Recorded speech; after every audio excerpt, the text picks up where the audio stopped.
on Mount Carmel's own Channel 12. Brought to you by Security Bank and Trust Company, Welborn Clinic, Schwartz Heating and Air Conditioning, Subway, Mount Carmel Sand and Gravel, Patriot Motors, Bank of Mount Carmel, and Hardee's. Also by First National Bank, Shawks Body and Glass, and Deck Hill Battery, Italy's Pizza, Capital Planning Alliance, 4-1 Printing, The Apothecary Shop, Dairy Queen, and Pit Stop Services. And by Kiefer Lumber Company, Mount Carmel Red and White, Harris Insurance Agency, S.K. Smith Electric, Guy Hadley's Cafe, First Cellular, Mount Carmel Public Utility, and the J. Woodman Autoplex.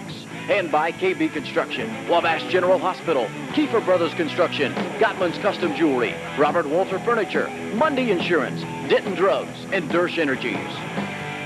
And by General Baptist Nursing Home, Southern Illinois Tire, and WSJD Mix 100.5. Golden Aces football on Mount Carmel's own Channel 12. Good evening, everyone, and welcome to Riverview Stadium, filled to near capacity on this opening night for the home campaign for the 96 season for the Mount Carmel Golden Aces.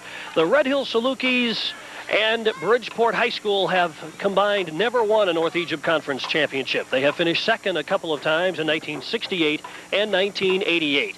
They have never won. Will 1996 be the year? Well, this is a game they'll have to win if indeed Red Hill is to realize its dream of winning their first ever North Egypt Conference crown.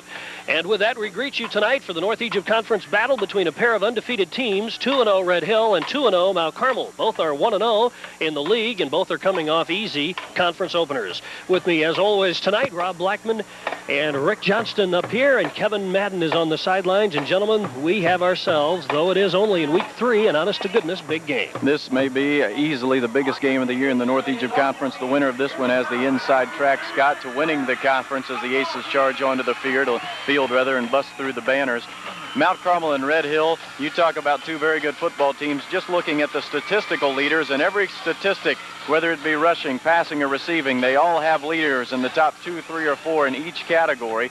Both teams are loaded at the specialty positions, and Coach Johnston, both teams have very solid offensive lines. Combine that with great coaching minds on both sides of the field, and we've got ourselves a whale of a ball game tonight. Well, this really does make for an exciting game, Rob, and you hit it exactly on the head. These two are very explosive offensive teams. I think if people like offense, we're going to see some points on the board tonight, I believe, and that puts a lot of pressure on our defense. And again, Billy Gray is just an excellent athlete, and we'll talk more about individuals here in a little bit, but this makes up for a huge game tonight.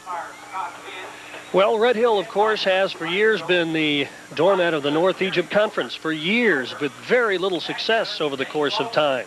The fact that they are so good so quick this year makes fans wonder just how good is this team. Well, the fact is they had some impressive credentials that they were building before the season began, Rob. Boy, you look at them. They competed this summer in the Illinois Passing Championships, the 7-on-7 tournament held annually in the summertime at the University of Illinois. And Red Hill this year won that 7-on-7 passing tournament for their class 2A, I believe they were in.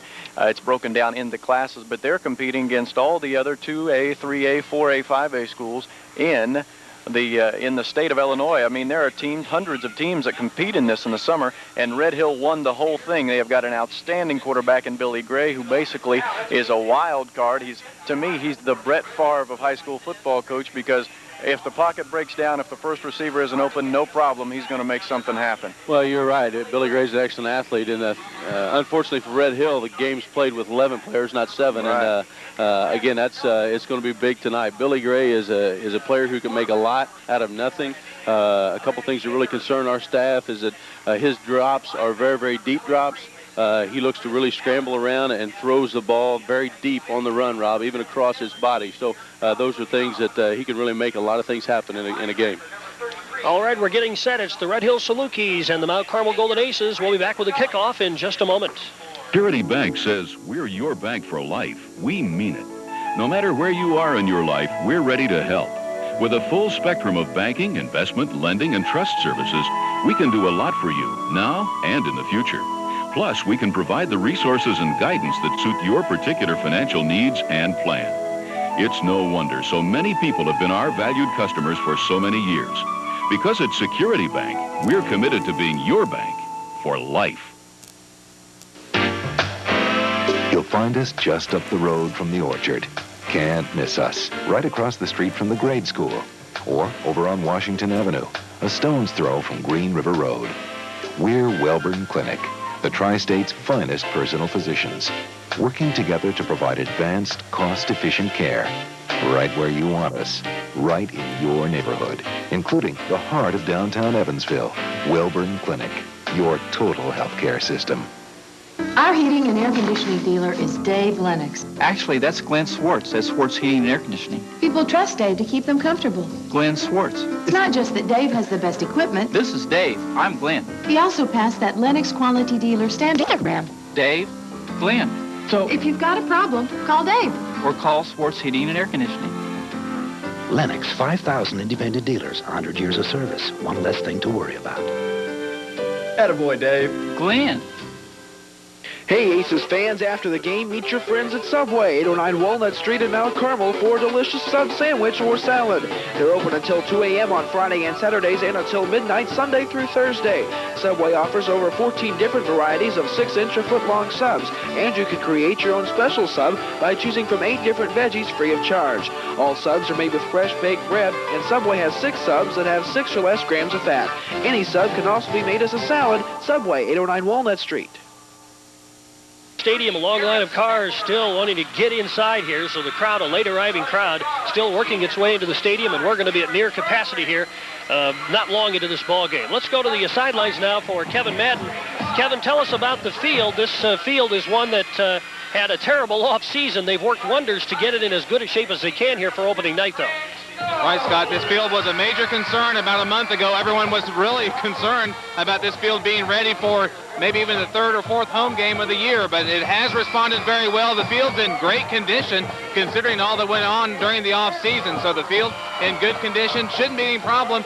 Red Hill may catch a break somewhat with the weather tonight. You'll remember, everyone in Red Hill harkens back to that great team in 1988. They came to Mount Carmel on a Saturday afternoon and simply melted in the heat. That's why this game isn't played on Saturday afternoons anymore. The cool weather should benefit Red Hill tonight if there's any type of benefit to keep them perhaps a bit fresher as we head down into the second half. But Rick and Rob were talking about the situation with Billy Gray taking a deep drop. They're not talking a 5-6 step drop. They're talking a drop of 15 yards or more. The key for the Aces tonight is to keep him in the pocket, but that's a lot easier said than done, right, guys? No doubt about that. And we all remember the game on this field in 1992 when Red Hill knocked off Mount Carmel as well. Kevin, you were there that night. Tell us about that one. Wasn't that a night of long plays? That was, Scott. Bobby Stevens, the 28-year-old, I think he was at that time, 28-year-old running back for Red Hill. It was his first game in uniform that year because of a National Guard stint. He really kind of took the Aces by surprise, and the Aces really couldn't contain the long runs. But I'm sure Bill Evans is hanging his hat on that with his team this week, kind of like, look, guys, we won down there before with a lot less talent than what we have this year, so it can be done. A key to the game tonight also could be the Aces jumping out early. If they can get Red Hill down early, maybe with a couple of quick scores, that could really demoralize this team, and they may be shaking their heads saying, man, it's really not much different than it's been for the past 25, 30 years. But if Red Hill, on the other hand, can get an early score or two up, then that could really pump them up and really make it a long night for the Aces. Well, guys, we know one thing. Red Hill is a wide-open team. They don't have nearly the rushing statistics that they do have in the air, with Gray already atop the NEC leaderboard in terms of yards thrown for. He has 5 TDs, not one pickoff yet. That's the interesting statistic to me, Scott. 5 touchdowns, no interceptions, and they are a wide-open offense. They'll run out of the double slot with just one running back, and they'll just open the thing up, spread the field, and toss it. It's pitch and catch for Red Hill football. Well, you're going to see 2 different looks. You'll see a full wishbone, and then you'll see the run and shoot, Rob, as the 2 basic sets that they run with a lot of motion out of it. So, again, it's really they try to spread the field. They try to get vertical on you. This, again, is going to be an excellent, excellent offensive game, I think. All right, Mount Carmel will be kicking off. Powden and Akers deep for the Salukis. Here's the boot by Gabe Williams. It'll be taken by an up back at around the 20-yard line to the 30, 35, 36-yard line. And that's where Red Hill sets it up following the return by Bill Powden. Red Hill takes it over, 1st and 10 from the 36. The quarterback, as we mentioned, is Billy Gray, 6'3", 185, a senior. Everyone is talking about him. The lone setback usually will be Chris Allen, 5'9", 190 is senior. He has Fred Akers, 5'9", 155. Brandon Tully, 6'1", 185. And Steve Wilson, 6'2", 210 as primary receivers. As we mentioned, usually one setback and a couple, just one running back. And right now a couple of wing backs. Akers and Tully lining up behind to the side of Gray. Behind him, one setback, and that is Allen. And Gray wants to throw, dumps it out, and it's complete. And about a pickup of 2 or 3 for the receiver. Stopped over there by a couple of aces, Williams and also Burbrick. The pass to who? Tully? Tully, I believe. You're right. On the swing to the left side, gain of 4, 2nd and 6. So they come right out throwing. They went in that double slot and spread the field, threw the ball. Interesting, the Aces defended it with a true hard cover 2 like you see a lot in the professional and college ranks, with 2 corners rolled up tight and then 2 safeties on the hashes. So they countered with a hard cover 2. Now Wilson checks out wide to the right side, a receiver to the left. That is Poughton. And Gray calls the signal, sends one man, Akers, in motion to the left, and hands off to Akers on the counter. He's mixed up in traffic, gets nowhere, incurs a loss on the play, and 3 or 4 Aces are there to wrap him up. They call it Akers on the carry, back to the 38-yard line, 3rd and 7 now. Mark Fisher on the initial that time just plugged up the hole at defensive tackle, and that really helps the Aces' cause, because if you can make Red Hill one-dimensional, your chances will be much better in keeping that explosive offense to a minimum. Red Hill with the ball. We are just underway here at Riverview Stadium. Great crowd on hand for the opening night of football here at the stadium this year. Wilson checks wide to the right side. And there is one setback. Allen, the Tully now switches into the backfield, goes in motion, and Gray wants to throw. He's on the run. Being pursued by McNew. The quarterback gets rid of the ball, throws for Akers. He can't quite catch it. Gets a hand on it at the 37. Incomplete. It'll be 4th down. Already, Coach, we see the ability of Gray to run out of the pocket and make something happen. If that pass is just a little less, takes a little bit off of that, that's a completed pass. But one of the things you're going to see is both of our defensive ends have really got to contain him and try to keep him in the pocket. And I think what you're going to see is we're going to try to get him to be like a very good point guard in basketball, where we make him get rid of the ball early. Right. We're trying to make him make a quick decision to get rid of that ball quickly. Casburn and Williams deep for the Aces, back inside their own 30. The punter will be Steve Wilson. He gets a high snap and gets the kickoff under almost no rush. Very high, good kick. Williams bobbles it, ball's loose. It's out in front. Red Hill looks like they have it, and they do at the 36-yard line of Mount Carmel. Gabe came up under that punt, never really did get control at all, and it bounded well out in front of him, rolled 7 or 8 yards before Red Hill pounced on it. And the first turnover of the game goes to Red Hill, and they're in great shape now. The Aces 35. Well, we'll see here if Coach Evan wants to go for the kill. I know that they Salem last week in their game film tried to do the same exact thing here, so we'll be interested to see if he does go for the end zone. Here comes Billy Gray, 6'3", 185. Couple of wings, now one man in motion. That's Tully. Allen the setback. And a counter back with Akers to the left side. Gets by one. Then he's dumped on and around the 35-yard line. Aaron Burbrick filling from the inside linebacker position makes that play. Interesting on that punt, Williams fumbling the football. When you think about it, Williams and Casburn have not had a chance to return punts this year because everyone has kicked away from them. No one's kicked them the ball. Red Hill's the first team this season to actually punt the ball to our return men, and we have trouble handling it. Plus, last week when you got really sloppy field conditions, it's a wet ball, you're not going to take chances. You're going to try to fair catch things a little bit more. All right, 2nd and 9 after a gain of 1. Tully and Akers are your wingbacks. Now Tully in motion to the right, receivers left and right, and Gray wants to throw. He'll keep it himself. Maybe looking for a pitch. Nope, turns it up, and Burbrick chases him down, along with Haywood at around the 30-yard line, the 31. A gain of 4 on the play brings up 3rd down and 5. That's that counter option, which is in their playbook. We saw it a lot last week at Salem when the Aces had a chance to scout them because their game was moved to Saturday because of the lightning, and that time a positive play on that counter option to the right side. Well, the Salukis pounced on Salem last week, didn't they? 35-7 was the score. Red Hill has beaten Salem 3 or 4 times over the last few years, so it's not unusual they've toppled the Cats, but they dominated last week. Now in checking out wide to the left side, Joshua Hill, a 6'1 senior. He's the wide receiver to the left, Wilson to the right. One setback, and there's the pitch to Allen. Cuts inside, D grabs him first. He's finally dropped it around the 26, but he may have the first down by falling forward. It's going to be very close. I think he may be just about a yard shy, but a good effort, Joe D, with the initial hit, but the running back just kept his legs going, and he's going to be real close. They're going to give him a first down. So a gain of about 4, and it's 1st and 10 for the Salukis. They have gotten this fine series start because of a fumbled punt by the Aces. Wide to the left side comes Brant Howden now. Wilson checks out wide to the right. It's Tully and Akers, the wingbacks, and Allen, the setback behind Billy Gray. Now he sends Tully in motion to the right, gives him the handoff. Tully slides off tackle, 20, 15, 10, 5, touchdown! Brandon Tully! A touchdown run of 25 yards, and Red Hill has the early lead. The Salukis 6, Mount Carmel nothing. He wasn't even touched. Great job that time kicking out the end. A good blocking scheme up front. They picked up, we are trying to come up and get some penetration to contain Tully, and that really opens up that belly lane, Rob.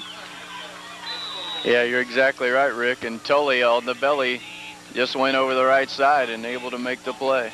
Now the point after try.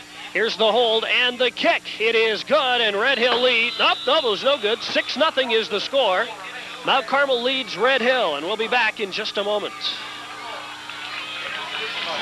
When you're looking for the best in checking, look no further than the Bank of Mount Carmel. Whether you want the convenience of free checking with unlimited withdrawals, the popular Bank Club account with its many benefits, or an interest-bearing Now or Super Now account, we have a checking option that's just right for you. Bank of Mount Carmel even offers the special Star account based on money market interest rates.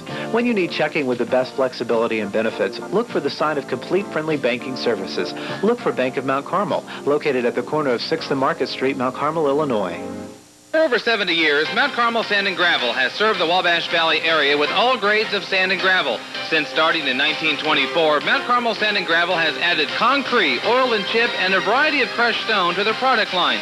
And now Sand and Gravel is continuing to grow. Their road construction division has pioneered a specialty in soil stabilization that has taken them to hundreds of projects in 8 states. Whether it's residential, commercial, or industrial, call Mount Carmel Sand and Gravel.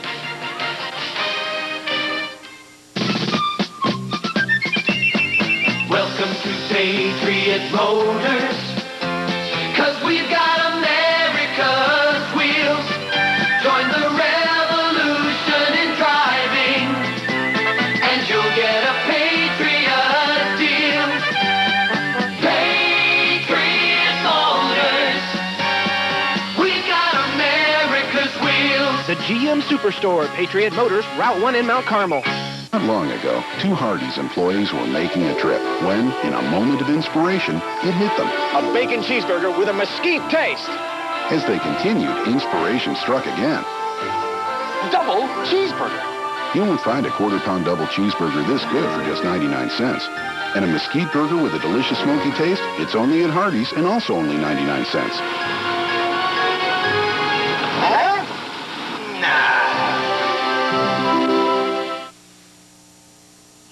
Williams backs up inside the 10 to the 5, down to the 15, 20, 25, 30, big hole, 35, 40. It's plugged up in a hurry, though. Nice return by Williams out to around the 35. That's where they put him down, and that's where they're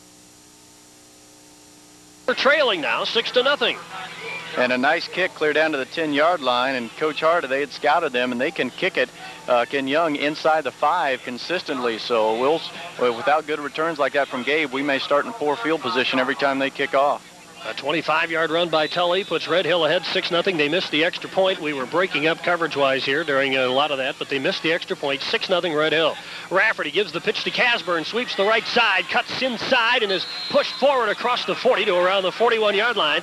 A gain of about 5 for Jed, second down. Well, Coach Hart said in the pregame that he really thought offensively we could enjoy success against the Salukis, but you got to get the offense on the field. This is our offense's first chance, and already a 5-yard gain on the opening play. Snow checks out wide to the right side. Lovelace, the wide receiver, to the left, and there's a handoff. Swanson this time goes over the middle. A right tackle perhaps to around the 42. Gain of 1, 3rd and 4. You know, one of the things you can kind of feel as you're sitting there watching, too, we're running this fast break offense, and Red Hill took 20 seconds out of every huddle to try just to slow the thing down a little bit. Third down now for the Aces. Rafferty calls. Here's the deep pitch, and Casburn has some running room. May have the first down. Yes, he crossed the 45 to the 46 before he was bolted out of bounds. That's a gain of 4 and a first down for the Aces at the 46-yard line. Casburn's done the bulk of the carrying this year, 29 carries for 195 yards. But he hasn't had any touchdowns yet. I teased him about that Saturday morning on the breakfast show. He hasn't found the end zone yet this season. Now the Aces will line it up 1st and 10. They've moved the chains. A couple of wide receivers for Rafferty. And he gives the pitch to, that was Swanson. And he got to the line of scrimmage, and that was about it. Boy, Raff was kind of reaching ahead to make sure Swanson got that handoff. Misdirection on the fullback diver. Chris does a reverse pivot, and as you mentioned, he got a little too wide and really had to reach to give it to Justin. Second and about 9.5. Now Rafferty wants to throw after a play-action fake. Sets, fires. He's looking for Lovelace. Yes. He's got it. Nope, ball's jarred away. Nicely done by Red Hill on defense. He had that ball, but then took a jarring hit and dropped it at the 36. That was good defense. Yeah, Travis Stolting comes over and made the hit. Justin had it momentarily, and Stolting puts on a big-time hit to jar the ball loose. That's a good job by that junior defensive back. Boy, Rafferty laid the ball on the money that too. He did. It was perfect. And what about the protection? Burbrick protecting all alone out here by himself really was able to hold off Young. 3rd and 9, line of scrimmage the 47. Rafferty back to throw, takes a quick drop, fires down the right side for Snow. He's got it on the fly. First down catch inside the Red Hill 35 at around the 32. And the Aces are in business. Snow with his first catch of the night. Well, that's automatic right there. If you can get Snow against a cover 2 up the sideline and find him in that void there, that's an automatic. He's not going to drop that one, and that is a first down. Beautifully thrown ball again by Chris. They mark him right outside the 30. That's where the Aces drive continues now. Receivers left and right. Grant drops off to a wing on the right side, and there's a handoff. Swanson powers forward and then is driven back at around the 29. Had a lead block there from the Aces. Nick Snow on the offensive front. Not much. Gain of 2. Up front for Mount Carmel tonight, Nick Snow, Seth Swanson, Josh Horrell, Aaron Burbrick, and Jared Steckler. Brandon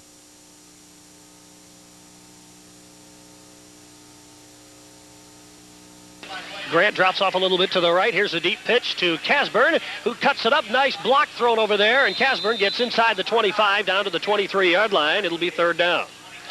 Jared Steckler threw a nice block for him. Running that quick pitch to the short side. That's the 3rd time this game we've done it, and so far we've enjoyed success with it. Gain of 4, 3rd and 5 now. Receivers are Snow to the right and Lovelace to the left. And here is Rafferty calling. Play action fake, wants to throw. He's got some time. Fires for the end zone for Snow. Way over his head, incomplete. And the deepest part of the end zone, and it will be 4th down now for the Aces. You think Chris isn't juiced up? He threw that one clear out of the end zone. He just reared back and let her go. He just needs to settle down a little bit because he gave that one all he had. I tell you what, that's really the first poorly thrown ball that he had. Yeah, and right. If you're going to miss her, you want to miss long. Rafferty with 293 yards in 2 games, 3 touchdown passes, 2 interceptions, a little bit under 50%. Now has a 4th and 4 from the 26. Let's see what he does here. Looks left and zings one that way for Grant. Almost caught back up with the ball. Incomplete. Hard toss. Grant almost did what he did last week and caught a tipped ball that he had tipped, but it's incomplete. Red Hill takes over on downs, and that's a measure of victory for the Saluki defense. You know, interesting enough there, it was just simply one-on-one coverage with Snow, and we look back into to Grant in front of the safety. Obviously, that was a called play. So Red Hill takes over, 1st and 10 now. The line of scrimmage is their own 25-yard line. 6-0 Salukis here. 5:49 to go in the first period here at Riverview, and we have a timeout called by Red Hill. We'll take a break. Big crowd here at the stadium, and Red Hill is off and running. The Salukis lead the Aces 6-0. Back in just a moment. You can be a winner with a First National Bank Visa card, 8.9% APR, no annual fee, and the credit decision is made locally by the bank's credit department. Local folks providing great service at a great price. Just a 2-minute application process, and within 2 weeks, you can have the lowest credit card rate in the area, bar none. Stop in today or call the First National Bank across from Target Mount Carmel and on Main Street, Allendale, member FDIC. When it comes to your vehicle, there are 2 names in Mount Carmel you need to know: Shocks Body and Glass and Deck Hill Battery. At Shocks, Paul Rossignol and the crew offer free estimates on your damage, then the expertise to know how to fix it right the first time. Deck Hill Battery is your all-pro auto parts store, stocking a full array of auto parts. Whatever you're looking for, Deck Hill is bound to have it. When it comes to your car or truck, don't settle on second best. Trust Shocks Body and Glass, 315 West 6th Street, and Deck Hill Battery, 305 Market Street, Mount Carmel. Little Italy's Pizza in Mount Carmel offers the best in Italian food. Our selection of sandwiches includes the ever-popular Italian beef sandwich, ham and cheese, the Italian sub, and stromboli. And of course we have pizza. Our family feast is only $12 plus tax. It includes a large single-topping pizza, breadsticks, and 2-liter. And since we're located on Walnut Street in Mount Carmel, it's easy for carry-out or delivery. That's Little Italy's Pizza, 262-4121. At Capital Planning Alliance, our mission is simple. Our mission is to help our clients achieve an ever-increasing degree of financial independence, safely and efficiently, through a long-term tax, legal, and investment planning relationship with a trusted and knowledgeable advisor. Capital Planning Alliance's impressive staff consists of 4 certified public accountants, an investment advisor, and legal counsel, bringing to the table over 51 years of financial planning. Call the professionals at Capital Planning Alliance at 263-3640. Capital Planning Alliance, making your money work harder for you. Red Hill already with a lead of 6-0, gets the ball back. 1st and 10 now. Line of scrimmage is their own 25-yard line. Gray's the quarterback, sends Akers in motion to the left. Allen's the setback. Akers gets the call and drops the ball. Mount Carmel may have it. Let's see. No, looks like Red Hill has it back. Akers was sweeping left and almost broke a tackle or two and then dropped the ball. One thing that I found interesting talking to John again today is he felt what we're going to try to do is make them run the football. We're going to force them run the football, which is kind of interesting to me because I can see how you could just force a team to pass the ball by loading everybody up. It's interesting to see where we're just going to make them run it. Yeah, it's a lot tougher, you're right, Coach, to make a team run as opposed to make a team pass the ball. It is 2nd and 9 now. Still a gain of 1 even after the fumble. Wide receivers left and right, and wings those ways as well. One setback, and Gray options and gives a pitch to Tully. He gets outside against Haywood, who chops him down, and the ball carrier rolls to around the 35. That's where Tully stopped. He's only a couple of yards away from the first down. It'll be 3rd down. Again, running that counter option here to this short side of the field, the near side, as they travel left to right, as you visualize. And that time, Gabe Williams in a real tough situation. He had to take the quarterback, and Ryan has to come up and take the pitch man. Ryan with a pretty good tackle there to shut him down. Wilson checks out wide to the right side, and Joshua Hill checks out wide left. And here is the quarterback, Gray, keeps himself and has the first down on a little plunge right over the middle. He has stood up. It'll depend on the spot, and they're going to give it to him. At the 36, so a gain of 2, first down now. We have 4:23 to go, first period. Red Hill leads 6-0. Your Aces Trivia question for tonight, brought to you by Bluff City Fitness. When is the last time the Red Hill Salukis won the North Egypt Conference? When is the last time the Red Hill Salukis won the North Egypt Conference? That's your Aces Trivia question for tonight. If you're listening during pregame, my partner has already told you. He blew it. That's all right. He blew the big question of the night. We'll give you the answer at halftime. Gray flings it out left side for Powden, who is pushed forward as he's brought down to around the 43-yard line. That was Brant Powden, a 5'11", 150-pound senior. A little quick pass to the left side, and a gain of about 7 on the play. 2nd down and 3. Just a quick hitter to Powden on the quick slant. Nice ball from Billy Gray, and a nice catch by Powden. And it's tough to beat those quick slants. If you can get 6 or 7 yards every time, you're going to march the ball right down the field. And the Aces will have to figure that one out tonight. Wilson checks out wide to the right. It is Hill to the left. Same set. Now here is Tully in motion. And Tully gets the ball. Gets by 1 or 2 near the marker. Dropped at the 47. Right on that marker. Looks to be shy, though. It looks like it'll be 3rd down. Just shy. He needed 4, and he got about 3.5, I think. Nope. They're going to give it to him. Another first down. You know, this guy, that's the 3rd time that's been close. This guy doesn't need any measurement. Yeah. We don't need a measurement. Let me eyeball it. What is he, the lens crafter poster boy or what here? It's 1st down and 10. Line of scrimmage, the 47. Gray sets the Salukis down, sends Tully in motion. And now a little slant pass, this time to the wide receiver, Steve Wilson. Gets away. It takes 3 or 4 Aces to bring him down. That's a first down inside the Aces 40 at the 39. A gain of 15 on the pass play. Well, this Wilson kid is a load. 6'2", 210 is what they list him at. And he's a lot meaner than what those sizes would indicate too. He's a real competitor, real hard-nosed kid. Red Hill took advantage of an Aces turnover and needed only to march some 34 yards for the score, and they did after the muff punt. Now they're on the march again at the Aces 39, receivers left and right. One setback, now Tully in motion from the left, and he gets the handoff. Counters back to the right side. DeVue hanging on him, along with the Aces' Sean Thacker, and they finally drag him down at the 34, but that's a nice pickup, 5 yards, second down. Right now, Red Hill having their way on offense. Everything they're doing is working, and they're just marching the ball right down the field. A little bit of misdirection, nice guessing going on, and the Aces having a little trouble guessing actually at this point. And it's second down for the Salukis. Brant Powden is to your left. The big guy, Wilson, to your right. Now Akers in motion to the right, and Tully's your setback. Now Allen still is, and here is Gray keeping himself. Flag down, first down run, inside the 25, down to the 20-yard line, but there's a flag down way back at the line of scrimmage. I think we may have a hold in the interior line. The official who watches the line threw a flag right away on the initial fake dive, and let's see, he threw it right on top of the center, and that's what it is. So that'll nullify that play. Holding on the visitors. Wipes out a 15-yard run by the quarterback. I think it was the center that got caught that time. John Crutchfield holding our nose tackle, Tim Thacker. That's where the official threw the flag right at. Hit him right on the helmet, as a matter of fact.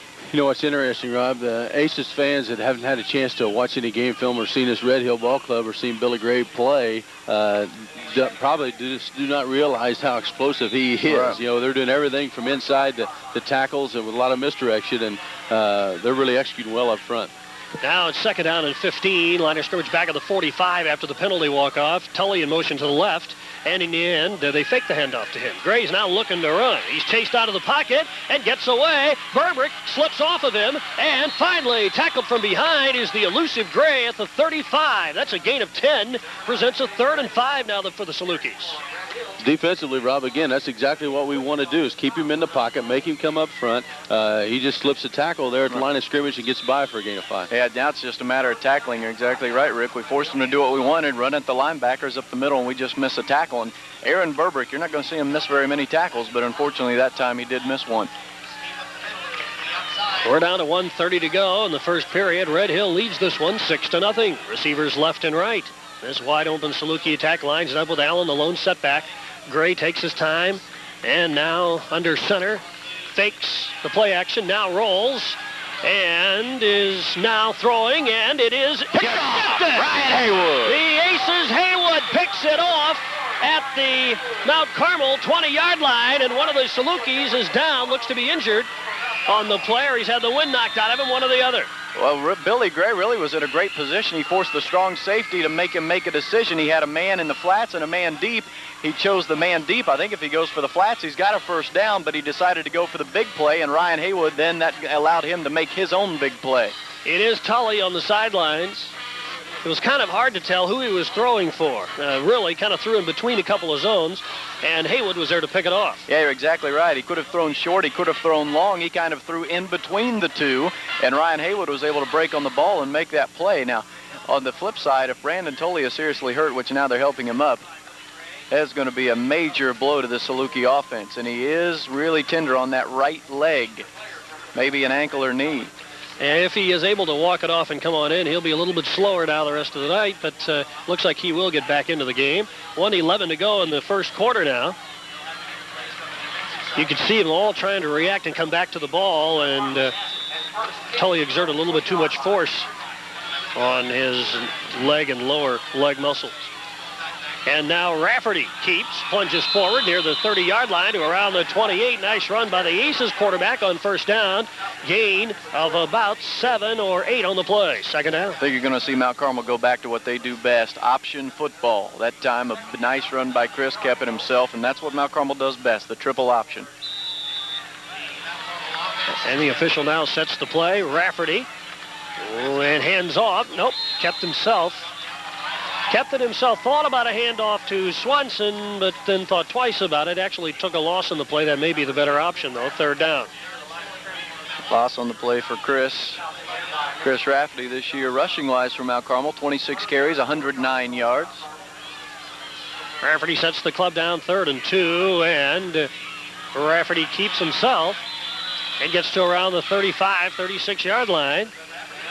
So Chris does it again. He gets the first down this time on the run of about, 5 yards? Yeah, right about 6. Excellent play fake that time between Swanson and Rafferty again. They meshed really well in that option up front on that dive. He sets the club down, 1st and 10. There is a handoff. Ball carrier rolls over the middle to around the 38-yard line. Well, we've ran on the carry. That Josh Keepus, yeah, and we've ran the option now 4 straight times to the right side, and I think Mount Carmel coach John Hart has a good idea what he's going to have to do offensively to move the ball. 9 seconds to go in the period, and Rafferty keeps himself this time and is swarmed under at the line as he cut it to the right at the 40-yard line, and that will do it for the first period. So it will be 3rd down for the Aces when we resume play at Riverview Stadium. We played 1 period. It is Red Hill with the lead. The Salukis over Mount Carmel 6-0. Back in a moment.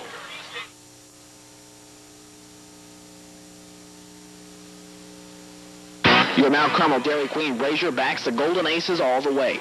Dairy Queen is your home for hot eats and cool treats. Choose from single, double, or triple Brazier burgers, chicken strip baskets, chili dogs, and much more. And cool treats are what made DQ famous, from their jelly bars, ice cream sandwiches, and star kisses. Plus, don't forget to try a Dairy Queen Treats a Pizza or ice cream cake for your next special occasion. There's nothing else like it. All this and more at Dairy Queen Razor on West 3rd Street in Mount Carmel. Kyle and Connie Day, owners of Corwin Printing Company, invite you to visit them at 1004 Landy Street in Mount Carmel. Corwin Printing is your quality printing specialist. Corwin produces calendars and other specialty items which are sure to fit your business advertising needs. Letterheads and envelopes, as well as desktop papers, ideal for laser printers, are among the items Corwin Printing specializes in. Corwin self-inking stamps can help make your job easier. If quick quality service is what you need, contact Corwin Printing at 263-3936. Quick and convenient. That's the basis of the Apothecary Shop's drive-up window. When you don't feel like getting out of your car, simply call ahead, and the Apothecary Shop's friendly and helpful staff will have your order ready. The Apothecary Shop is the only pharmacy in Mount Carmel that offers this convenient service. The Apothecary Shop also offers friendly professional consultation on any side effects of medication your doctor may prescribe. In addition, they can help with any over-the-counter medications or remedies you might need. The Apothecary Shop, East 9th Street, Mount Carmel.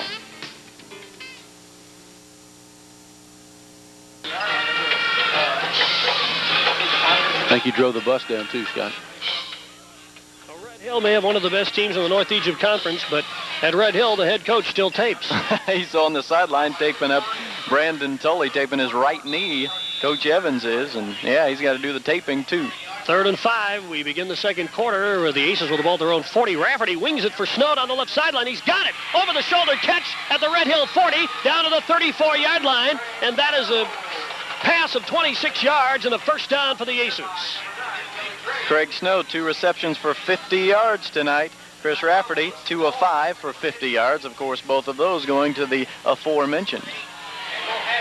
6-0 Red Hill here at the start of the second quarter. The Aces now, their first big play of the night on this drive, and Rafferty sets the club down with one receiver, that is Snow, to the left side.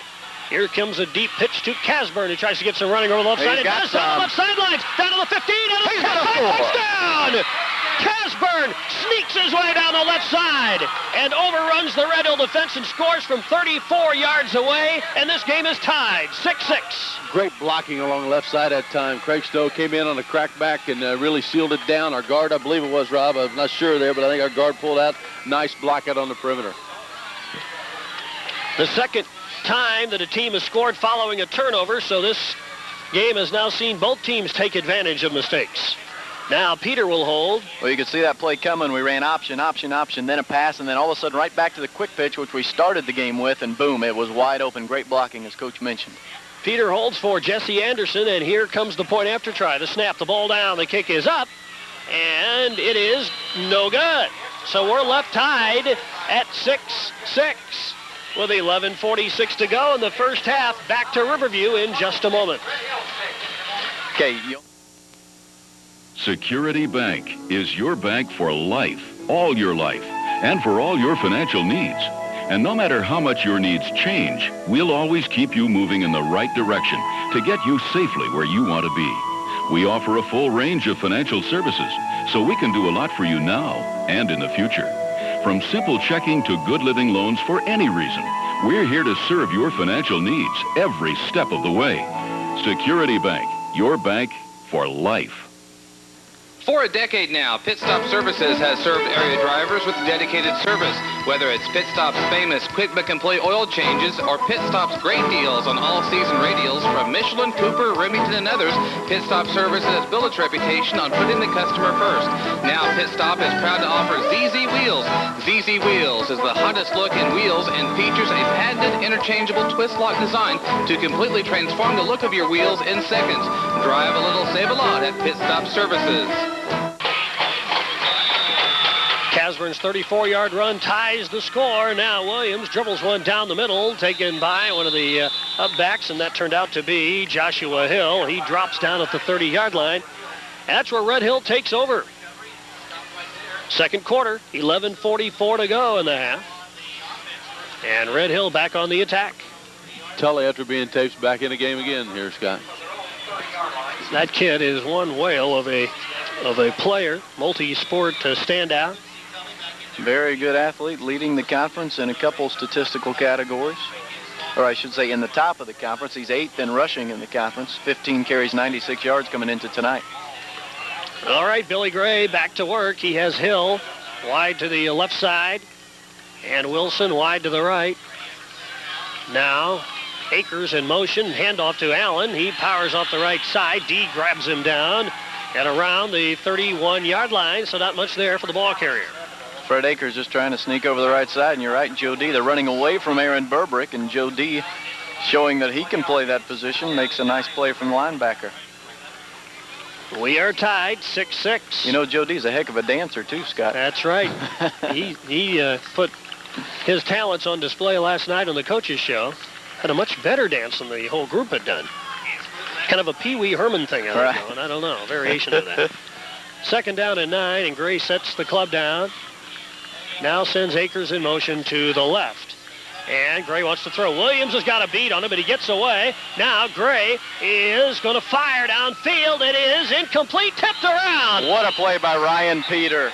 He had to backtrack 10 yards to get back in the play because a guy got behind him, and Jake Lewis was telling him right now, you can't let anybody behind you. But he made a great job to turn, flip his hips, and run and get back in the play. That's a spectacular play by the senior, making up for a bad read. The pass intended for Bill Powden, and we had a flag on the play anyway. Well, again, we see the athleticism of Gray. Williams has a chance at him. Burbrick has a chance at him, and it's just a quick stutter step. And Gray, so athletic, such quick feet. You know, as I said it earlier in the week, Gray is a very highly potential Division II, Division I AA quarterback because he's tall, he's lanky, he can throw the ball, and he's so athletic. He's what teams at that level are looking for. We may see this young man next year at the collegiate level doing some good things. 5-yard walk-off puts Red Hill back inside its own 30 now at the 27-yard line, where it will be second down. They're right between I don't think the chain marker knows, or the down marker knows what's going on. Third down, and about 14 to go. Second quarter.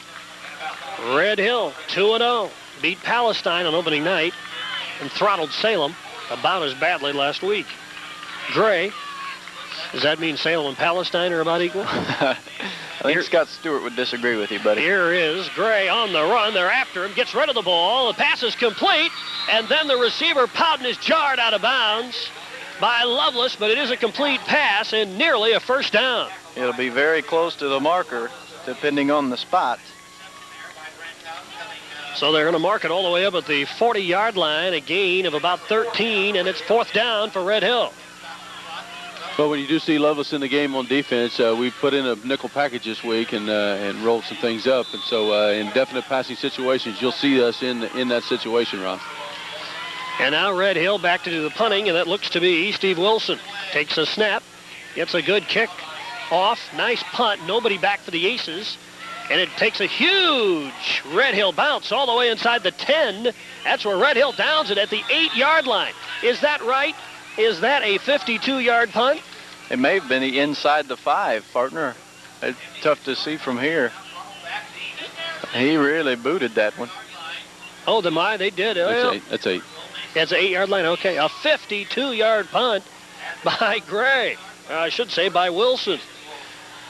10:01 to go, first half of play. Mount Carmel with the ball pinned back inside their own 10. Well, Wilson leads the conference in punting, averaging just under 40 yards per punt, and I see why. Well, he's got a nice leg. You know, you can win NCAA crowns at 40 yards a punt at the lower levels.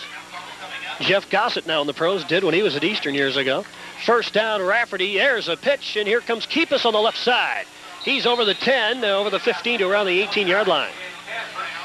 I think that was Casburn, their partner, on the pitch. Looked like Keepus, but yeah, I think it was Jed. Tough to tell at 26 from 29. No, I'd still swear it was Keepus. It's second down and 5. Was it? It was Keepus, I believe. It was Keepus. There you go. All right. You guys. I'll just keep stats. Second down, Rafferty now calls the signal. Second down and 5. And takes the pitch away from Swanson, keeps himself, and is down at around the 17-yard line. You know, once we've got Steckler and Seth Swanson back, we've become a little more balanced, Scott, I think, in our running attack, running on both sides of the center. And now it will be third down and short, about 3rd and 1 for the Aces. Line of scrimmage, the 18-yard line. Rafferty sets the club down. And boy, oh my, what a great defensive stop on Casburn by Chris Allen. And a hit for a loss back at the 16. Yeah, Jed that time. I don't know how Allen got back there, but he got back there in a hurry and dropped him for a 1-yard loss. So now we'll be forced to punt deep in our own territory. Wow. Nice play at a big time for the Salukis. They're going to get the ball back in Mount Carmel's end of the field. Snow back inside his 5. Gets the kickoff. Line drive. Bounces at the 37. Rolls just about out of bounds. Apparently not at around the 43, but that's where Red Hill takes over. The Aces 43. 8:18 to go. First half. We are tied 6-6. Well, this will be a big challenge now for the Aces here, backed up in their own territory at their own 43, and Red Hill is threatening now. 43 yards for Red Hill is no problem with the offense they got. What a great night for football. You couldn't ask for a better night weather-wise. This is football weather, finally. And boy, if you do see somebody coming up down through the stands over there with Pop, you want to jump on that too, Rob. That's right. Basketball team selling concessions tonight. So those up there listening, hey, buy yourself a Coca-Cola from one of those basketball players. Billy Gray sets the club down, sends a man in motion, and there is the handoff. Flag down as Powell gets the call. Fumble. Wow, Burbrick just brought on. It was a fumble. As they say in the Aces huddle, brought the funk. Oh, that was his head rolling around, I think. What a hit by Aaron. It is first down. Now the officials will talk over the infraction. Don't be bringing that spin move inside. Ooh, my. He may not want the ball quite as badly next time. Now, I better correct myself. Is it Coca-Cola? That's what I was going to correct you, Rob. It is Pepsi. Pepsi. I apologize to my friends at Pepsi if I have any. Probably don't now. And there's bright, shiny new scoreboards in there. We need to, make sure that we get that in. So that is Pepsi-Cola. Pepsi, Pepsi, Pepsi. Buy your Pepsi. So they give him the play. We decline the penalty. 2nd and 9. Line of scrimmage now. The Aces 42. And we're down to 8:07 to go in the first half. Wilson checks out wide to the left side. And that is Joshua Hill wide to the right. And now Powden in motion to the left. And there's a fake to him. Gray wants to throw. Chased around. Nice job. Time he's not getting away. D. and Williams. The quarterback dropped back at the 48. Loss of 6 brings up 3rd and long now for the Salukis. We get a good stick inside by Burbrick. And then, you start to see that defense come through a little bit. That play right there is perfect execution on what we want to try to do defensively in containment. And a great job by Eric McKinney to flush him out of the pocket. He wanted to run right, and McKinney forced him back left. And all of a sudden, here come the rest of the troops. That's a good play by the nose tackle as well. 3rd and 15. Red Hill ball at the Aces 48. And Gray sets the club down with receivers left and right. Now Akers in motion from wing right. And look, everyone on him. They dump it out, a little screen. It's incomplete. And it is Now 4th down. Yeah, they tried the screen that time, partner, and I don't know that the fullback or the running back saw it. He hit a lineman in the back with the ball, I think. I believe that was the fullback that got hit in the rear end with the ball. Yeah, he hadn't turned around, and yeah. He just got hit right in the seat. He's still walking the sideline like, who, me? Me? My fault? I was supposed to catch that thing. And after that incomplete pass, it's 4th down. Ready able to do the punting. There is Wilson's kick. He kicked a 52-yarder a moment ago. Casburn circles under this one at around the 10, 15, 20, and to around the 24 he goes. That's where Mount Carmel takes over. Well, next week, of course, we're back on the road at Flora, 7 o'clock for the kickoff and 6:30 for the broadcast. The Flora Wolves are off to a 2-0 start. And they sound like they are for real as well. They are 1-0 in the league, 2-0 overall. 1st and 10. Rafferty sets the club down. And Casburn rolls to the left.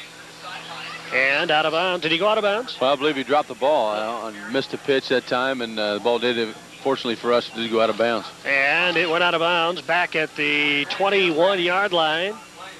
So it is 2nd down now, about 14 to go. Yeah, I think you're right, Rick. Just didn't handle the pitch that time, and I just seen working his dribbling skills later.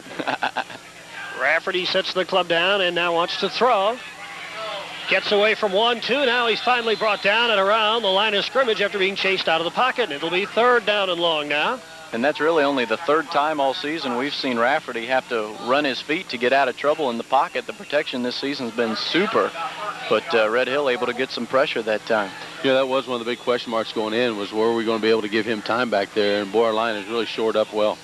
See what the Aces do here. Snow checks out wide right, Lovelace wide left on 3rd and 13.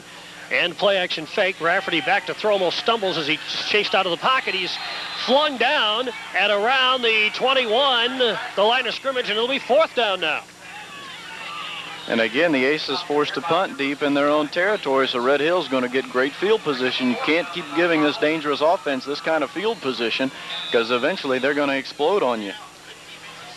Looks like the Salukis will get the ball. The Aces into the field again. Snow back to do the punting, and again he's back inside his 10 as he takes the snap. Gets the kickoff, and a fair catch called at the 47. So Red Hill takes over on their own 47 with 5:46 to go in the first half. And certainly the Salukis have enjoyed the better field position on the night. This game is tied 6-6. Both teams have taken advantage of another's turnover. Tully scored from 25 yards out after Red Hill got the ball following an Aces muff punt. The Aces countered, though, after an interception by Haywood. They drove the ball down and got a score from Casburn from 34 yards away, and we're tied at 6. What a great game for the fans so far. This is one that keeps your heart racing because both teams, they'll make a good play, then a bad play, a good play, then a bad play. Both teams very evenly matched talent-wise. This is a great ball game. Hill checks out wide to this side, the left side, and Wilson's your wide out to the right. Now Akers in motion, wing left, and here is a near tackle right away at the line of scrimmage, but Gray eludes 2 or 3 and is finally bounced out of bounds at the 44-yard line near the 1st down marker. I think he's going to be just short of the 45, about the 46, about an 8-yard carry. That was just the quarterback sweep all the way. He wasn't looking to pass. That was the true quarterback sweep, and they're able to get him outside the end and get him some positive yardage. Who about brought him down early, Rob? Was it was DeVoe in there? No, I believe McNew was in close there. Yeah. Burbick really did a good job in pursuit that time to get to the play. 2nd down and 8. For 2nd down and 2, rather, after the pickup of 8 by Red Hill. Gray sets the club down, sends Akers in motion to the left. And hands off. Allen tries to escape to the right and fumbles the ball, but he fumbled ahead. It's picked up by Red Hill, by Wilson, who ends up with a 1st down after picking up the loose ball at the 39 of Mount Carmel. What a bizarre 8-yard pickup for the 1st down. How about that? You force a fumble out of Allen, and it rolls right into the hands of Wilson, who alertly picks it up and scampers ahead for a couple more yards. How about that for luck? Boy, he was right on the marker, so the fumble itself got 1st down territory, and then as soon as Wilson scooped it up, it was a 1st down. Now it's 1st and 10 for Red Hill. What a break they got there. Line of scrimmage, the Aces 39. Gray sets the club down, sends Powden in motion to the right. and fakes. There's a slant pass. It's complete to Wilson. He tries to get away, drags a couple of aces with him, down inside the 30 to the 24 for a first down. 15 yards on Steve Wilson's reception. And the drive continues. They credit Jake Lewis with the stop for the Aces, but now Red Hill has the ball at the Mount Carmel 24-yard line. Wilson's second catch of the night for 29 yards, and that's a big play. It puts them right in scoring position. 5:03 to go, first period. This game is tied, 6-6. New receiver into the ball game now to the left, Bill Poughton. Wilson's the wide out to the right. Now Akers in motion to the left, and Grace throws another slant, this time for Poughton. He's got it. He's wrapped up by Peter after the catch at around the Aces' 17-yard line. But that's a gain of 7, second down. Poughton on the quick slant that time, able to sneak inside that hard corner that had rolled up on him. And nice pass, nice catch, and good run after the catch. And as you guys have mentioned, and as we know from high school ball, that slant pass is an awful one to defend. Now Hill is your wide out to the left side. Wilson checks out to the right. And here is Gray. Gives a pitch. Here comes Akers to the left side. He's got a great block. It's down to the 15. First down near the 10-yard line for Red Hill. On a nice run by Akers, countering back here to the left side.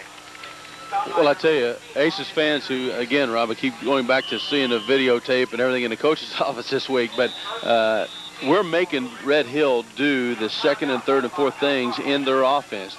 Normally they're a counter option, get outside, get him out in a deep drop 15 yards, sprint out kind of passing game where they're going to flood one side of the field, then allow Gray to play. We've taken them away from doing those things that they've done very well the first 2 games of the year. They've done a nice job of adjusting. They're running inside our tackles. I mean, they're doing a nice job right now. You got to, hey, hats off to Red Hill. They're doing a nice job. We are in a timeout right here, and both teams already retreated into huddles, and we have 4:15 to go here in the first half. Almost a nippy night. The flags are drooping. There is exactly no wind here in the stadium. 6-6 is the score, and Red Hill is on the march. They took a 6-0 lead. Mount Carmel countered. Red Hill has stopped the Aces twice in their own end of the field, deep at their own end, and has gotten great field position. This may be a time they take advantage of it. Well, they do have the ability to get a first down without scoring. The ball's just outside the 10, about a ball length outside the 10, so they can get a first down without scoring, as it'll be first and 10 from about the 10 and the 1-inch line, basically. All right, first down. Bill Evans, a final couple of words for his players, and he leaves the field. Here comes Red Hill. Let's see what Billy Gray does. Come on, D, step up here. They're going to have to do her here. You got the backs against the wall in the red zone. Let's see what this Aces defense is made of. Fisher, Schneider, Thacker, all looking up front of that defensive line. And here is Gray. Going to throw over the middle. Pass is caught by Akers. Touchdown! Akers caught the pass at about the 2. It was shaken with a near tackle right then, but shook it off and scored. And Red Hill has the lead again, 12-6, with 4:11 to go in the first half. And the Salukis complete a 53-yard drive for the touchdown. Akers just a little slant inside, able to get inside the Aces defenders. You're right, took a hard hit, held onto the ball, and then able to score. Now the Salukis will go for 2. They missed their point after earlier. Gray sends receivers left and right.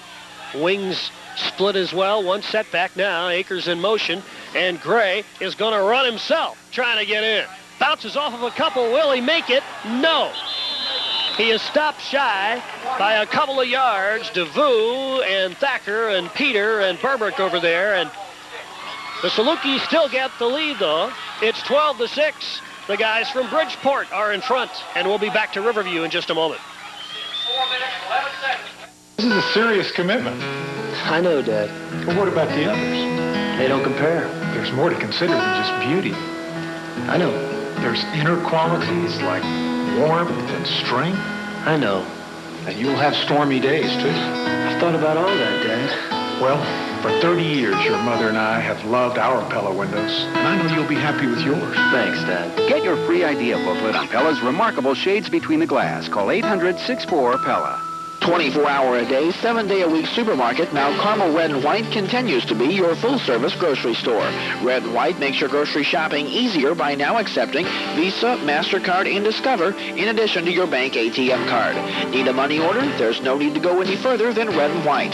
Plus, Red and White is your headquarters for the Rug Doctor, and you can even take home a video from Red and White's video aisle. And you can play the Illinois Lottery at your hometown supermarket, Mount Carmel Red and White, from the corner of 9th and Walnut Streets.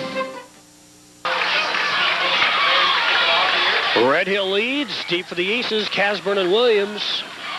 Steve Wilson will be kicking off.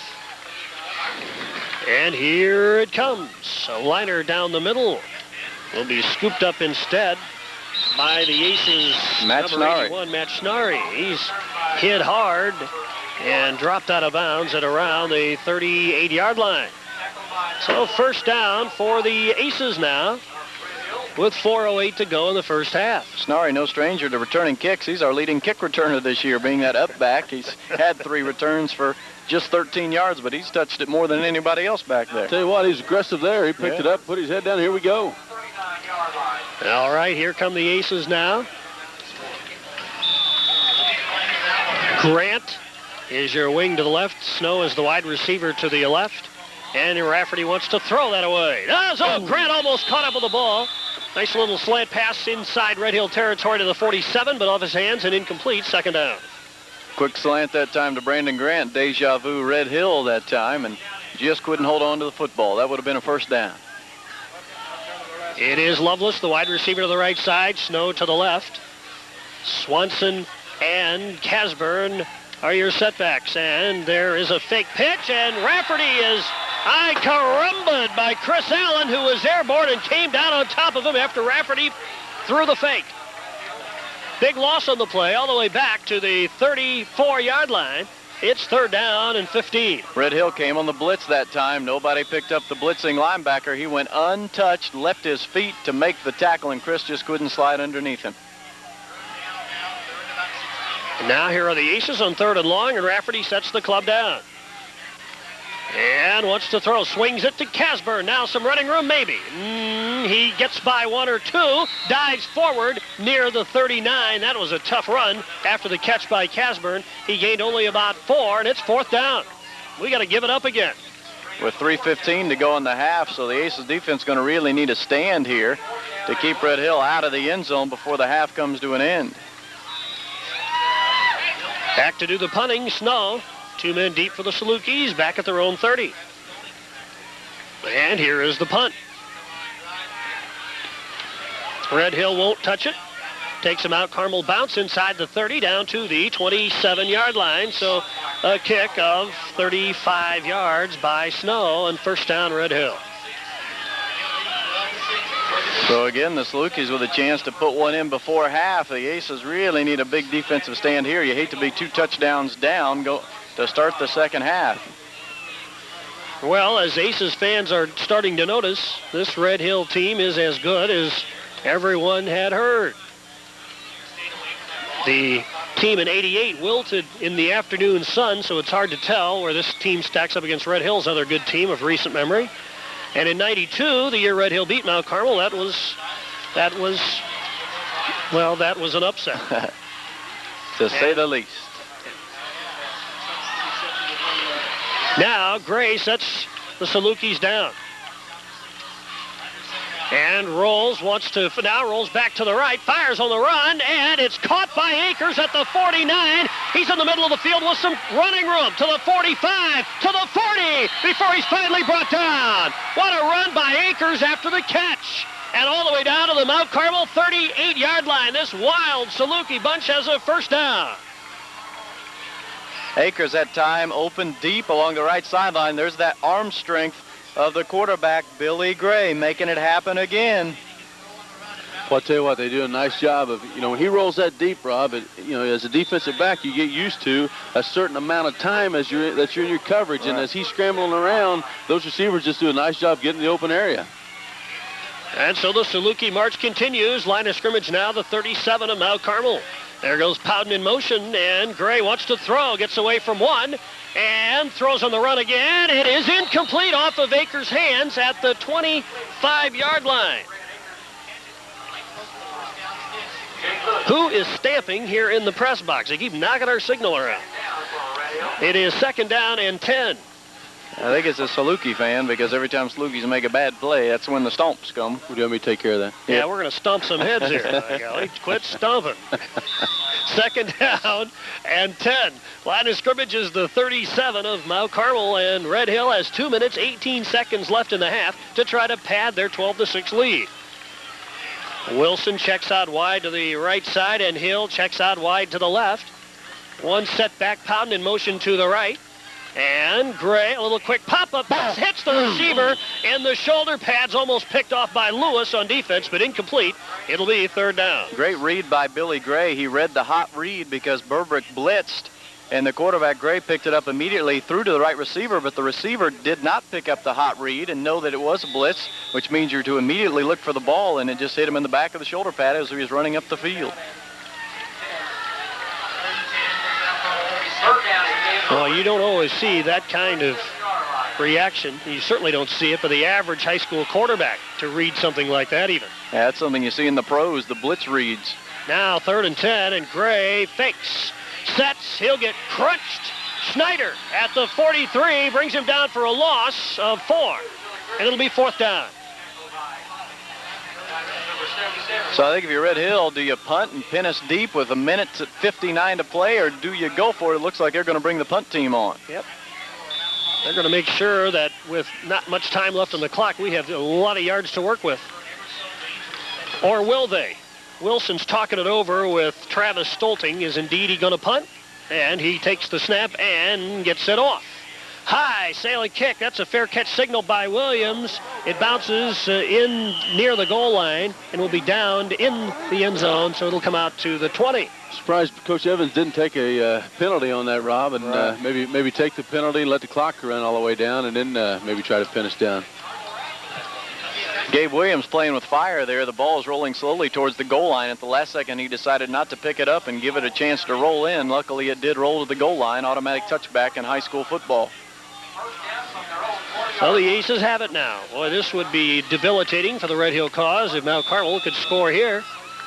We have only 93 seconds to go before halftime.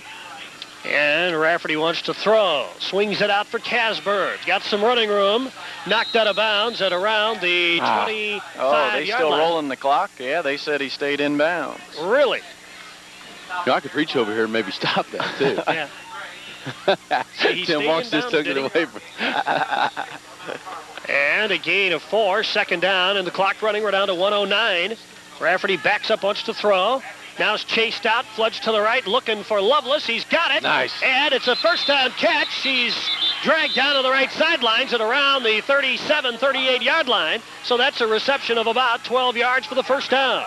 This is the one thing I do like about this style of offense is that, you know, we're still doing the things that we normally do, and we're in a hurry-up situation. And you don't see us getting rattled. We're very well poised, and look for us to get in range here. 1:02 to go here in the first half of play. And it's 1st and 10. Rafferty, deep pitch. Here comes Casburn, turning it up at the 45, near the marker at the 48. Now we may call timeout. They'll look it over very quickly. Nope, he is shy. It is 2nd down, and the clock is running. Just about a yard shy, and let's see if we do take a timeout. Now timeout called by Red Hill. The Salukis indeed take timeout. 48 seconds to go in the first half. And Red Hill with your lead, 12-6. Well, what a night, huh?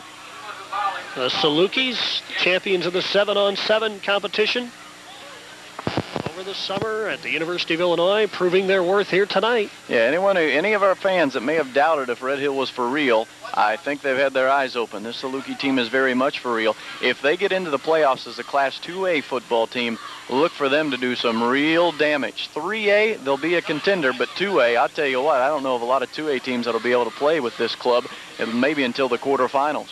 Yeah, can you believe this team is unranked? I don't know who ranks everyone, either on the AP or the coach's side, but somebody, and a lot of people are asleep at the wheel.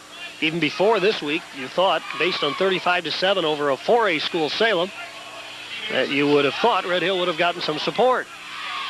All those voters must be from north of 70, huh? Yeah, they're all Decatur. Yeah, that's why exactly Robinson gets votes and we don't in 3A, because the Decatur Herald dominates some of that stuff. 48 seconds to go. Aces with the ball at the 48-yard line, and there's a quick fly pattern pass complete to Snow inside the Red Hill 40 to the 35-yard line. That's a first down catch of about 18 yards.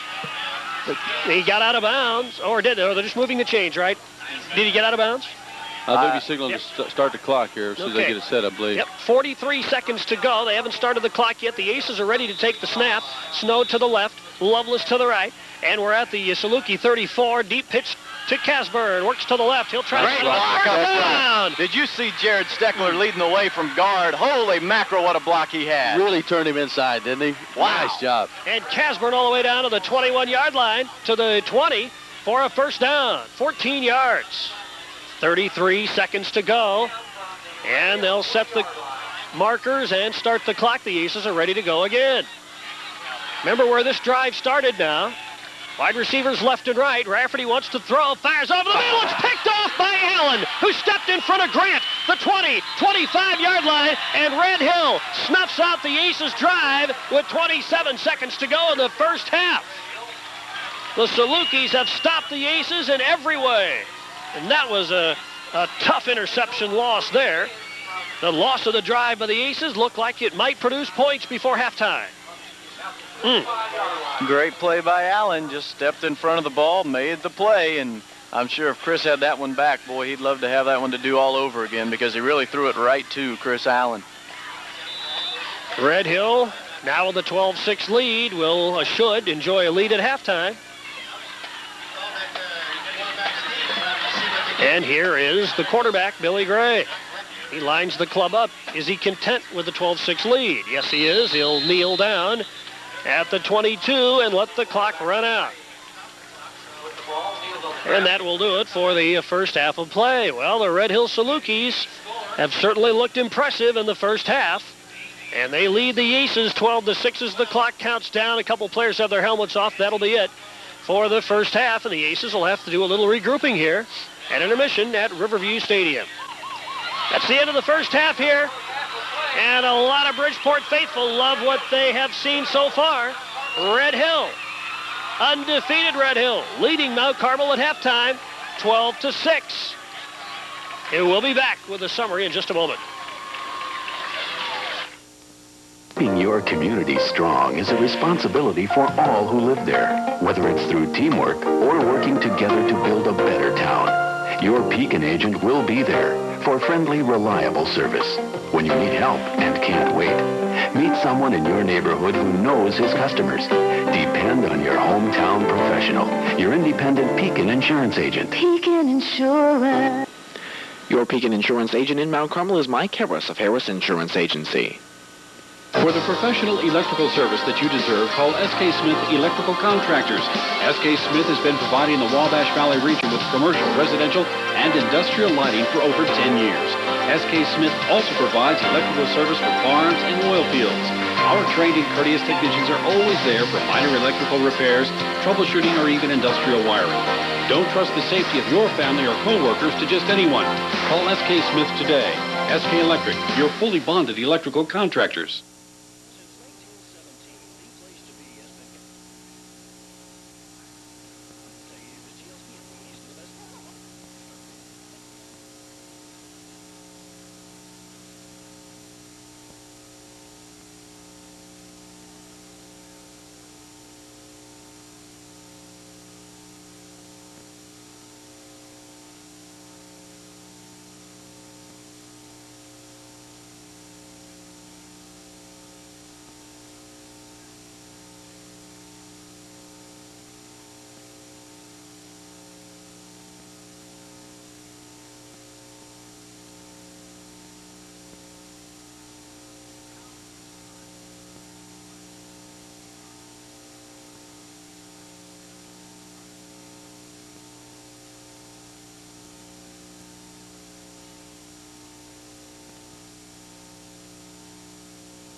right. Back at the stadium. Back at the stadium here. It is halftime. Red Hill leads Mount Carmel. The score is 12-6. The Salukis bidding for their third straight win, and they are doing a marvelous job here in this first half. Rob Blackman has a statistical scoring summary, right? Yeah, here's your statistics. The halftime consulting. Pretty even on the ground game so far for both teams, with Red Hill leading 12-6 at half. We'll start with Mount Carmel as a team, 22 carries for 93 yards. Jed Casburn leading the way, 10 carries for 64 yards. Justin Swanson, 4 carries for 7 yards. Keep us 2 carries for 9 yards. Chris Rafferty has carried it 6 times tonight for a total of 13 yards. Through the air tonight, Chris Rafferty, not too bad of a night, although that interception hurt just a little bit there right before the half.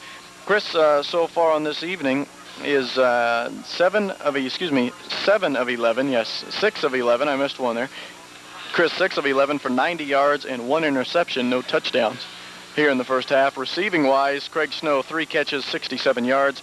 Justin Lovelace, 1 catch for 13 yards. Jed Casburn, 2 catches for a total of 10 yards. The Aces have not been penalized here in the first half. Meanwhile, for the Red Hill Salukis, 19 rushes for a total of 70 yards. Leading the way on the ground is Brandon Tolley, 4 carries for 41 yards.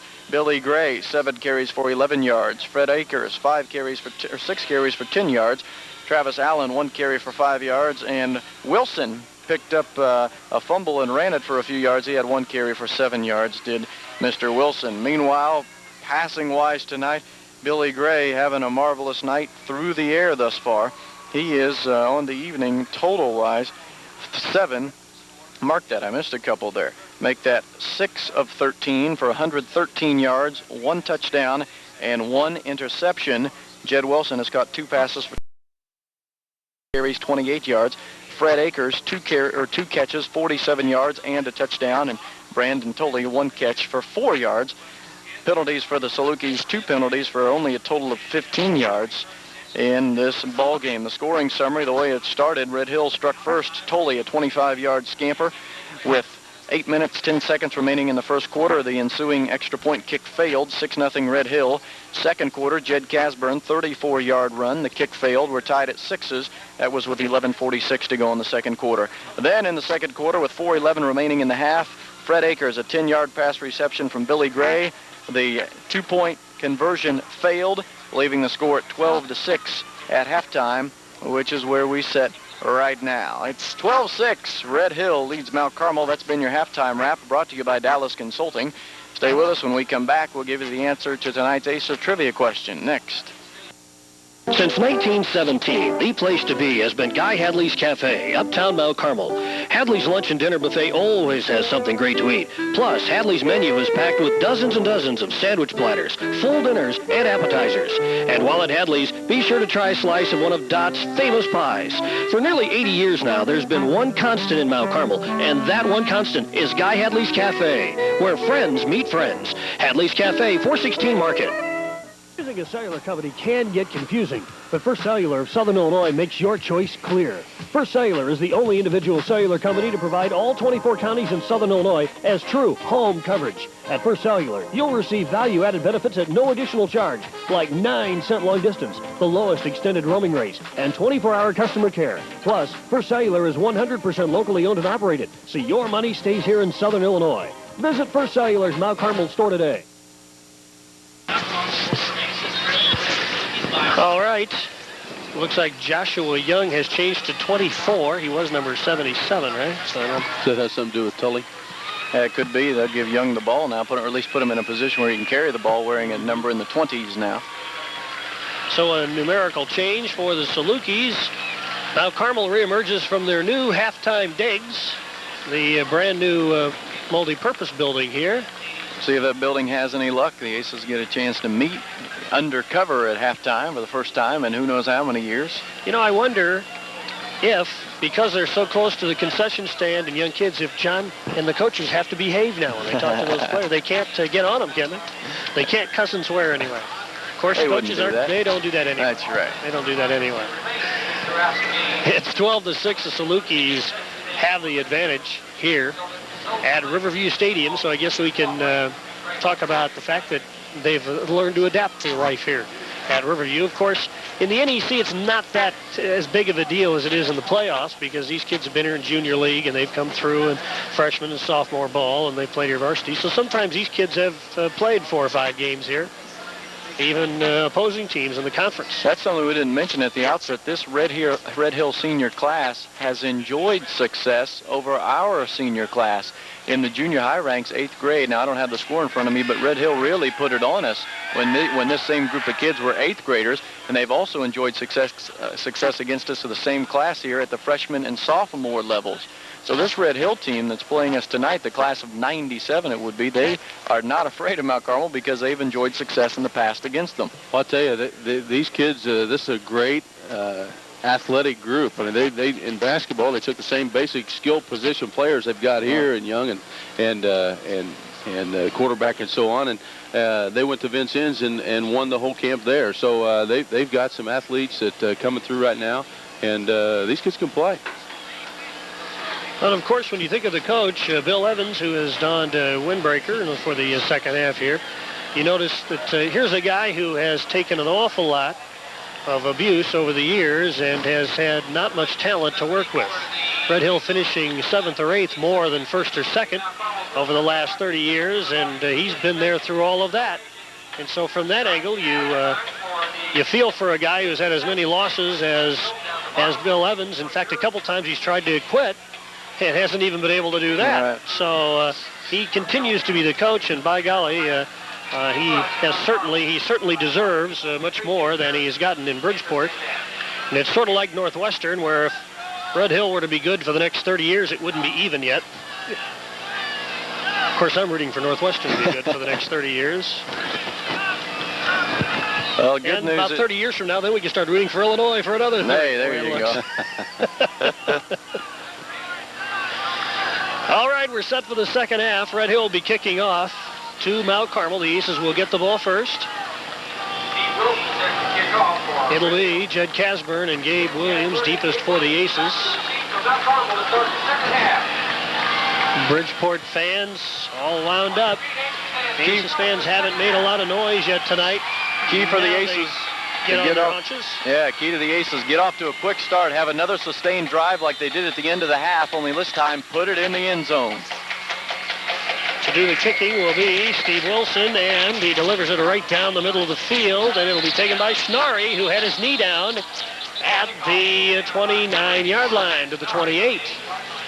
Something about Schnarry in kickoffs. He gets a lot of them, partner. Leading the team in that category, as we mentioned earlier.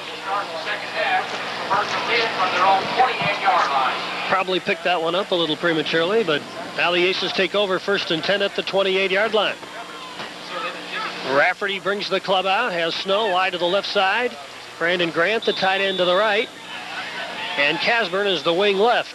2 setbacks, Swanson and Keepus, and Swanson gets the call. High handoff from the quarterback, and to the 32 he rolls, does number 33. A gain of 4, second down. Swanson, that nice hole from Burbrick in the center Horrell, and a nice 4-yard gain. And now, this time after a fake to Swanson, Rafferty keeps and gets a couple of more yards to the 34, a gain of a long 1, maybe 2. 3rd down and 4 now for the Aces. Big 3rd down here. You want to come out of the gate on fire and to start the second half, and the Aces just need to put a long, sustained drive down. Even if they don't get points, keep the ball for a while and get that offense confidence up. Rafferty flings it to the left side, and the pass is caught by Snow over the 40 at the 41-yard line. Snow went down on his knees to make that reception for the 1st down. Chris now closing in on a 100-yard passing night. He's got 96 total yards through the air. And now the line of scrimmage is the 41. Snow checks out wide left. Loveless in the game now, wide receiver to the right. And Rafferty gives to the upback. Swanson bounces off the right side. Almost had some open field running room. He was wrapped up, though, at the 46-yard line. Wrapped up low by Chris Allen. 2nd down and 5. Well, I don't know what the coaching staff said to the O-line in the locker room, but, boy, they're really dominating to start this second half. They look like a brand-new offensive line. And here now the Aces lining up with the same arrangement as the last play, and sliding off the left side is Casburn. Now back to the middle of the field, right on the first down marker at the Red Hill 49-yard line, though it appears he'll be shy by half a yard. Depends on the spot. Looks like third down. They might bring out the chains. I think that's what they're going to do, just to be sure. You know, one of the things that we don't probably get enough credit to, the officials have done a pretty good job tonight. Yeah, they have sure noticed have. it was a crew out of Charleston, I believe, all of them, and they have done a nice job tonight. Chris Allen, number 23 of Red Hill. He's 5'9", 190. He looks a lot bigger on defense than he does on offense, doesn't he? I'm glad they decided to measure it, because that is a new set of downs.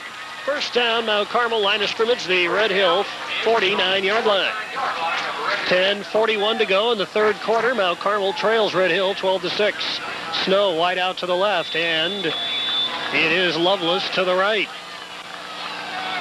And here is a handoff. Sliding over left tackle, bounding into his own man, and then falling down is Swanson. He hit Steckler and went down at the 44. Well, what about Jared Steckler up the field 6 yards blocking the linebacker? Hey, if you can get 6 yards every running play, you're doing something right. Second down and a long 5 for the Aces. Receivers left and right. Wingback left is Grant. Rafferty gets up. Looks like he's checking out. Creating a play right here on the spot. Now backs away from center. Changes again and now calls the signals. And deep pitch to Casburn. Running room left side. Turns it up and didn't quite get to the first down marker. He's out of bounds at around the 43-yard line of Red Hill. 42-41 call it. Obviously the call that was on Chris didn't like. He stood up and checked at the line of scrimmage and made a pretty nice call there. Got him some yards. Well, defensively that time, they really kicked it. They got a lot wider. They've come out here, Red Hill has, and they've got the nose and both tackles really stuffed down inside. We've done a nice job just really pinching down hard and running off the guard tackle gap. Third down and 2 now, and here is Rafferty. Pitch again to Casburn. Running room. Does he get the first down? Yes, and then some down the left side. Inside the 35, down to the Red Hill 33-yard line. Gain of a long 6. And a first down. Jed Casburn, 13 carries, 80 yards. He's on his way to another 100-yard night like he had last Friday night in the rain and slop in Fairfield. Yeah, what do you have, 144? 142, I believe, yeah, last week. Here it is, first and 10 now. Line of scrimmage is the 33. Rafferty sets the club down. Receivers left and right. Wing left. And handoff. Big hole! Finally, Swanson rolled down at the 25 near the first down marker, and this drive continues. Boy, that offensive line, I can't say enough about them. They have come out here in the second half and are dominating the line of scrimmage. I mean, every play they are blowing them off the ball. Second down and 2 now. Rafferty sets the club down. Receivers left and right. And fakes one way, hands to Casburn. Nope, this time Red Hill reacted, stayed home, did Steve Wilson, and brought down the ball carrier Casburn for a loss back at the 26. A little bit of confusion that time. It looked like Jed ran into one of the linemen as he took the handoff. It slowed him down just a little bit. Third down and 3 now for the Aces. 9:06 to go, third quarter. Receivers left and right. Swanson, big hole, first down, breaks another tackle, gets down inside the 20 to the 15-yard line. First down. Well, looks like we got the game plan in the second half. Give it to Swanee and let him just run for yards. What a nice play and good run. I think you guys are right. We just kind of jacked it up at halftime, said, fellas, we're going to win in the trenches, and yeah, here we go. You're exactly right, Coach. That looked like exactly what happened. An 11-yard gain. Now it's first and 10. Line of the 15 and line of scrimmage the 15. Swanson, big hole left side. Finally spun down at around the 10. A gain of almost 5 for the ball carrier. Call it 4. Second down. You know, I believe our intensity on the sideline. I think our intensity on the field. I wonder if there's any paint left in the locker room. Let's see what the Aces do here now. Second down and closer to 7 than anything. Rafferty calls the signals. And backs up, wants to throw, fires for the end zone for Lovelace, and it is intercepted in the end zone. A battle for the catch, yes. Flag down, though. An interception in the end zone, but there is a flag. Yeah, I think one of the Aces linemen, the left guard, I think was out of the snap count too soon, and that's what it is, so they'll take over on the turnover. Wow. Another turnover by the Aces, another pickoff by Red Hill. This one in the end zone. And Red Hill has it at the 20-yard line. Well, for the second time in as many tries, the Aces have drove the ball down the field and then turn it over. We're moving the ball, but when you get inside the red zone, you gotta connect, and we're just not doing that right now.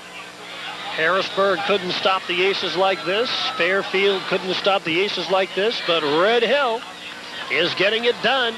We're not to nervous time yet, but we still haven't been able to push it in. There's a long time left in this game. First down and 10. And Gray bootlegs out, turns it up to the 15, 20, 25, 30. Nice run by the quarterback and a first down to the 33. Ryan Peter brings him down. Burber got pushed right in the back that time. I guess the official thought it wasn't hard enough to make a call, I guess. Nice run of 13 yards by the quarterback. And if Red Hill could take 6-7 minutes off the clock and roll down the field and score here, wow. As it is, they lead 12-6. The wide receiver to the left side is Joshua Hill. Steve Wilson is checked out to the right. Gray takes his time, sends Powden in motion to the left, and fires a slant pass. It's caught, complete. Burbrick applies the first hit. Lewis finishes off the receiver after a near first down catch. Now Lewis has words with the receiver, and that is Fred Akers. Gain of 8, second down. Second down and 2, line of scrimmage, the 41. Again, that quick slant to the slot back, Akers, and they've had success with that all night long. And Akers, nice catch, nice little run over the middle, and an 8-yard reception for Fred Akers. Here come the Salukis out now. Hill checks out wide left, and Wilson goes wide right. Billy Gray, 6'3". Not one interception against him this year. Hands off, Powden breaks away, now has open field, running room to the 45, 40, down to the 35, finally brought down there at the 35-yard line, and that is a gain of 24 yards and a first down. DeVue brings him down, and that run by Brant Powden gives the Salukis a first down. Boy, the Salukis got fortunate there. We fired a backer on that side. He just got by our backer to the outside that time, I believe, Robin, for a nice run. Well, the Salukis doing what they had to do, as you mentioned, partner, eat some time off the clock and drive the ball down the field. Ace's defense going to have to really step it up here and come up with a big play. All right, we'll go down to the field after this play. It is first and 10 for Red Hill. And wings are both ways. Now Powden in motion to the left, receivers left and right, and Gray options right, keeps himself, gets by one. Now he's dropped inside the 30, down to around the 28-yard line. It'll be second down. Let's go to the sidelines. Here's Kevin Madden. Scott, before the game, John Hart said, if we play very well, we won't win the game. We have to play above very well to win tonight. The Aces aren't even playing very well right now. They're making mistakes at crucial times. If they can stop Red Hill here, which is a big if, then get the ball back, they need to put some points on the board. Still 6 minutes to play in the third quarter, but if Red Hill puts points on the board here, then it is a big mountain to climb. Second down. And here is a deep pitch. And Akers tries to run around the left side. McNew got him, lost him, and now a flag down. Finally finished off by D and Peter at around the 27-yard line. Let's see where the flag is, though. I think we might have a face mask on the Aces or something on the defense. That's what it is. Wow. Holy mackerel. That was, as it was, about a first down run. Now they're going to tack it on, and that'll make sure it is. Inside the 20, inside the 15, down to the 10-yard line, a 15-yard infraction, and a first down for the Salukis. Well, it's the first Aces penalty of the night, but boy, that could not have come at a worse time. We're down to 6:02 to go in the third period. Red Hill leads Mount Carmel 12-6, and they are on the march. This drive is their lengthiest drive of the night already. Remember, it started after the interception in the end zone. They got the ball at the 20. Is this club something or what? Here is Gray. He sets the club down, receivers left and right. Now sends Akers in motion to the left and gives him the pitch. Akers is wrapped up right away and dropped behind the line of scrimmage by Fisher.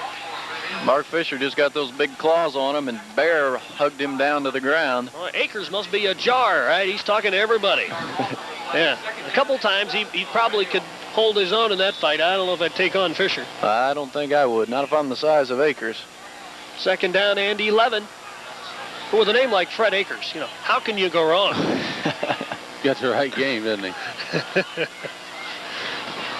Second down and 11. He will not go into coaching, though. I predict that. Here is Gray. Sets the club down and sends Coach Akers in motion. And McNew. drags down the quarterback all the way back at the 22-yard line. You know, a while ago on that big run where we had the face mask, Lance was in the right position, just didn't wrap up. And, boy, he really did a nice job that time. A big loss of 11 all the way back to the 22. It is 3rd and 22. They have to go to around the 1.5-yard line for the first down. That's a huge play by the senior defensive end. Moves them back. Now you got to guard against the pass, keep Gray in the pocket, and make him have to go through the reads. If he gets out and breaks containment, you're putting yourself in an awful predicament. One of the few real successes by the Aces defensively tonight, and that is one of them. Now receivers split left and right on 3rd and very long. Man in motion, that's Akers. Here's Gray. Wants to throw. They're in on him. He's flushed out to the left. They're in on him, and they've got him. And around the 24-yard line. And that'll be 4th down, and McKinney helped lead the way there on defense. McKinney and Burbrick, but it was McKinney who got in there first and flushed him out there, and chasing him down, as did Eric McKinney. That's the play the Aces needed. Now let's see what the Salukis do here. With 3:43 to go in the 3rd period, Red Hill leads 12-6. Obviously 4-down territory. This is the biggest play of the game right now. Right here, if the Aces can stop them and get the ball back. And the sack was really big because it took him out of field goal range as well. McNew's play almost ranks among the game's premier plays, at least for the Aces. Let's see if it leads a turnaround here.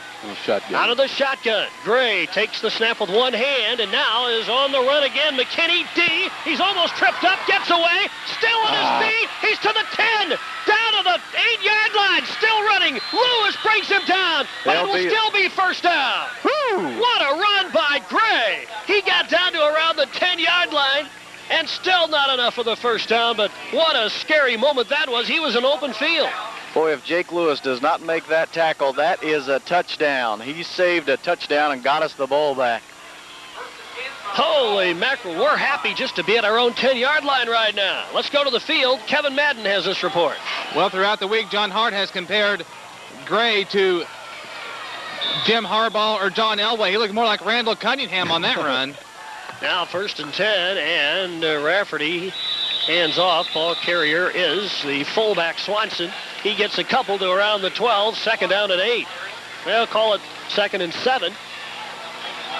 And we are down to 2:52 to go in the 3rd quarter. This would be one of the neatest Mount Carmel drives of the year if we can do something here. And here is Casburn. He's wrapped up for a loss by Red Hill. Back at around the 13, 10, 11-yard line. In fact, further back than that, at the 9. 3rd and 11, so definitely a passing down for the Aces. Was that Joshua Young on that play? Now Rafferty over the middle, almost picked up. He got it! The great He caught it! And a first down catch over the middle to around the 33-yard line to the 31, and that was very close to an interception as well. But a first down nonetheless, and a pass play of 26 yards, or 21 yards rather. Well, I tell you, Scott, with that outside release of Craig, that takes Gray with him out here playing deep, and that seam is wide open. They've tried to force it in there a couple of times. Big play that time. Huge play for the Aces. Now Rafferty hands off, and coming this way is Casburn. He's swarmed under it around the 34. Flag flies from way beyond. The back judge is going to call a face mask 20 yards away from the play. Bill Evans is beside himself. But he saw it from back 15 yards behind the play. The back judge are in front of the play, and that's the call, a 15-yarder. That one really helps. And Bill Evans is upset, showing his emotion on the field. That official threw that thing from 20 yards back and in the defensive secondary. Well, the line judge and the referee were right there on the play. They did not call it, but the back judge is the guy who threw the flag. That's what Bill Evans is saying. Hey, well, 2 guys right in front of the play, they didn't see it. But the back judge did not hesitate, went right for the flag, and he calls it. Well, we'll take it, and the penalty gives the Aces a first down now at our own 49-yard line. 2:07 to go, third period. Aces trying to come from behind. Here is a Rafferty. Keeps, and at the last minute pitches to Keepus for a loss. That play went nowhere, and Keepus pinned back of the 44. Loss of 5 on the play. I'm going to call it the 45, give him a loss of 4, second down. The defensive line able to get upfield that time for Red Hill and flush that play out. Nice play by the defense. Brandon Grant checks out wide to the right side. Snow wide left. Lovelace a slot to the right, too. This is the first time we've used a slot tonight, perhaps. And here's Rafferty rolling to the right. Looking. Fires for Snow off his hands. And intercepted. Intercepted by Red Hill by Gray. Off the tip. He gets away from 1, 2, and is knocked down to the 47. Red Hill does it again on defense. An interception off of a tip by Gray, and Red Hill again has the ball. Those Salukis keep making the big plays. That's what, 3 interceptions tonight? 3 interceptions. That ball just a bit too high for Craig. He reached for it, tipped it up in the air, and Gray, good sense about him to hold on to the football, and then a nice 10-yard run after the interception. And here we are down to 1:24 to go in the third period. The Aces trail 12-6. And Red Hill has the ball at the Aces 48. And the Salukis just keep coming up with the big plays. Gray sets the club down. Receiver split. A little slant pass caught by Akers. He tries to reverse his field a little bit, come back. Williams drops him about 3 yards further back than he was at around the 42. A gain of about 6 on the pass play, 2nd and 4. He had the first down when he caught the ball and then bellied back to get more running room and instead lost 4 yards, or he'd have had a first down. You know, Akers and Williams is a pretty good matchup there. Yeah. Yeah, both about 5'7". 2nd down and 5. We're inside a minute, third quarter. No scoring in the second half. Red Hill maintains a lead, 12-6. And like in the first half, they've had the ball much of the third period. And here is Gray. Sends Akers in motion to the left. Fakes, options, McNew grabs him, brings him down as the quarterback tries to cut it up at the 40. He'll be dropped shy of the first down marker, and it will be now leaves Red Hill about 4 yards away on third down. 3rd and 3 again. This Aces defense has been on the field a lot tonight, but we're calling on them again to make a good play, a big play, and get the ball back. Looks like Red Hill's Gray will allow the clock to run out in the third quarter, and we have reached this state of affairs with Red Hill leading with 1 quarter to go. The fourth quarter must belong to the Aces if we're to rally to win tonight. It's been Red Hill tonight with the big plays, and the Salukis lead Mount Carmel 12-6 with 1 quarter to go. Back to the stadium in a moment.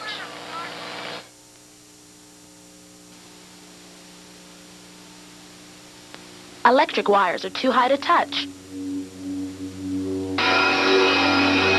Not. Overhead wires are insulated. Not.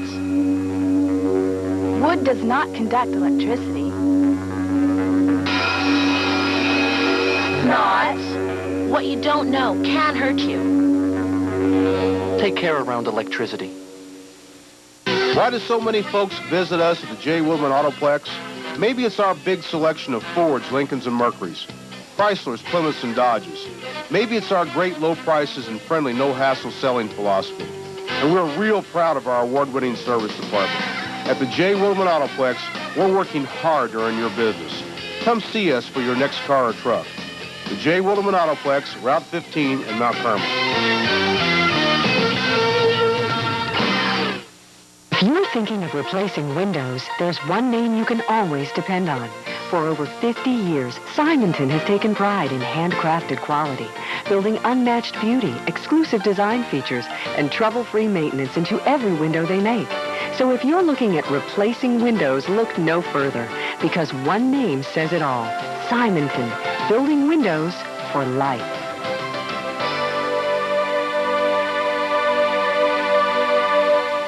Committed Committed to quality. It's a pretty simple statement, but at Wabash General Hospital, it means so much more. Committed to quality is Wabash General's promise to stay abreast of modern medical treatment and technology, provide kind and compassionate care, and maintain the high standards of medical excellence that the community expects and deserves.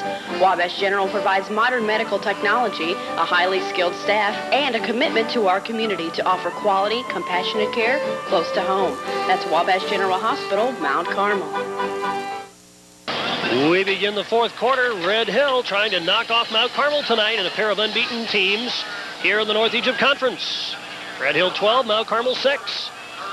The Salukis have the ball, 3rd down and 3. The line of scrimmage is the Mount Carmel 40-yard line, and that's the way the fourth quarter begins. Here is Billy Gray, the talented Saluki QB. Slant pass complete to Akers. First down, gets inside of Berberick.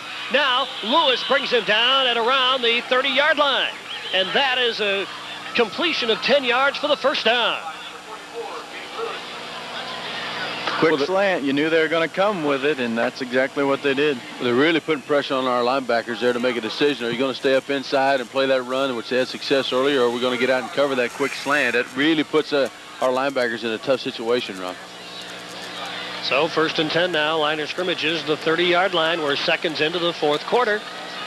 Red Hill at the Aces 30. That is Travis Stolting, who has been in on this drive. One of the wide receivers, Wilson the other, now a man in motion.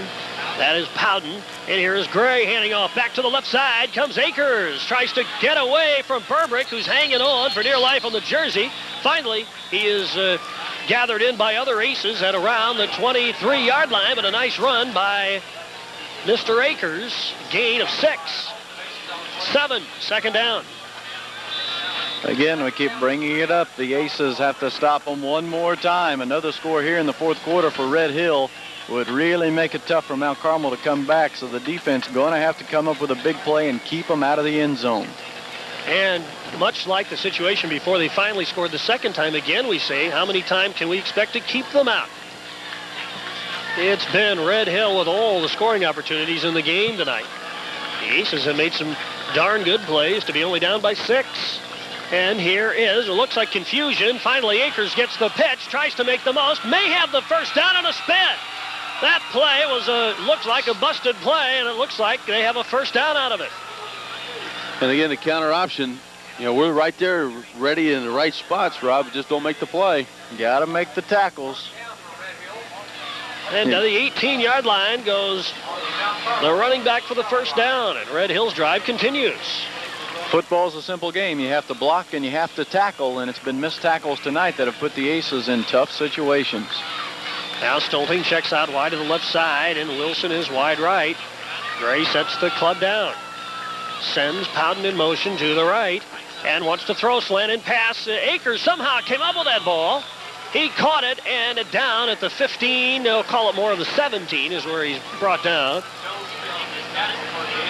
And a gain of 6, 2nd down. D on the stop for the Aces. 9:55 to go in the game. This is a legitimate Red Hill bid here. In 1992, they beat the Aces, and that was a fluke. This is legit tonight. And here goes the wide receiver Hill checking out wide to the left side. The backs are all three pulled up now tight for Gray. And here he hands off. Akers hurdles over one of his own fallen blockers and gets inside the 10 down to the 6-yard line. And does not have the first down. Oh, holding on the Salukis anyway.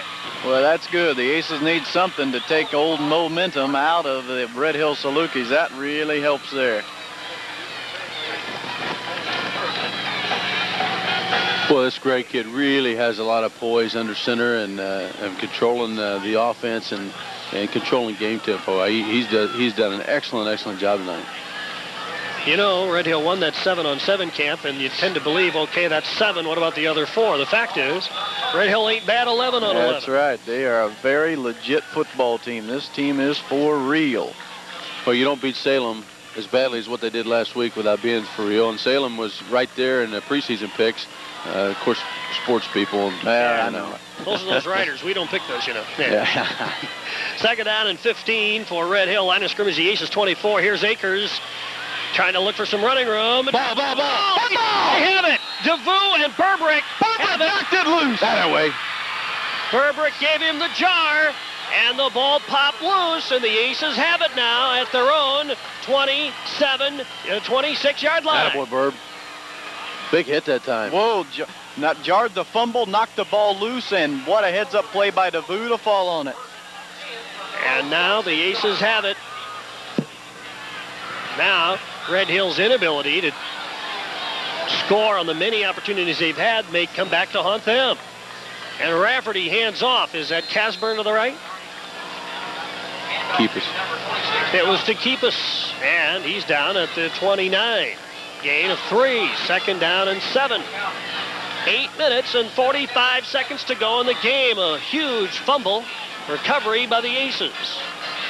Rafferty sets the club down, one man in motion, and a handoff. Ball carrier this time is Casburn, and he is finally brought down at around the 30-yard line. Not much there as he tried to sweep to the right. And it'll be 3rd and 7. Big third down play here where the Aces try to put it in the air or keep grounding it out on the ground. We've been in a lot of third downs tonight, haven't we? And here is the quarterback. Wants to throw. Oh, my. Something to miss there. Rafferty flinged it towards Snow, well shy of the receiver. Craig wasn't even turned around. Incomplete, 4th down. The Aces, this deep in their territory with 8 minutes left, are forced to punt the ball. So now you're getting down to maybe only 1-2 more chances at best for the offense. Not a very good series there, and now we have to give it up. Snow back inside his own 20. And deep for Red Hill, a pair inside their own 45. Here's the snap and the kick. Little load, line driver, and it goes out of bounds. The official will mark it at the 48. So Red Hill takes over once again in great field position with only 8 minutes and 3 seconds to go. Red Hill 12, Mount Carmel 6.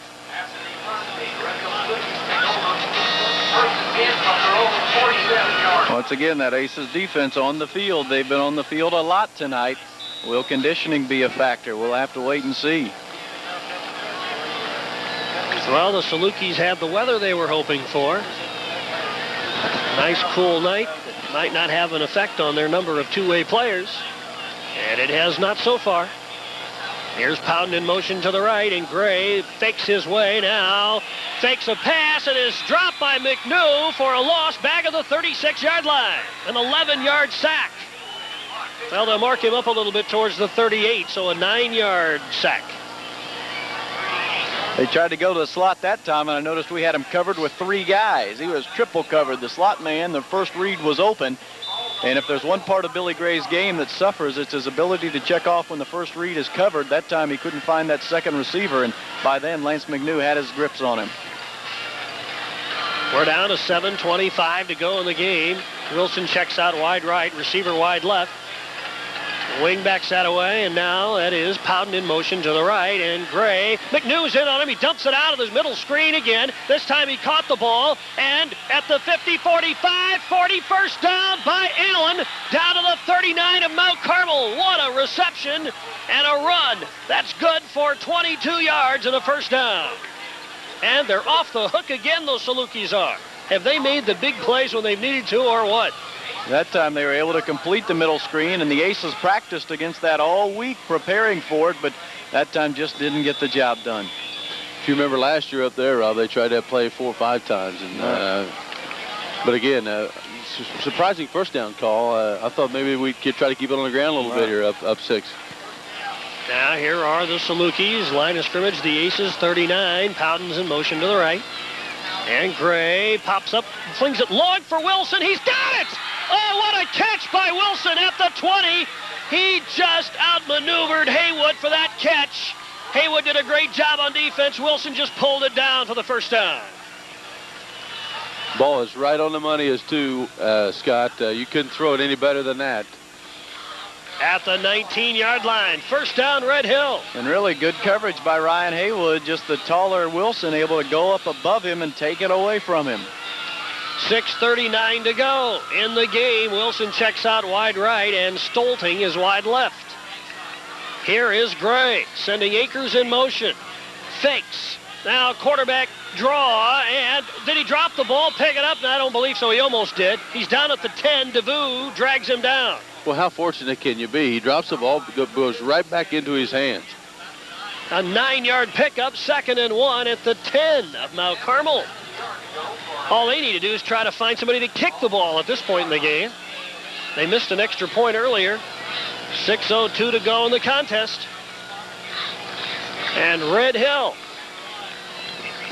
their fans are still very quiet. They know things can happen in an awful hurry here at Riverview Stadium, and have. But they've got to be thrilled at what they sense. A legitimate knockoff of Mount Carmel. Here is Gray on the run with McNew after him and one other, and he's finished off by Williams over there at around the 20-yard line at the 18. The loss on the play. You know, Bill Evans just dancing with what brung him to the dance in the second half. Right. I mean, his short passing game has been good for him. He's just keeping it up. Back to the 17, 3rd and 7 now for Red Hill. The clock, of course, running 5 minutes and 14 seconds to go. A huge stop by the defense. Try to keep them out of field goal range. They got a pretty good kicker, so you really need to keep them back there. This would be a 35-yarder if they had to kick it from here. Here is Wilson to the right, Stolting to the left. What will Red Hill pull out of its magic bag here? It is Gray handing off on a draw, and Allen is going maybe nowhere. Flags fly. Allen's dragged down to the 15-yard line. Burbrick's there, and also D. What is the flag? Holding Red Hill. So you got to move them back and give them 3rd down again, because you want to keep them out of field goal range. So you have to move them back, but that only gives them another chance. And Billy Gray, and it only takes one chance, yeah. Now they're back to the 29, and it is 3rd down and a long 19 to go. 4:52 to go. Here comes the play, shuttled in by the wide receiver. How about this Red Hill team? Here is Hill checking out wide right, and Hill left, Wilson right. And Gray sets the club down. There is Powden in motion, and the quarterback rolls to his right, wants to throw, looking, fires long for Akers, well out of bounds, incomplete. Well out of bounds. 4th down. I'm glad he didn't look over the middle that time. Because he was wide open. You saw what I saw, partner. In fact, Houghton's looking around going, hey, I was here. So now 4th down, obviously 4-down territory, down on our 28. Boy, the defense is going to have to make a stop here and get the ball back in the hands of the offense, because time is now the biggest enemy. So what do you do? Do you go quick outside? Do you go middle screen?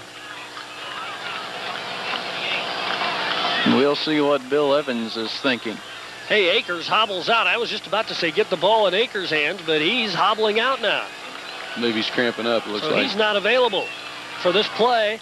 It is 4th and 18, 4:23 to go.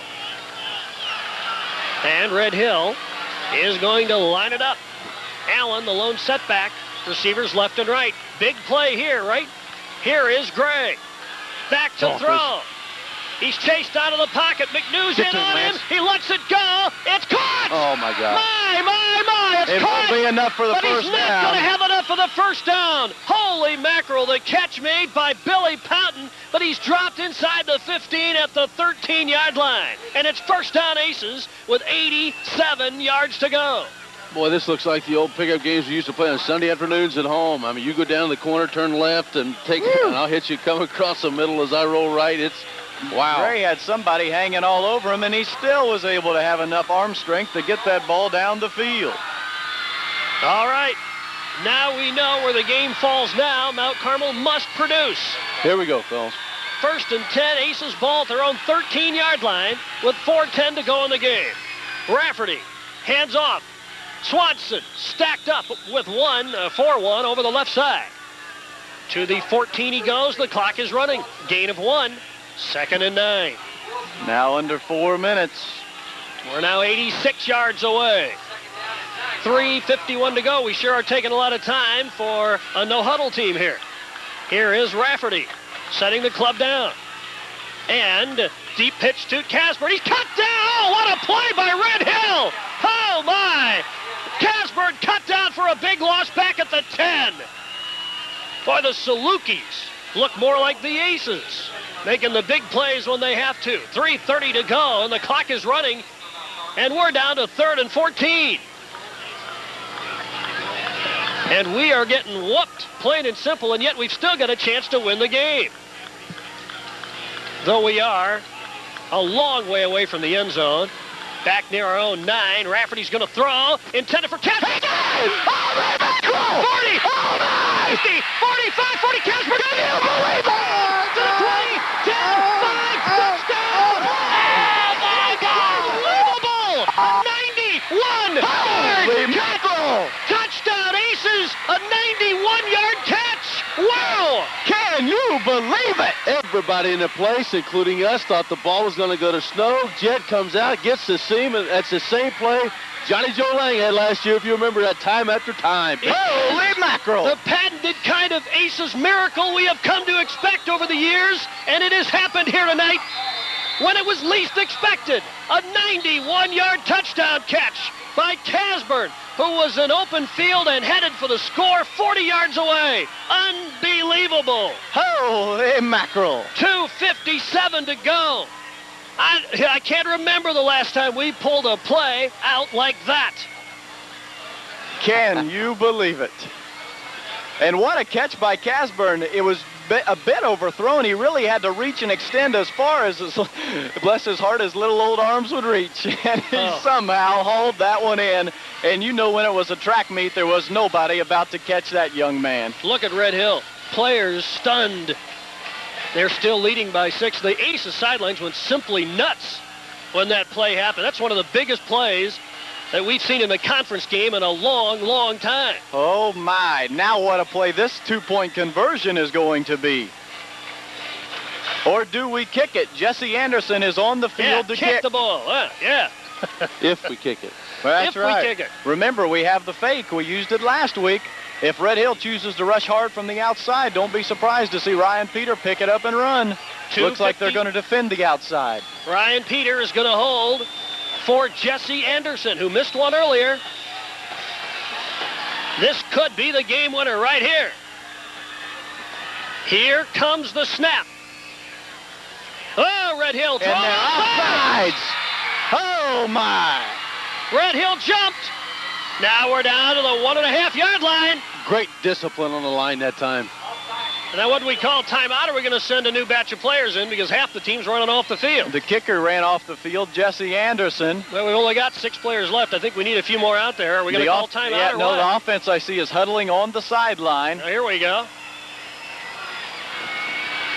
The ball is just now being ready for play, so you still have plenty of time. Chris is telling him to play. Of course, well, I still say kick it, but that's okay. Let's go for it. Well, we've practiced this week. Rafferty sets the club down.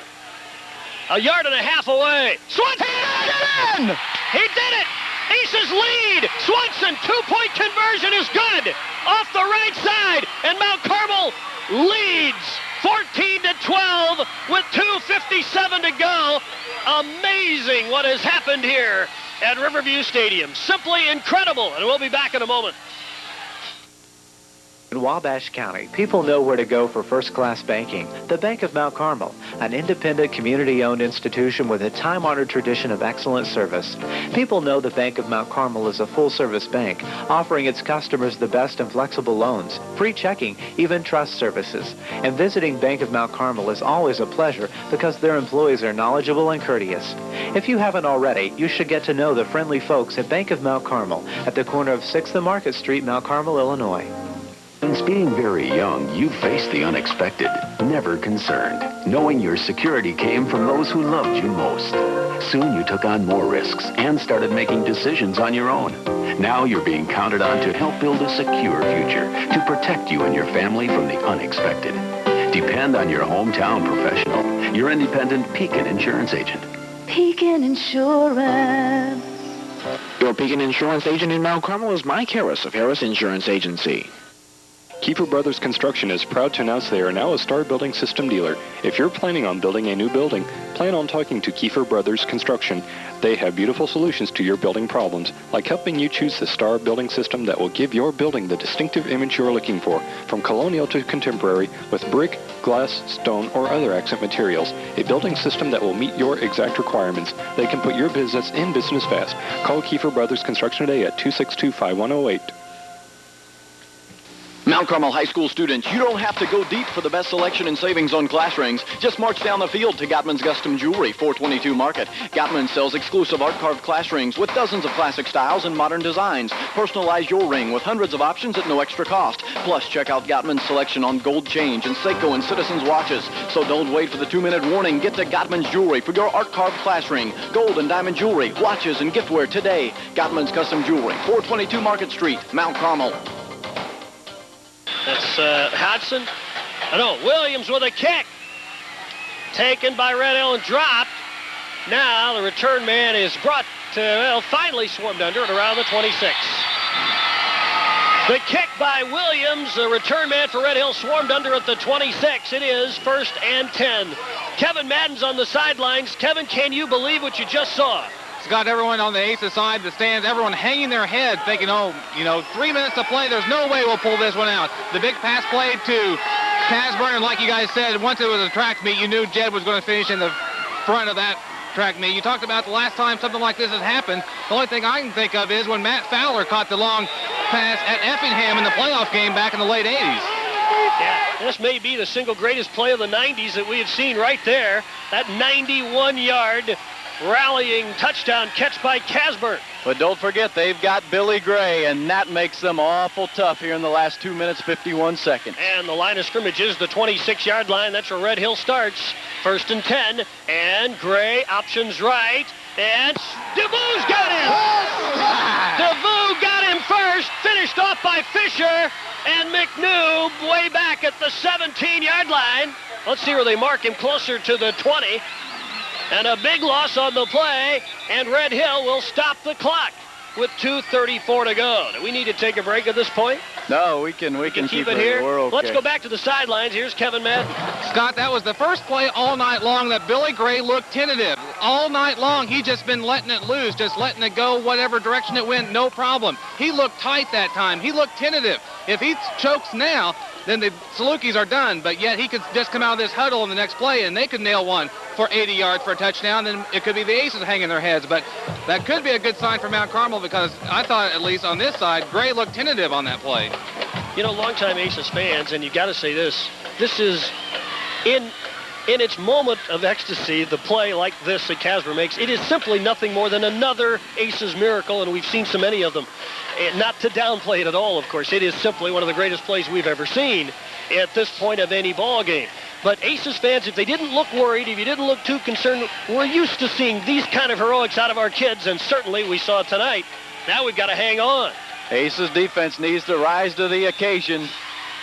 2nd down, line of scrimmage, the 20-yard line. A long way to go for the Salukis here, but they've got Gray at the helm, and he's going to do a little swing pass, and now a flip of the reverse, and here comes the ball carrier. Nope, driven out of bounds. Who was that over there? After the handoff, after the catch, I didn't even see who. It was Powden on the carry. It only ends up being about a 2-yard gain on the little razzle-dazzle, so the trickery does not work for Bill Evans' club. But he did get out of bounds to stop the clock. That's the key. And, of course, the term reverse did not apply in this setting. I just made it up. I don't know. 3rd down. The Salukis have to go to the 37, and they're at the 20 now. The hook and ladder. Yeah. But the ladder wasn't very long. It was a lateral ladder, if I can say that without tripping over my tongue. That was a design play, and now it's 3rd and a long way to go for the Salukis. Red Hill's quarterback drops into the shotgun.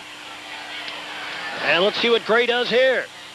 He's looking long, and he's got a man open, but he overthrows it. Akers at the 47, and it'll be 4th down. They ran the crossing route. Akers started in the slot, ran the deep flag behind the crossing split end, and he was wide open, and Billy Gray just overthrew him. We really caught a break there. He was wide open. What we've reached now is this is perhaps Red Hill's last play of the game to try and keep something going. It's 4th down. They really need only a 1st down at this point, and they have to go 17 yards just to get that. 2:21 to go in the game. A modern Aces miracle has occurred tonight, if we can hold Red Hill off here.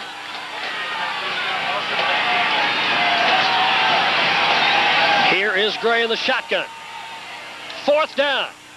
Back to throw. He's chased out of the pocket. Steckler gets a piece of him. And got him! Mikko finishes him off. Aces with a ball at the Red Hill 10-yard line. And Mount Carmel with a 2-point lead and the ball with 2:14 to go. And they may have turned one of their greatest magic plays of recent memory to make this game work. Let's go to the sidelines. Scott, I've known Bill Evans for several years now, and one of his favorite sayings is, we had our dauber down last night. Well, their dauber was sky high about 2 minutes ago. I don't think their dauber can get much lower than it is right now. Even with an Aces turnaround and a victory, you have to feel for Red Hill. These kids are crushed. Now Carmel with the ball here, just 10 yards away. Swanson slides, dives down near the 6-yard line. Mount Carmel has trailed virtually the entire game. We tied it at 6. We've never really had led until just there with that touchdown catch and the 2-point conversion. This game will be one that fans remember for a long time. And in Red Hill, they may just remember it forever. It preserves, for now, an undefeated season, too, for the Aces. So, of course, that makes it special in that area alone. And it preserves a lengthy regular season winning streak. Swanson bounces in. Touchdown! Oh, that will do Swanson, it. a 6-yard touchdown. And the Aces lead 20-12 with 1:38 to go in the game. Mount Carmel has scored twice here in the last 90 seconds. Well, unfortunately, people are going to pick up the newspaper tomorrow and see a 21-12 score, but little do they know how close Mount Carmel was to defeat. Ryan Peter holds for Jesse Anderson. This could really put the game out of reach at 9 points. And here is the snap. Ball down. The kick is up, and it is no good. So 1:38 to go in the game. Aces 20, Red Hill 12. Back in a moment. When Security Bank says we're your bank for life, we mean it. No matter where you are in your life, we're ready to help. With a full spectrum of banking, investment, lending, and trust services, we can do a lot for you now and in the future. Plus, we can provide the resources and guidance that suit your particular financial needs and plan. It's no wonder so many people have been our valued customers for so many years. Because at Security Bank, we're committed to being your bank for life. Robert Walters Furniture Company has been serving the Wabash County area since 1868. At Robert Walters, you'll discover unbeatable prices every day store-wide on the furniture designs that you desire. We carry a complete line of quality name-brand furniture that will delightfully fill any home. At Robert Walters Furniture, we take pride in working with our customers by offering 0% interest for 1 year and a convenient layaway plan. Visit Robert Walters Furniture in downtown Mount Carmel, where shopping is made easy. Looking for the ideal location on your next home? Your search is now over. Greenbrier is a unique single-family residential subdivision developed by Jim Fry and Larry Tedford. Greenbrier is located in the 2000 block of College Drive and consists of 23 parcels nestled on 8 rolling acres near Wabash Valley College. All lots contain at least 12,000 square feet. Each site offers concrete sidewalks, city water, sewer, electricity, natural gas, and cable TV. For more information, contact Mundy Real Estate Agency at 263-3131 or 262-7496. Not long ago, two Hardee's employees were making a trip when, in a moment of inspiration, it hit them. A bacon cheeseburger with a mesquite taste. As they continued, inspiration struck again. Double cheeseburger. You won't find a quarter-pound double cheeseburger this good for just 99 cents. And a mesquite burger with a delicious smoky taste? It's only at Hardee's and also only 99 cents.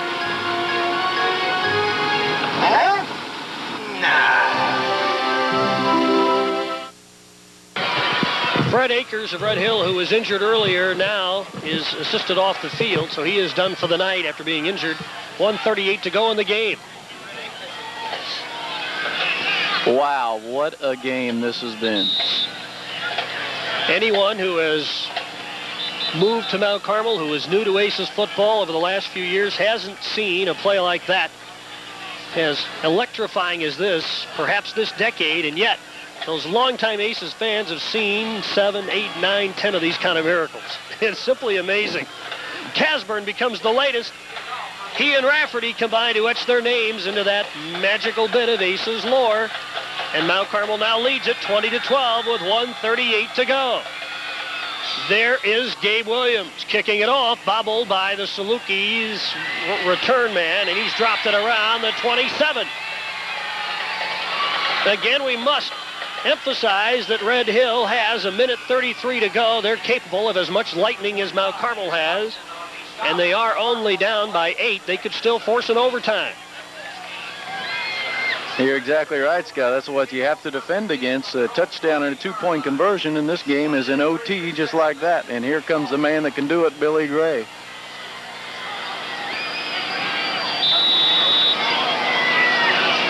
Just think, Jed Casburn was probably always going to be remembered for some statistics that he's put together in his career averages. Now he will always be remembered by Aces faithful. For the night, he caught a 91-yard touchdown pass to knock off Red Hill in their moment of glory. First down, and Gray wants to throw. Swings it to the left side. Houghton dropped immediately after catching the swing pass back at the 15, 14-yard line. And the Red Hill that we have seen for the last 46 minutes has vanished. And Mount Carmel's defense now rising to the occasion. Well, as Kevin mentioned on the sideline, that touchdown just took it out of Red Hill, and they just seem like a team that's very confused right now. Second down and 13, and Gray flushed out of the pocket. Thacker's got a beat on him. Finally, Gray lets loose. Williams, oh my, almost had the interception. Houghton comes up with it, and he goes out of bounds at the 45. That's a pass play of 30 yards, and a first down for Red Hill at the Mount Carmel 45 with 57 seconds to go. Are we through with the miracles yet? Or is it Red Hill's turn? Still 57 seconds left. Plenty of time for the Salukis. What a gritty game this has been. What a game for the fans. This has been as exciting as a game you've seen in 10 years. First and 10. Line of scrimmage is the Aces 45, and Gray calls the signals. Going to throw over the middle. Pass incomplete. Incomplete to Powden. Lewis got his hand in there, perhaps to deflect it away. Incomplete, second down. Nearly pass interference. I think Lewis might hit him a tad early. The back judge didn't throw the flag, and Saluki fans certainly wanted interference, but the Aces catch a break that time. 54 seconds to go. Of course, the pass was incomplete, so the clock does not start. Saluki scored first. Aces tied. Red Hill went back ahead 12-6, and it stayed that way until 2:57 to go in the game. Now, Gray operates out of the shotgun on 2nd and 10. And is flushed away. He gets rid of the ball. Left side, threw it away. It'll be third down. Wise move by the quarterback there. Well, that time we brought in Jared Steckler at a linebacker, took Joe D out. Steckler runs a little bit better than D, so we had him to blitz, and that's exactly what he did and forced Gray to make a hurry throw, and wisely, Gray just threw it out of bounds. There is a replay of this game tonight at Parkview Christian Church, an outdoor giant screen setup. Mount Carmel High School students invited. It starts at 9:30. The replay begins at 10 on Channel 12, and I know you're going to want to hang around for what you see. You got to see this one. Well, John Hart is living on the sideline. He's wanting the chop block called. And didn't get it. Third down and 10. Here is the quarterback Gray with receivers left and right. Could he be checking right here? Here is the call. And a swing double pass. pass. And here Double it is. pass. A double pass, and he's got a man wide open, and he gets it. Oh, my God. What a catch! What a catch at the 5-yard line at the 3 by Hill. A phenomenal catch on the halfback pass from Do you Wilson. believe this? Unbelievable. 39 seconds to go. Red Hill has the ball at the Aces.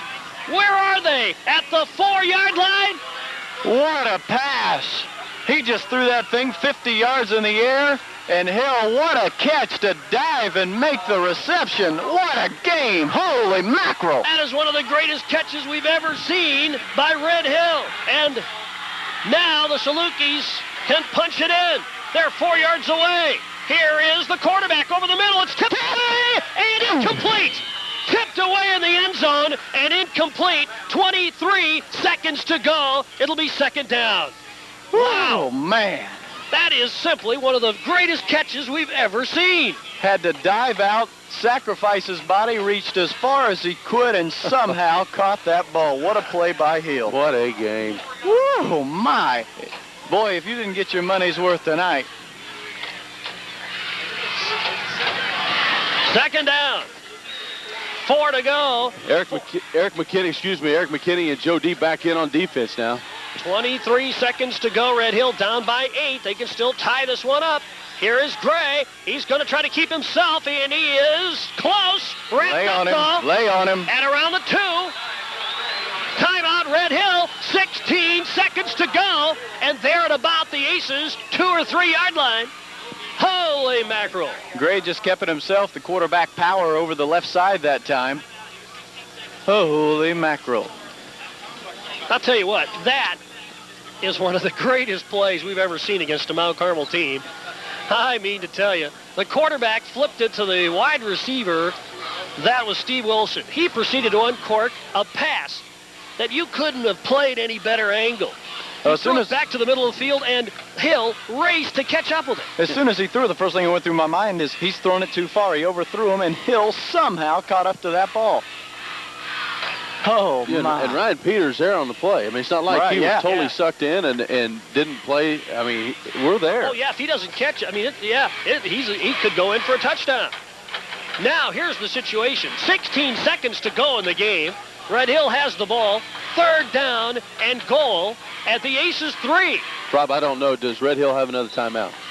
That I don't have in my statistics. Yeah, I should have known you'd catch me with that one. Does Red Hill have another timeout? How many timeouts left? 1 to go for Red Hill.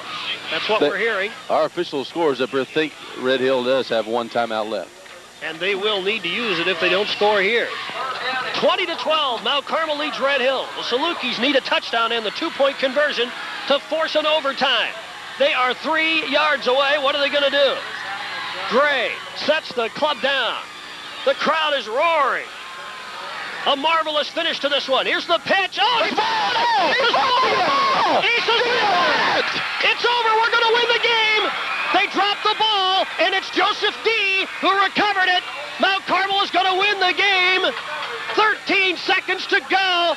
They fumbled the ball. We recovered it, and the game will be over. Oh, after the miraculous pass to Hill, Red Hill dropped the ball on a fumble, and we have won it.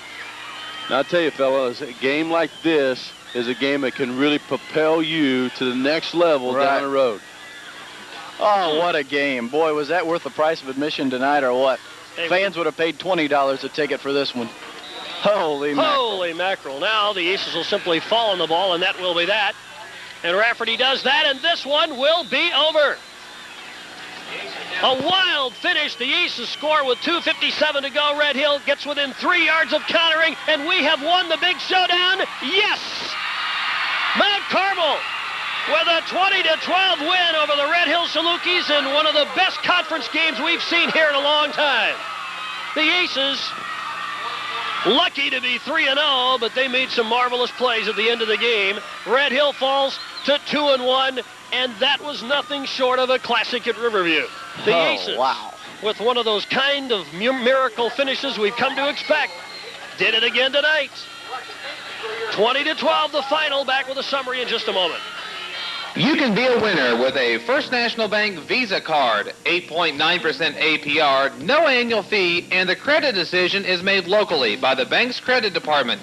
Local folks providing great service at a great price. Just a 2-minute application process, and within 2 weeks, you can have the lowest credit card rate in the area, bar none. Stop in today or call the First National Bank across from Target Mount Carmel and on Main Street, Allendale, member FDIC. For the professional electrical service that you deserve, call S.K. Smith Electrical Contractors. S.K. Smith has been providing the Wabash Valley region with commercial, residential, and industrial lighting for over 10 years. S.K. Smith also provides electrical service for farms and oil fields. Our trained and courteous technicians are always there for minor electrical repairs, troubleshooting, or even industrial wiring. Don't trust the safety of your family or co-workers to just anyone. Call S.K. Smith today. S.K. Electric, your fully bonded electrical contractor. Denton Drugs in Mount Carmel is your hometown drugstore. They care about you and focus on giving you fast personal service. Denton's pharmacists are very professional and will take the time necessary to make you feel comfortable with your medication. Denton's also brings you health and beauty items and great gifts like perfume and Fannie Mae candies. At Denton Drugs, the customer is always number one, so stop by and see everything that Denton's has to offer. Denton Drugs, 418 Market Street, Mount Carmel. At Capital Planning Alliance, our mission is simple. Our mission is to help our clients achieve an ever-increasing degree of financial independence, safely and efficiently, through a long-term tax, legal, and investment planning relationship with a trusted and knowledgeable advisor. Capital Planning Alliance's impressive staff consists of 4 certified public accountants, an investment advisor, and legal counsel, bringing to the table over 51 years of financial planning. Call the professionals at Capital Planning Alliance at 263-3640. Capital Planning Alliance, making your money work harder for you. Rob, thanks a lot, Coach. Just one way to put it, just a hell of a game tonight. Oh, I don't know any other way of putting it. I tell you, in a lot of ways, they really outplayed us for us to come out and win, but it wasn't. I mean, we did the things we needed to do to win. We just didn't finish them off, and so, you know, there was a blown assignment everywhere again, and we're just a good enough ball club that we fixed it in time enough to gumshoe it and win. How many times in practice is that play to get Jed work for 91 yards? Well, I tell you, it's really, what they did was wonderful on defense, you know, as far as what they wanted to take away from us, but they gave us a 4 vertical all night, and the thing was, kids believe so much in themselves, and that's what I said to them. I said, you know, thank God you believe in yourselves. I never, ever gave up or put their heads down. They just kept plugging away, and like I said, we're really fortunate to get this win tonight. And I don't know what floor. Did Floor win, or did you hear it? They were ahead last we heard. Yeah, I see. And so Floor is going to be another tough one just to come right back and butt heads with. Looking at the situation on defense tonight, you got to be pleased with living in only 12 points on the 9. Well, really 6 if you don't count the muffed punt down here. They wouldn't have got that opportunity. So, yeah, I really was pleased with the defense.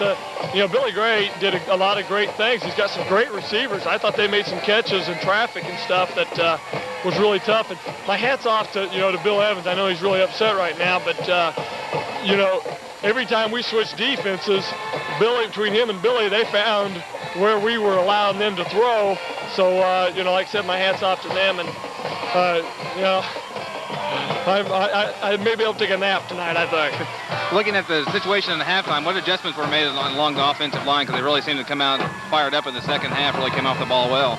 Well, you know, we just got a little confused on their blitzes. Last time we were sending 2 linebackers, and I tell you, the thing I feared most was what was going to happen. He's kind of known for gadget defenses, and you know, he's played a 5-2 now for 2 years, and he came out in a 4-4. Well, which then he was stunning out of that 4-4, which really confused our kids the first half. And then when we drew it up, it seemed to make a lot of sense to them. But, you know, they're another team that's saying, hey, throw the football, we dare you, and you kind of live by the sword, die by the sword. Coach, thanks a lot. Congratulations. We'll talk to you next week. Thanks. Great, guys. All right. Congratulations, John.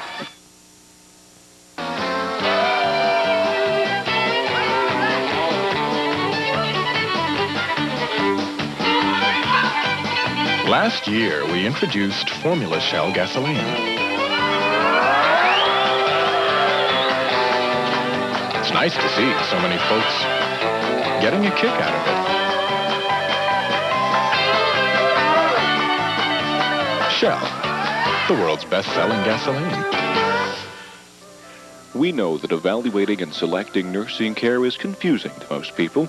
Our staff will help you find a solution that will work for your family and fit your circumstance. We provide all levels of nursing care, including a special care unit for patients with Alzheimer's disease and VA-related disorders, along with a hospice program. Short-term or long-term care is easily arranged, and we're a Medicare-certified nursing home. General Baptist Nursing Home, where your friends care for you.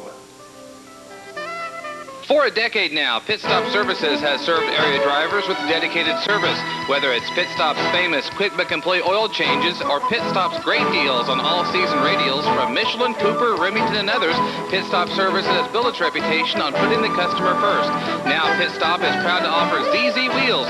ZZ Wheels is the hottest look in wheels and features a patented interchangeable twist lock design to completely transform the look of your wheels in seconds. Drive a little, save a lot at Pit Stop Services. Your 24-hour-a-day, 7-day-a-week supermarket, Mount Carmel Red and White, continues to be your full-service grocery store. Red and White makes your grocery shopping easier by now accepting Visa, MasterCard, and Discover, in addition to your bank ATM card. Need a money order? There's no need to go any further than Red and White. Plus, Red and White is your headquarters for the Rug Doctor, and you can even take home a video from Red and White's video aisle. And you can play the Illinois Lottery at your hometown supermarket, Mount Carmel Red and White, from the corner of 9th and Walnut Streets. All right, Scott, thanks a lot. We're getting ready to get a word with Red Hill coach Bill Evans as he takes care of some housekeeping items before we get to talk to him. But a great game tonight by Red Hill, a game that they were leading Mount Carmel in the fourth quarter. And, Coach, thanks a lot for taking time to join us after the tough loss tonight. But your team played its heart out, and you really can't ask much more of that out of a team. No, you can't. It was just a great team effort. I thought we thoroughly outplayed them the whole night, with the exception of one or two plays. And you know, it's just like I was telling Waco Radio there. It's just too bad that our kids, you know, they never gave up. With a minute 37 left, we drove from somewhere inside our 30-yard line and drove down with a couple gadget plays and did well. And it's just a shame that you know, you don't get a W, especially when you get some key players like Tully and Akers banged up. But I'm hoping they return, and we'll do some soul searching now, because the biggest thing that concerns me is a mental letdown now when you're banged up and beat up and you don't get a W. Coach, how much did you have to change the game plan after Tully went out in the first half? Well, we didn't change it a whole lot.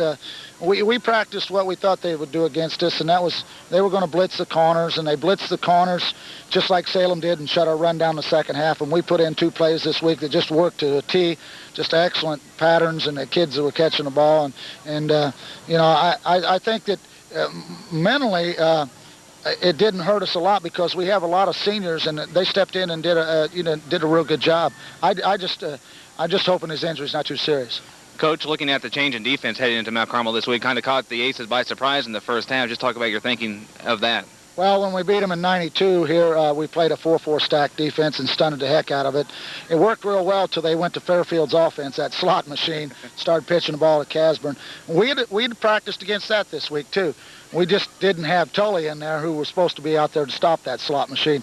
And we had a sophomore by the name of Dusty Green who did an excellent job and filling in for Brandon Tully. And once we made the adjustments at half, we shut that slot machine down.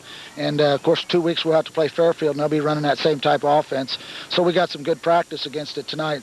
But, you know, we made some adjustments. It took some time to make the adjustments. And after the adjustments, I think the kids settled in.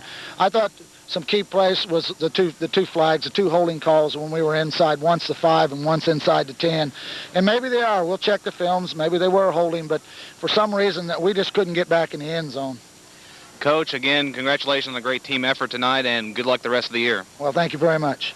That's Red Hill Saluki coach Bill Evans after the Salukis fall in the fourth quarter to the Mount Carmel Golden Aces here tonight. But, guys, John Hart said it, that this Saluki team is a team to be reckoned with, and he predicted that they won't lose another game the rest of the year. Security Bank is your bank for life, all your life, and for all your financial needs. And no matter how much your needs change, we'll always keep you moving in the right direction to get you safely where you want to be. We offer a full range of financial services, so we can do a lot for you now and in the future. From simple checking to good living loans for any reason, we're here to serve your financial needs every step of the way. Security Bank, your bank for life. Electric wires are too high to touch. Wrong. Overhead wires are insulated. Wrong. Wood does not conduct electricity. Wrong. What you don't know can hurt you. Take care around electricity. Committed to quality. It's a pretty simple statement, but at Wabash General Hospital, it means so much more. Committed to quality is Wabash General's promise to stay abreast of modern medical treatment and technology, provide kind and compassionate care, and maintain the high standards of medical excellence that the community expects and deserves. Wabash General provides modern medical technology, a highly skilled staff, and a commitment to our community to offer quality, compassionate care close to home. That's Wabash General Hospital, Mount Carmel. Mount Carmel's full-service car care center is Southern Illinois Tire on West 3rd Street. Southern Illinois Tire's quality service technicians handle everything from front end alignment, transmission service, brakes, oil changes, mufflers, and of course tires. Southern Illinois Tire has the brand name tires you're looking for from Firestone, Michelin, General, and others, all at a price that can't be beaten. Southern Illinois Tires, 1121 West 3rd Street, Mount Carmel. Well, it was a game that featured a storybook finish. They're going to talk about this one for some time to come. Mount Carmel pulls out a 20-12 win over Red Hill here in North Egypt Conference play at the stadium. And I don't know how many hours it's going to be before we all collect our breaths. That was quite a finish. Well, as they say, the Mount Carmel aura finally caught up. The magic of the Snake Pit finally caught up to the Red Hill Salukis. And Jed Casburn's 91-yard reception for a touchdown. They'll talk about that one.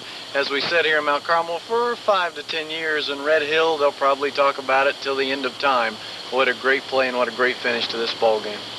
And then to have Red Hill come back as they did with a phenomenal pass from Wilson to Hill at the 3-yard line, and to be so close with time running down, it was just made for a marvelous finish. A great game, and as we mentioned earlier, a fan would have paid $50 to see this game tonight. This is what high school football is all about. Of course, we're very happy we're on the winning end, but this is one of the greatest games in the history of the Snake Pit, comeback-wise. What a ball game on both sides. You know, Red Hill's got to settle for the loss, Kevin, on the scoreboard, but you were down on the field, and I know we just feel wonderful about the victory, but the fact is we were beaten up front much of the night by Red Hill. Right, Scott, a lot of people will focus on the two big plays in this game, the one big pass play to Jed Casburn, then the one big pass play to get Red Hill in position to possibly tie the game at the end of the game. The situation I saw in this game was the two defenses. I thought Mount Carmel's defense played exceptionally well against the high-powered Red Hill attack. They bent, but they didn't break. Like John Hart said afterwards, they really only gave up 6 points here tonight, the other 6 coming on the muffed punt. The situation with Red Hill's defense is that they got the job done, and in the first half they were just winning the battle at the line of scrimmage and just gave up one breakdown. Came down in this game, and that's what cost Red Hill the game, the one breakdown in the secondary, and they led Jed Casburn to run for the big touchdown. Well, Red Hill is clearly as good as all the hype and everything else, and then some. Fact is, Mount Carmel escaped in its own field with a victory tonight, 20-12. I know you've enjoyed the telecast tonight. I know you're going to want to watch it over and over again. And we will as well, and people will be watching this one over for us in some time to come. Guys, thank you very much. It was fun, huh? Fun game. This is what it's all about. Well, for Rick Johnston, for Rob Blackman, for Kevin Madden, Kyle Peach behind the camera tonight, Scott Allen here, the final score, Mount Carmel defeats Red Hill tonight, 20-12. Next week we're in Florida. Now from Riverview, so long, everybody. Golden Aces Football, 1996, on Mount Carmel's own Channel 12. Brought to you by Security Bank and Trust Company, Welborn Clinic, Schwartz Heating and Air Conditioning, Subway, Mount Carmel Sand and Gravel, Patriot Motors, Bank of Mount Carmel, and Hardee's. Also by First National Bank, Shawks Body and Glass and Deck Hill Battery, Little Italy's Pizza, Capital Planning Alliance, Corwin Printing, The Apothecary Shop, Dairy Queen and Pit Stop Services.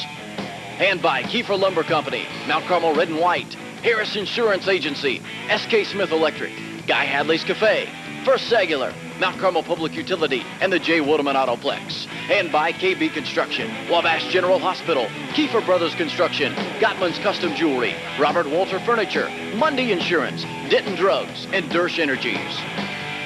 And by General Baptist Nursing Home, Southern Illinois Tire, and WSJD Mix 100.5. Golden Aces football on Mount Carmel's own Channel 12.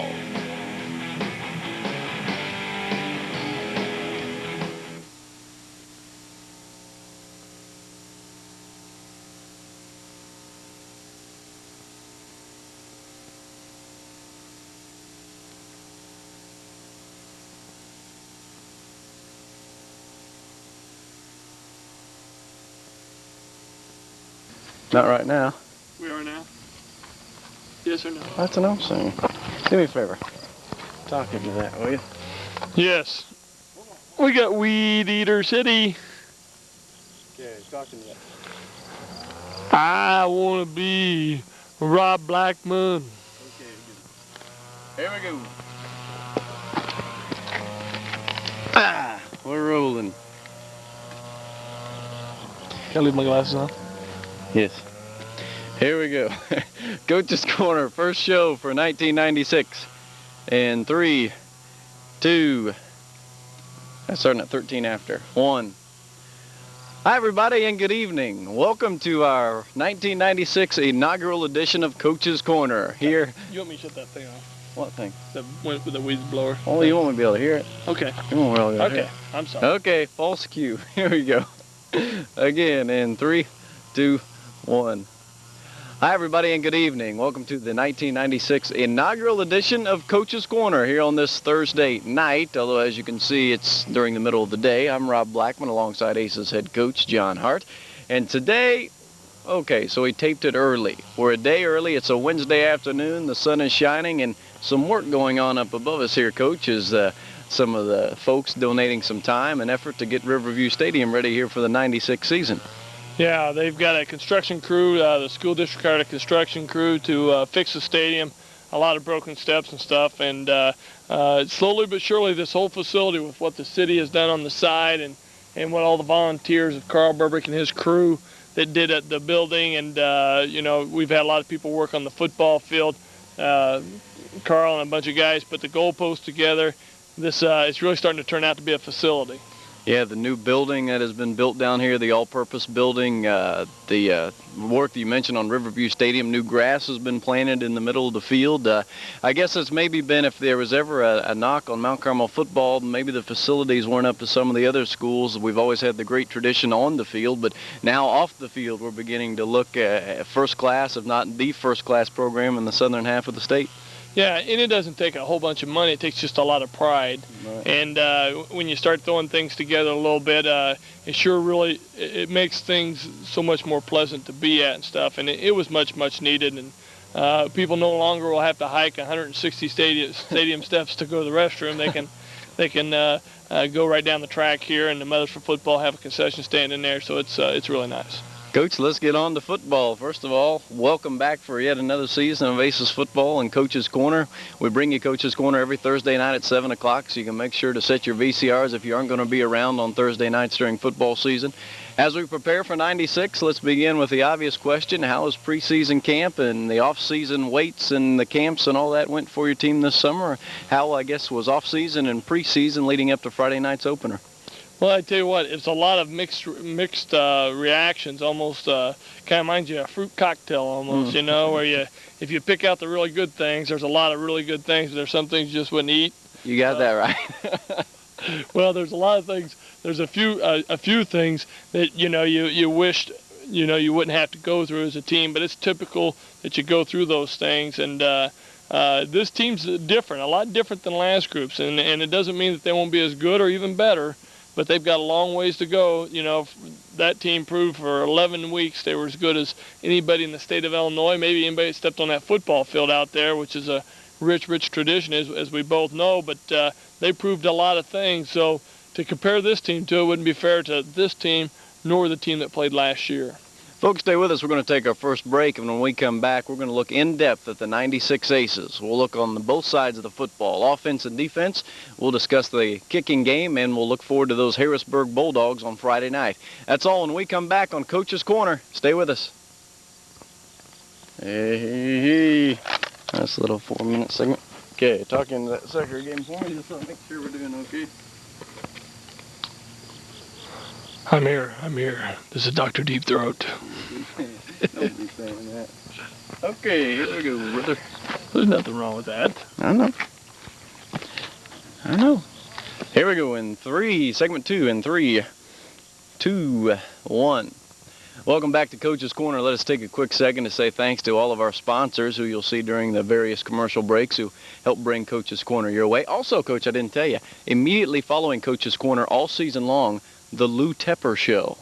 7:30s. Big Lou. Yeah, 7:30s every Thursday night. So we're going to have to outdo the coach, Big Lou and his staff with their coach's show. But, yeah, we got the Lou Tepper Show lined up. So, yeah, you know Lou. You know the staff up there pretty well. Yeah, there's somebody we're in contact with all the time. And, matter of fact, I got a call in right now with Denny Marson, who's the defense coordinator. And he's the one, him and Chris Kosh have implemented this defense that we're basically running. Now, we spurred off of a lot, but Darren Peach has really become the person in our program to run that defense. And the U of I staff, I know that they may not be as exciting and flashy as some other teams, but as far as caring for kids and being loyal to the state of Illinois and loyal to the state of Illinois coaches, I guarantee you there is none comparable in any sport. They are really, truly a great bunch of people.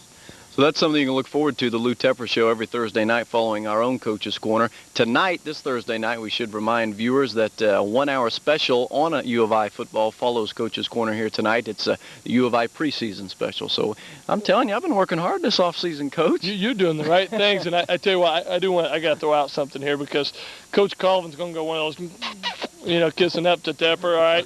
For you, Coach Colvin, I know you're watching. I won't even say it. We're on camera. Coach Colvin, of course, one of the Aces coaches here with the staff this season, as he has been for a long time. Coach, let's talk Aces football. We'll begin the 1996 version of the Aces on the offensive side of the football. Returnees that come to mind, of course, quarterback Chris Rafferty is back, your fastest halfback, and one of the leading ground gainers from last year, Jed Casburn, is back. When you look at the offensive side of the football, we look to be pretty good in the specialty positions with some returnees. How about other positions on offense? Well, I really feel like our skill positions can match up with any of the ball clubs that have played here in the past, even the state championship. Now, that doesn't mean that we're better or anything else. I'm just telling you, skill-wise, for what they bring to the table, they can do it all. Chris is a great decision maker, and I said that in the Sunday Courier to put a little heat on him. I think he's as good as quarterback as all Southern Illinois. I thought he was last year. Right. I thought he really got cheated as far as a lot of postseason honors because he threw for 1,000 yards and he ran for 400 or 500 more. Plus, he directed an offense that broke every record around. So, your quarterback in the wishbone is the most important person, but yet they left him out. So, and he just does a great job of leading this team. But I tell you, somebody who's really going to be integral in this offense, and he's more of a runner. Now, I'm not saying he's a better fullback or a worse, but he's more of a runner than any of them that we've had in the past, is Justin Swanson. Right. Just had an outstanding camp, and if he wants to be the best fullback or be, in that league of the best fullbacks to play here at Mount Carmel, he's got to block like he has to this point, do that in ball games. He's got to, fight the mental toughness of a ball game because he gets a little tired in ball games and stuff and loses his concentration. But if he does those things, you're talking about a weapon. He can flat run up the middle of the field, and you're talking about really stretching people all over. He really is the center point. If he has a great year, we could be awful good. You got him back at fullback, the halfbacks who mentioned Casburn, and there's another youngster back there who'll be starting for the first time that I think will open some eyes in Mr. Keepus. Really a hard-nosed kid. That's what I like about him is that he's really hard-nosed and he's tough on himself. If he misses a block out there for Casburn, that makes him as mad as if he got stuffed on the line of scrimmage for a loss or no gain. So I like that mental toughness in a kid. He doesn't make a whole bunch of mistakes, so he stays with it pretty well. And Jed, I don't know that he's like Chris. I don't know if I can say enough good things about him because he brings so much to the table. But that speed is something that nobody can coach. He's just got it, and he's awful good. Coach, as we move on through the skilled positions, wide receivers, I know there's a couple young men that have set out football for a couple years but decided to come back for their senior season, and Craig Snow and Justin Lovelace that really look to help on the offensive side at that wide receiver position. Well, they help this team, Rob, and that's what I like about those two guys. I have probably as much respect for them as any kid on our football team, and I tell you why. when they stepped on this field, they didn't feel like nobody owed them anything. Right. They came in and they started out on the scout team, and they didn't complain, and they worked harder than most of the guys out there. I won't say all of them, but as much as most of the guys out there. And they never wanted to sit out. They never, I guess just I said it before, they never acted like anybody owed them anything for being out there, that they owed them a debt, for being out there. And I think that's the way a true player should feel. Yeah. And so the work ethic and the attitude was something they really brought us. And both of them are phenomenal receivers. I can't say enough. It would scare me to death to have to defend those two guys, but especially Craig being 6'7", he runs a 4.8 40, and he's just a scary thought. Coach, as we move into the interior line, Aaron Burbrick is back. He looks to anchor what should once again be a strong offensive line, but inexperience there may be a problem to start the season. Well, yeah, I tell you, something that it affected Aaron early is that I think he felt so much pressure because we had so many sophomores around him that he had to tell them what to do, and by the time he did, he wasn't prepared to do his job. Because one-on-one, he can block anybody around, and he's getting recruited by almost everybody in the state and everybody in the country as far as that goes. Right. So he's going to really be the focus, but we got a real steady man at Josh Horrell at center. He's going to be looking to be all-conference, and I think he's got a good shot at it. And at the strong tackle beside him, we've got Nick Snow. We've moved him in, and he's a big old smasher, so I like that. On the quick side, what we call our quick side, we've got good news. Seth Swanson has came back, and we didn't think we'd have him for this ball game. Stepped right in and looks to do a really solid job for us. And Jason List has stepped in for Jared, and he's done a really super job. So I'm going to throw one other name in there. Jason Vaught stepped in when we didn't know whether we were going to have Seth or not, and we were feeling pretty comfortable. Right. This is a sophomore, 5'10", $155, and I mean he was getting after it. So. When you mentioned that offensive line, you mentioned Jarrett Steckler out for at least the first game. His injury status? He may dress Friday. He may not. It's one of those injuries that I don't think you know about. So we'll just, whenever the doctor releases him, that's when we'll start using him. And if they don't release him, then he'll just have a rehabilitation time to get over it. So. We got to mention about our tight end. I was going to say the one position we've missed is tight end, and we're going to have a really good one there, it looks like, this year. Yeah, I think overall he could be, if he learns to block like the two tight ends we've had in the past, Brandon Kite and Craig Andrews, if he can block on that level, not as good as them even, but on that level, he may be one of the great ones of all time because he catches the ball tremendously, and I'll put that pressure on him. He may drop the first one, but if he does, he'll catch the next 9. I'm sure of that. So. And of course, we're talking about Brandon Grant. I don't think we mentioned the name, but yeah, that's who it is. The junior. He saw time last year, caught a touchdown pass in a varsity game, but he's just an outstanding athlete. Yeah, he really is. He's about 6'2", and he runs so well. He's the second fastest guy next to Jed on the football team. And there's a lot of guys who are close to him, but really he's the second fastest guy. That's the offensive side of the football. Stay with us. When we come back, we'll talk about the defensive side. We'll also preview the Harrisburg Bulldogs, the Aces' opening opponent this Friday night. Stay with us. Oh, man, we are smoothing till we can do it. Okay, just double checking. What time is it? 1:20. Talk in the mic again, please. Robbo, I'm here, baby. All right, here we go, second 3. Here we go. Thanks. I could have done when you were talking. Segment 3.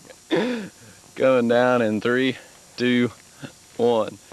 Welcome back to Coach's Corner here on this Thursday night. This reminder, immediately following Coach's Corner all season long, you can catch the Lou Tepper Show, the head coach of the Fighting Illini. Coming up tonight, a special preseason special, 1 hour-long special on U of I football. Talk about the Fighting Illini and how they look to figure in the Big Ten race this year. That's coming up at 7:30, just about a few minutes from right now. Coach, back now to Aces football, the defensive side of the football from Mount Carmel. Let's just begin, I guess, with the defensive line, the names and faces Aces fans can look for this year to do good things for you. Well, I think we have 4 real proven veterans there that I think are going to have an outstanding year, and I put them in the highest regards of any of the football players we've had in their positions, and that's Lance McNew and Mark Fisher in the defensive line, Aaron Burbrick at linebacker, and Ryan Haywood at corner. Those guys I mean, we really feel good about and feel like not only can they do their job, but they're going to really make big plays for us this year. About other names on the D-line, the other guys that look to start? I know nose guard has been an ongoing battle this season. Really, 3 or 4 guys may still be battling for that position up until Friday night. Yeah, we've got 3 guys there, and we will get down to 2 by Friday, and we've yet to make that decision because we're Wednesday before practice. But Eric McKinney and Sean Thacker and Matt Tomlinson have battled that out, and they all bring something different to the table, you know. One's intensity, one's athleticism, and the other one's is size. So size and strength. So they offer a lot of things. And next to them is what we call our three technique tackle, Brian Schneider. He's really shown a lot of promise. I tell you, he started last year against Harrisburg and played outstanding. He did a super job, and played sparingly after that. But he's somebody we think is going to play real solid football for us all year. Coach, in the linebacker crew, you already mentioned Aaron Burbrick. Basically, if a fan looked at it on paper, you have 4 linebackers, although one's more of a strong safety, another called a drop end. But when you look at that linebacking crew, if you go through those 4 positions, Burbrick obviously is strong. With Steckler injured, it looks like Joe D will be filling in at that other middle linebacker, which is not all bad news because Joe D's a heck of a football player. Yeah, really, Joe's been starting there from camp on, so the injury really didn't play too much into that factor. But Jared becomes essentials if something happens to those 2 guys, is that he's our only other middle linebacker. So we got Joe there, and Joe's more of a technician. We've got the thing for him to be successful is he's got to be more aggressive. Right. He tends to stay back on his heels, almost like he doesn't want to make a mistake. So when he becomes aggressive, he becomes an awful good linebacker. I tell you, somebody that's really played extremely well is our strong safety right now, and that's Gabe Williams. He's coming up and doing everything. I mean, the kid's 5'6", right, and you're not supposed to be able to play football 5'6". I get the biggest kick out of moms. They go, "Oh, I don't want my son to play. He's not big enough." And you look at the Doug Schnells and the Gabe Williams and some of the guys we've had there in the past. I'm saying, man, your kid gets much smaller than that, and he's gonna, he needs to look for some hormones. Yeah, and that's a surprise for fans because they've seen Gabe a receiver for the past 2 years, now making the jump to the defensive side, and you're right, he's proven himself over there. Yeah, and we decided to do that even before Craig and Justin came along because it's such an essential part of our defense, and we've had some really good players there in the past, and I think he's going to bring it to him. He likes to hit. He likes to hit a whole bunch, and on the other side. We've had a real good race, but Sammy DeVue, really a little bit through Matt's injury and stuff, has really stepped up to the top of it and is going to play the drop in where Keith Whitaker did last year. He's a different player than Keith, but again, we think he's somebody that's really capable. The thing he's got to be really cautious about is that if he gets tied up with somebody, he's not real big, and they can push him around a little bit. How about the defensive backfield? We mentioned Haywood at a corner. You said it last year, the best cover guy you've got, so I'm sure he's probably the best cover guy again this year. But the other corner and free safety this year? The other corner is a real pleasant surprise for a lot of people, but based on what he was doing coming into this season, it didn't surprise me much, and that's Ryan Andrews. He doesn't play football. He doesn't play anymore. Yeah, is Ryan Peter, and Ryan. The thing he's done is he's made himself a better athlete, right. and he went out for track. He's lifted. He didn't lift. He lifted with a purpose, right. And he's thrown everything together to become a starter. And that's a chance because boy, if you don't become a starter, then you've put a whole bunch into it and failed. Right. And that's usually what a loser will do. And he's no loser. I mean, he went after it like a winner, and I'm so happy that he's one of our starters. And then at free safety, we got a kind of a mean kid there that probably would have been starting at strong safety if we hadn't moved Gabe there, and that's Jake Lewis. And Jake he's a hitter. When the thing we got to watch with him is staying back and playing the pass because he wants to stick his nose in there and pop somebody.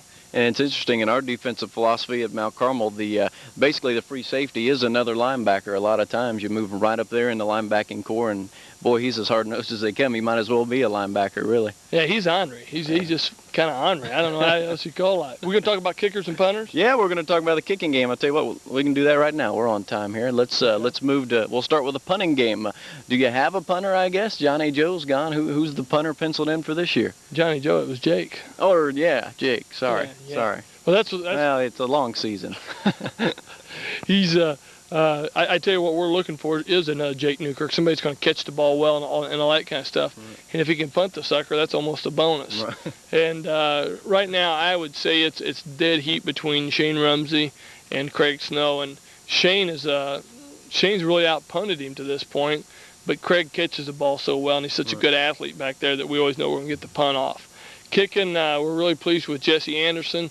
He's lost a little strength in his leg since he had a car wreck, and got injured his back a little bit this summer. But he's very accurate on his extra points, and that's what you want. Right. I mean, in high school football, you got to get an extra point kicker, and if they can kick one 5 yards past that, then that's a luxury. Right. Folks, stay with us. When we come back, we've covered both sides of the football and the kicking game. Now we'll focus on what's most important to all of us, the season. This Friday night, the Aces open the season at Harrisburg.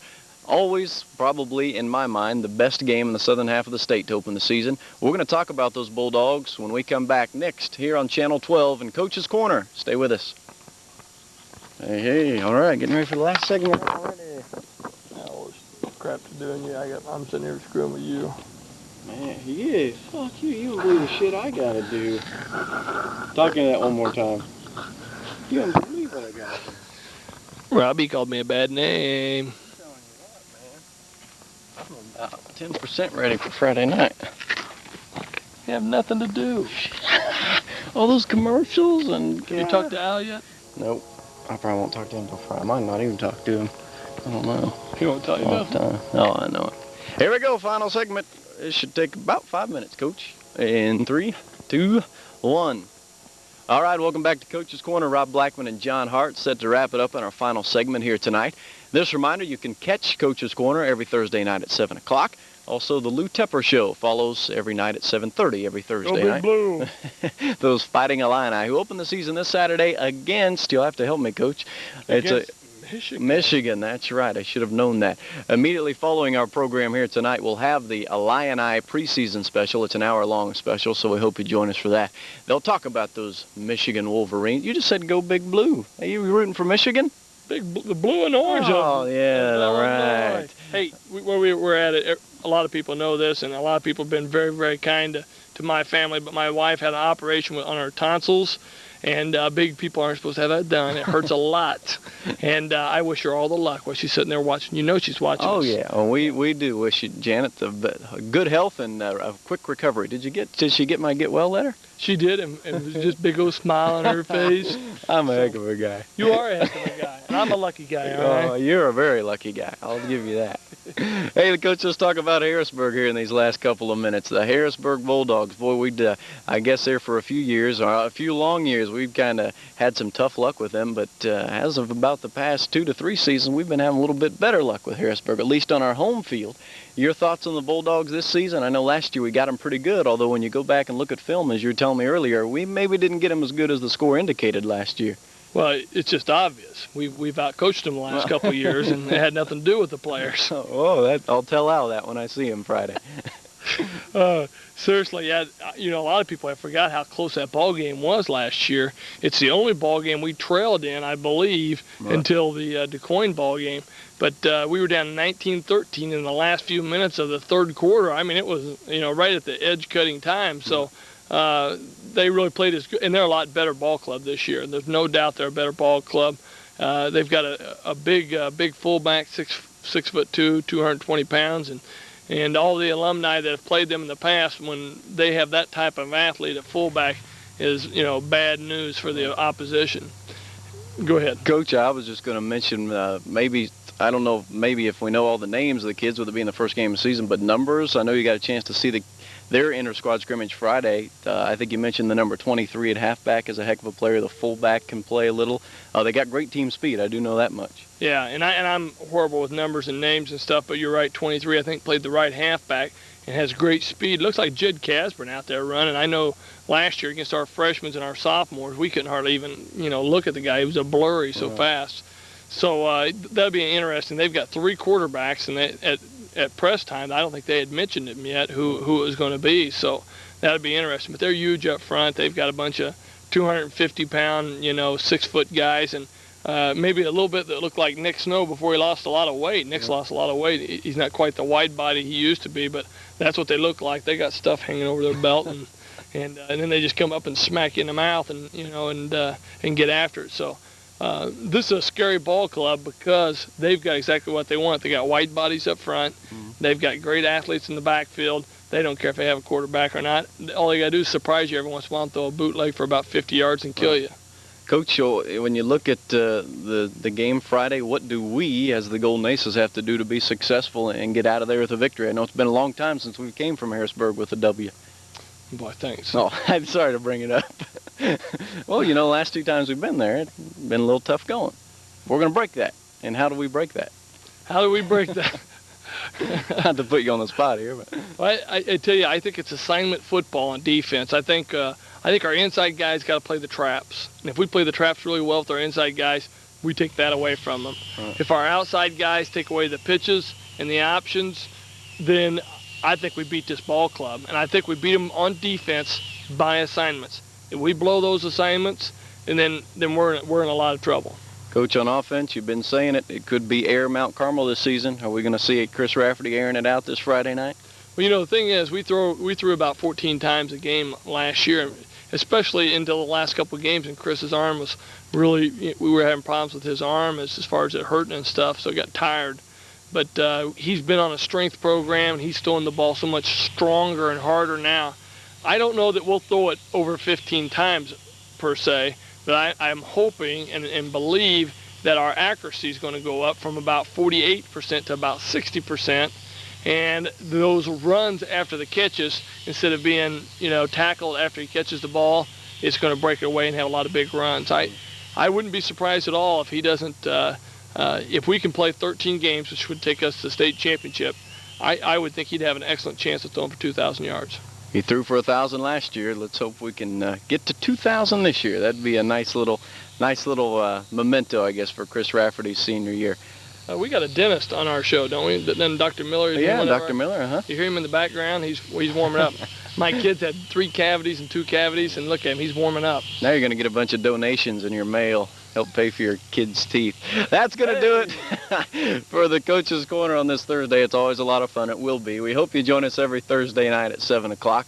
Don't forget, Friday night we'll see you in Harrisburg. The Aces and the Bulldogs. That game starts at 7:30. The only game this year that will start a half an hour later than most games. All the rest start at 7. But 7:30 in Harrisburg. Coach, good luck to you, and we'll look forward to visiting with you next Thursday. And good luck to my wife. Yeah, that's right. Good luck to Janet Hart. She really wants to be there. So now, if she can get there with a tonsillectomy and talking through her nose, everybody can talk to her and make fun of her, okay? If she can get there, then everybody in Mount Carmel ought to be there. We hope to see you there. Pack them with maroon and gold, folks. That's what we're looking for. Friday night at Harrisburg. For Coach John Hart, I'm Rob Blackman. Thanks for joining us for Coach's Corner. Now stay with us, because coming up next, it's the University of Illinois preseason football special, an hour-long edition, next here on TV 12. Good night, folks.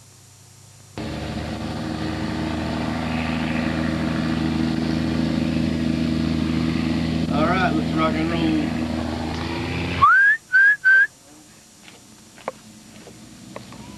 You go on this side, then you scoot over a little? Nope, stay right where you're at. I got the camera set up.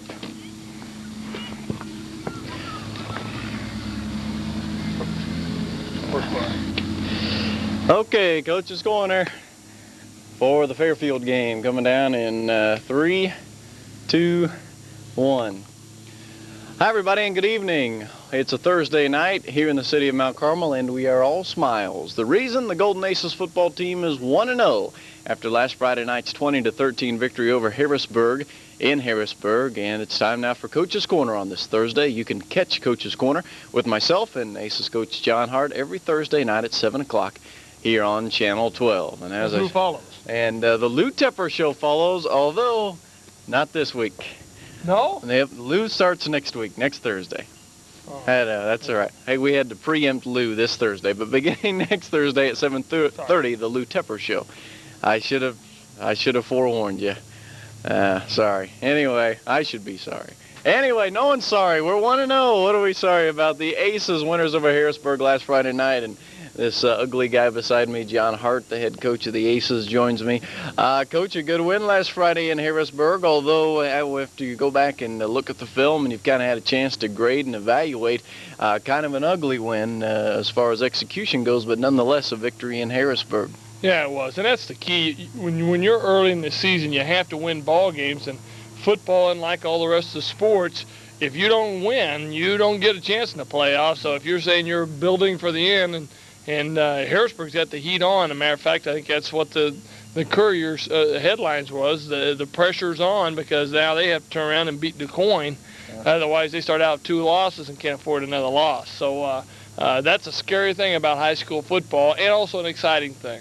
Yeah, that's the one thing about high school football. If you're, as you mentioned, if you're building for the end of the season, you'll be out of luck come the end of the year. You won't be playing anywhere because really, if you start the season 0-2 or 0-3, like what we did a couple years ago, started 0-2, you really put your back against the wall to make those playoffs. Yeah, the best thing about starting 0-2, or if you can do like what we did last year, being 6-7, 8-0, is that everything then's a playoff game because you have to win when you're 0-2. And if you're going to be undefeated, every single game it's your Super Bowl, and that's really good because then you get ready for that pressure of the playoffs. Coach, let's talk about this last Friday night's win over Harrisburg. Now, here's what we're going to put out a plea here on television. If anyone knows where the 1923 Mount Carmel Harrisburg game was played, please call us and tell us. As far as our records indicate, and we don't know where the 1923 game was played, that's the first win Mount Carmel's ever had in Harrisburg, ever in the history of Mount Carmel football. It's a tough place to go in and win. Al Way, and why he may still be a year away with his ball club, they were still very creditable in a team that will probably still make the playoffs. Your thoughts on last Friday night's victory in Harrisburg? Yeah, and I'll even go further. I think Harrisburg's got an excellent football team. They may have as good a football team as most of the ones we've faced to this point. The only one being our undefeated team that beat them, and then they ended up beating us in the playoffs. They may have had a better ball club, but other than that, I think they're excellent on defense. They forced us to pass the football and forced us to. They dictated when we were going to throw it. Otherwise, they were going to stop us. And not very many teams have had that much success doing that, under this wishbone offense. Coach, when you go back and look at Friday night's victory on film, likes and dislikes, what things we did well, things we didn't do well on Friday? Well, I think we protected the quarterback better than what we ever thought we would, and it's one of those things. Football's kind of funny. You make a rule, and we've got rules for our linemen on pass blocking. Well, whoever gets that chalk last wins. Yeah. And what the funny thing was doing was we were putting ourselves in more predicaments than what a defense could, So therefore we were saying, oh, no, boy, we can't do this, we got to do this. And if this happens, we got to do this. Instead, we kind of simplified things, and our guys really did a great job. I think Aaron Burbick saved us several times where he would block and he'd peel off because the linebacker didn't come and pick up an end and save Chris. But Chris had 3 seconds to throw at almost every time except for the one time he got sacked real quick. Yeah, that was one interesting point. The passing game, we put it in the air 25 times Friday night. I don't know that we've done that ever here in Mount Carmel, throwing the ball that many times in a ball game and for 234 yards, somewhere in there unofficially. Passing the football, Mount Carmel definitely, you said you were going to pass it a little more this year. Well, you honed up to it Friday night. And, of course, the defense kind of predicated us passing the ball, but quite a night for Chris Rafferty and the receiving corps. Yeah, Rob, I think that's something that's really important that people understand. I think some people think the eye is the best offense. Some people think the wishbone. Some people think the run and shoot. And whatever it is that you better be awful strong at the emphasis of that offense. In the wishbone, you better have great running backs and a quarterback that can do a lot of different things. If you're in the eye, you better have that great tailback and a line that can really block. Now, you don't have to have that so much in the wishbone as far as having a great back or a great line. Now, if you got them, you're a little bit better even. Right. And in the run and shoot, you better have 2 great receivers. And really some of the wishbone principles and run and shoot principles, overlie. And what you got to have is 2 receivers that can be better than 2 of the defenders they throw out on you. And with Craig and Brandon Grant and Justin Lovelace, and when Jed Casburn's out there, and even Josh Keepus, we feel like we have the advantage. It's going to be very far and few between when people can match their best players out on the perimeter because your best players usually play linebacker and defensive end. Well, the Golden Aces racked up over 400 yards in total offense Friday night in scampering to their first victory of the season, a 20-13 win over Harrisburg. Stay with us. When we come back, we'll talk about the Aces' defensive efforts last Friday night, and we'll look ahead to the Fairfield Mules, the Aces' opponent tomorrow night in Fairfield. Stay with us. We'll be back with more on Coach's Corner right after this. You've got, I forgot to talk about special teams. That's the big weakness. Yeah, hey, so you can lead into that when you want. We'll do that. I need to start having a little Kyle come down here with me. Scary, talk to me. I love you.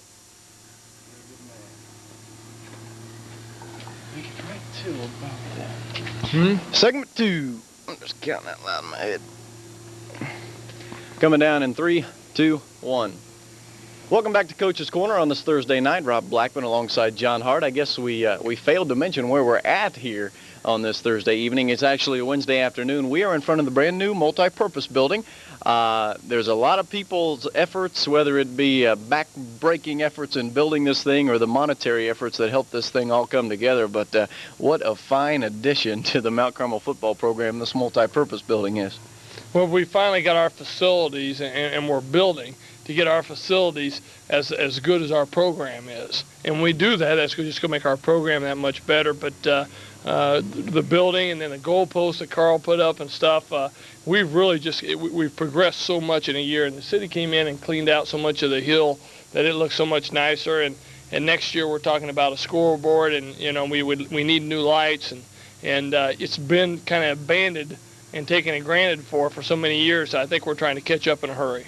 Well, it certainly makes it a first-class program with the addition of the building. And again, if we have time later on in Coach's Corner, we'll even give you a tour around the inside. Yeah, we'll do that. We'll find time to give you a tour later on here. Can I be like the guy on the $1 million thing that, and goes in the exquisite concession stand? Right. Yeah, that's probably what you'll do, because I'll be behind the camera.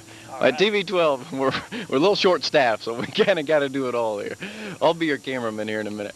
Coach, let's talk about the defense Friday night against Harrisburg, holding the Dogs, who have a very potent offense. They got a speedster at tailback. They got a big horse at fullback.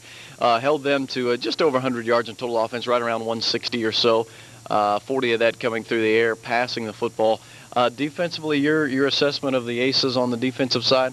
I was extremely pleased, and like you said, the passing game, we shut it down and made some great, I thought some really good, solid plays on that. And running-wise, we got out of position a couple times and allowed them a few yards, but other than that, I mean, we hit them hard, and that's the first thing you want is aggressive, hard-hitting defense, and that's what we had.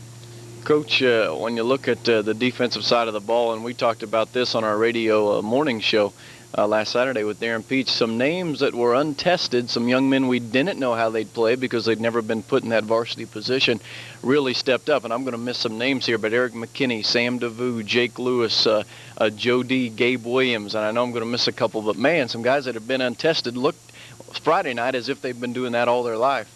Well, there's only one thing you can attest that to, and that's great coaching. And defensive coordinator Darren Peach.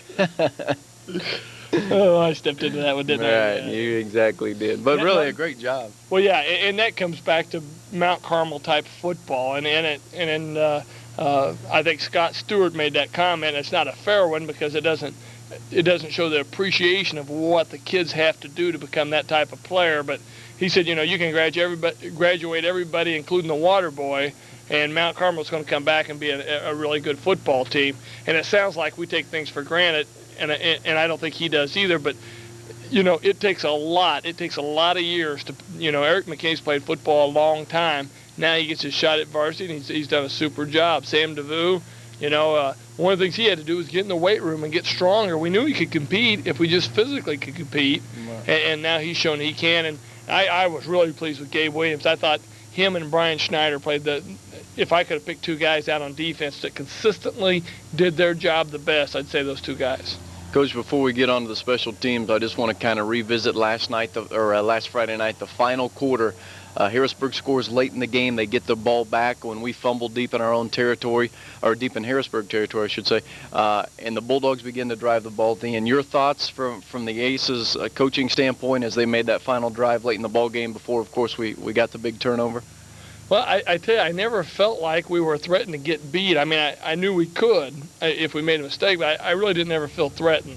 And that may be the mass of 440 yards to 100, and Right. I felt like we dominated them the whole game. We just put ourselves in a bad position and gave them the opportunity to beat us. And that was the only bad thing I felt about it. And you know, you alluded to the special teams. That was the segment of our game that put us in position to lose. It wasn't anything else. And you know, we hope we figured out we hope we have the answer for a lot of those come this Friday. Otherwise, you know, it's going to put us in tough situations all year long. Coach, can you put your finger on why the special teams didn't perform up to what your expectations, or was it different segments of the game or the kicking game that kind of broke down? Or I think there's no doubt, and you may already know the answer is that with school starting late and the IHSA's calendar rolling forward, you know, we basically had 3 double days, and those were without pads. So therefore, you really don't ever get to test your special teams. And last year, I think we had like 3 double days of nothing but, you know, not nothing but a whole segment of special teams. Right. Well, you're so much more solidified, and you have the competition of hitting and stuff. And this year we didn't. I alluded to it earlier in the year, as I felt like that cheated one segment of the game, and Al Way said it in the paper, and his special teams were just a little bit better than ours this week. Well, the Aces nonetheless come out on the scoreboard on top and the statistics category as well. 20-13 winners over Harrisburg. Stay with us, folks, because when we come back, we're going to give you a tour of inside of the new multi-purpose building. Also still ahead in this half hour, we'll visit about the Fairfield Mules. They're 1-0 on the season as well. We'll talk about Bob Hadfield and the Mules when we come back here on Coach's Corner. All right. Okay, now you'll have to do the thing while I work the camera. Okay. Okay? Yeah, we'll need to turn on all the lights.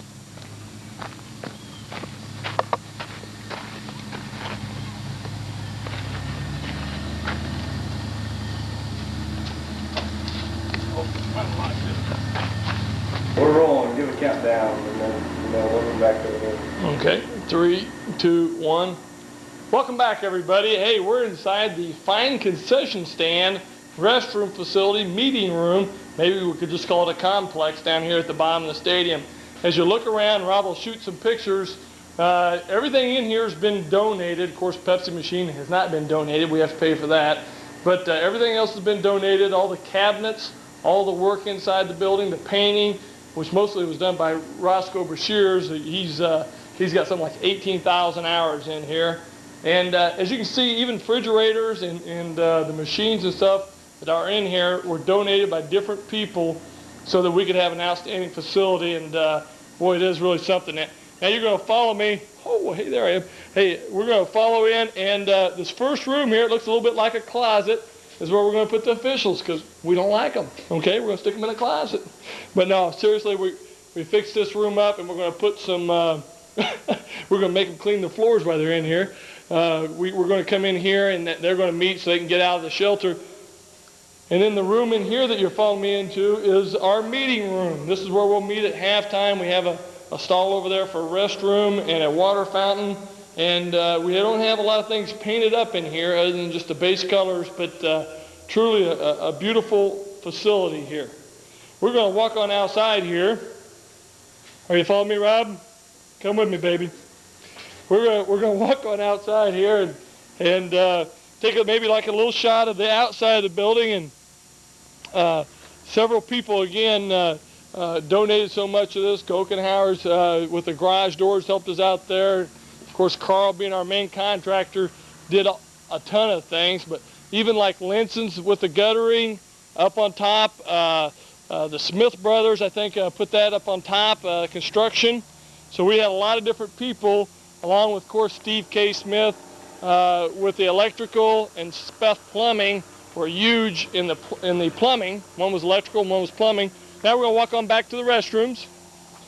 Also, you can see we put a skirt out around the back of the concrete and also the gravel so that it makes it easily accessible. We got a lot of help from the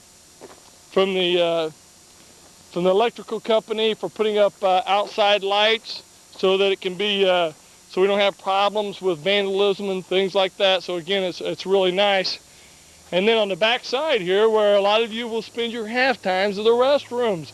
No more using the trees. No more going out to stay in the restrooms. And Rob, you know we're going in the women's restroom first. Never been in here. I've never been in a women's restroom. Better knock first. Oh, come in. Okay, we're going to come on in here, and we've got first a little wall here, and what that wall does is protect anybody who's zipping up their drawers, not to be seen. The stalls, we have stalls. Have you ever wondered why it takes women so much longer to go to the restroom than men? I don't understand that. And that's the reason why we didn't put mirrors up here. We knew if they put mirrors in here, we'd have a real, long-standing line. So we took those out. No mirrors. Matter of fact, if somebody wants to donate mirrors, we'll put them up. Okay? But several stalls in here. We'll jump in here to the men's. I still haven't figured out why it takes women so much longer. Gosh.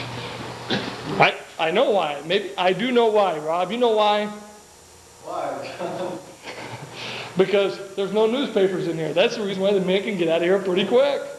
But as you can see, there's several vanities and restroom facilities here inside the building, and they've really just done a marvelous job. I don't think you go anywhere in the state of Illinois and find a finer facility. So we're going to end this tour right here, and we'll be back with Rob, who really knows how to use this thing. That was a great thing. Testing, 1, 2, 3, testing.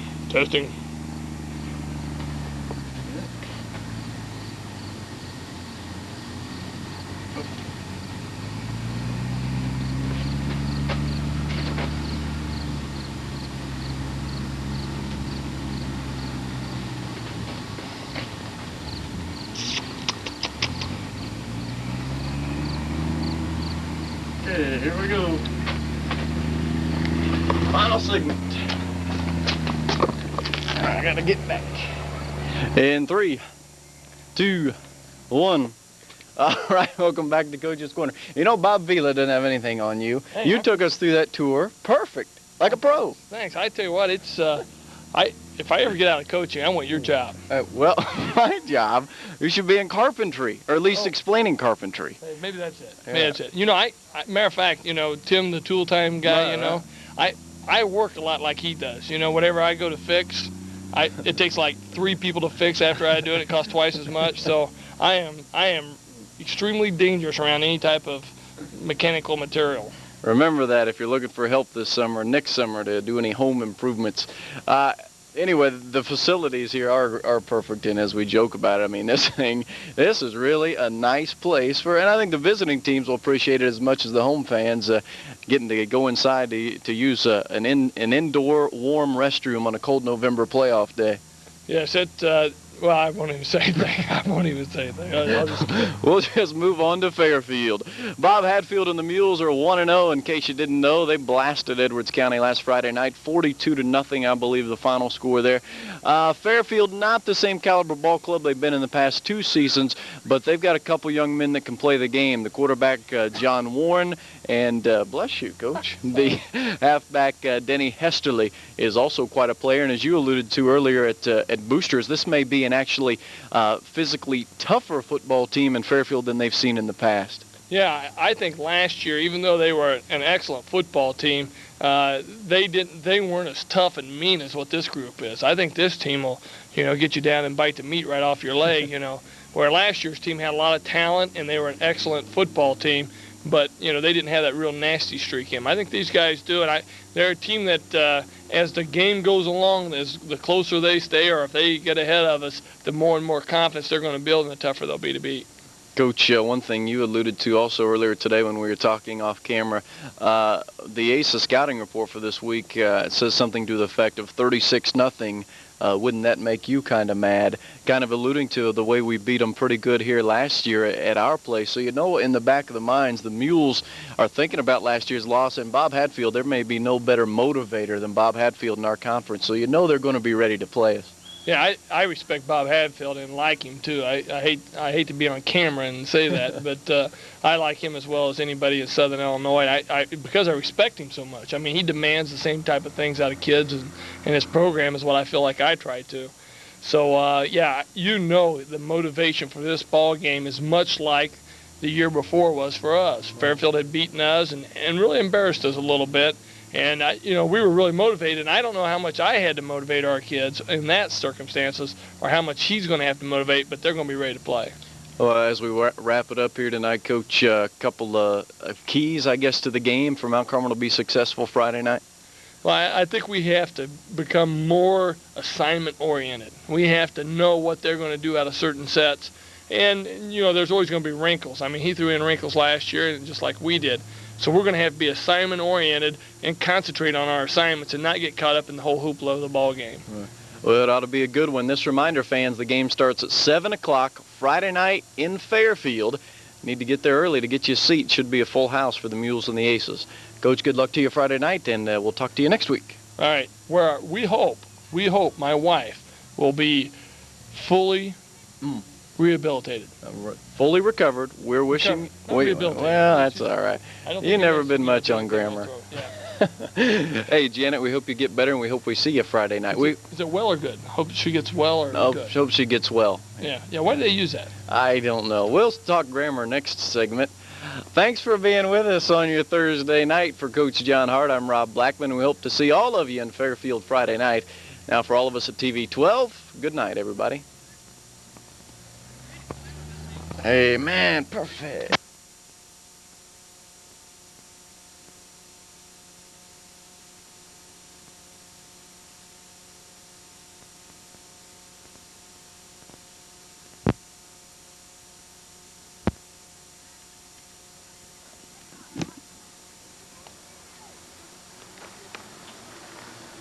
I'll tell you. I'll give the key word. What's the key word today? What? Hey, Coach Beach, you got it. Hey, Coach Beach. Coach Beach. Huh? Here we go. Hold on, we got a problem. Technical problem. Bob Livingston's around. Okay, in 3, 2, 1. Welcome back, everybody. We have a special edition of the Coach's Show. Matter of fact, I think it's safe to say it's never been done on live TV. And when I give the secret word of the day, because I could tell the rest of the community, but we'd have to kill you, okay? But since this is actually being taped tomorrow, we're safe to do this. When I give the secret word, they will go in to the dance. All right? And the dance is shush, shush, shush, shush, shush, shush. Go,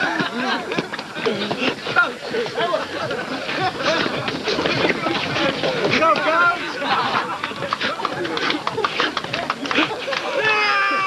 You got it. And hey, and we got another new dance. There it is, right here. Get a close up of this one. Get a close up. As always, nothing but business on this football field. Nothing but business. We'll be right back. Great job. That was sweet. That was classic. Right now? It's on Thursday. That'll be the most watched television show in Mount Carmel history. We haven't done the dance yet, okay? Okay. The joy of editing. Okay. Coach's Corner for the Red Hill game coming down in 3, 2, 1.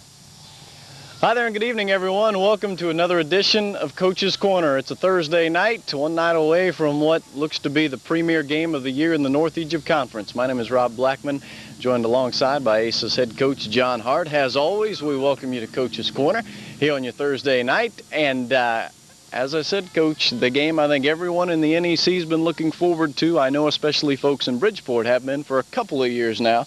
The 1996 matchup between the Red Hill Salukis and the Golden Aces. This one, no pun intended, is going to be a dogfight. It really is. You kind of had this marked on your calendar a long time ago because I really felt like Red Hill was going to be the team to beat in this conference, and I was even almost surprised that they even picked us to win it because the talent and the success that this ball club has had from such an early age. I mean, it's really no test of when you beat somebody in junior high, but I mean they've they've beaten us down there, and they've, the way they handled Salem was really impressive. If you missed it Saturday afternoon in a game delayed one night because of severe weather, the Red Hill Salukis last Saturday beat Salem 35-7 in a game played in Bridgeport. And Coach, you went and saw that game. I guess that was the one beauty of us playing on Friday night. You got a chance to scout them Saturday. They're every bit as good as those 35 points that they beat Salem. Yeah, it really opened my eyes. I mean, you anticipate somebody's going to be good, because if you don't prepare that way, you always get beat. But boy, I had no idea that they were as good as what they actually are. And boy, you'll see it in life. I mean, they're tough. If we're capable of beating this ball club, we're pretty good.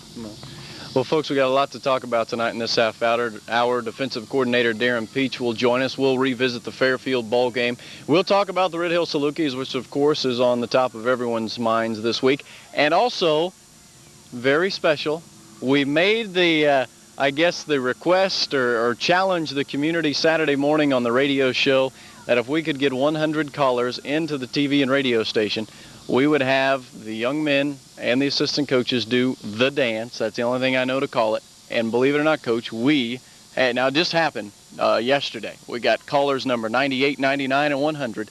So tonight we got to do the dance. We got to, and I tell you what, they're good. They're good. I tell you what, next to football, this may be their calling. So we're going to show you that. It's not the Macarena. It's not even similar to that, but we're going to show you that tonight, too. It may be the thing that takes the Macarena and just flush it down the toilet. That's an excellent point. Yeah, the Macarena may be a forgotten dance after tonight. So we'll show you that later on tonight. We got some special guests lined up to do the Denny Terrio for us, if you can relate to dance fever of the late 70s. Coach, let's talk about Fairfield while we got a few minutes. The win last Friday night in Fairfield. And very odd game. I think you put it best. This is one of the games that those kids will remember the rest of their lives. Nothing like getting geared up to play at 7 and then finally kicking it off at 8:50 Friday night in Fairfield. Yeah, I tell you what, and I anticipated more problems. And as I told the boosters today, when the lightning started coming and stuff, I looked at Coach and I said, man, I hope that goes around us. Because when you're playing a team that's not as good as you don't want any equalizers, right? Like playing at somebody else's place. Well, that's a little bit of an equalizer. Well, the rain, that was a little bit of an equalizer. Well, then a 2-hour delay, that's a little bit more of an equalizer if you don't handle it as well as the opponent does. Right. Because that's something they may handle better than you. And our kids did a super job of being able to back off. Okay, we're not playing for a while. Let's back off and relax. Let's just listen to music, hang out.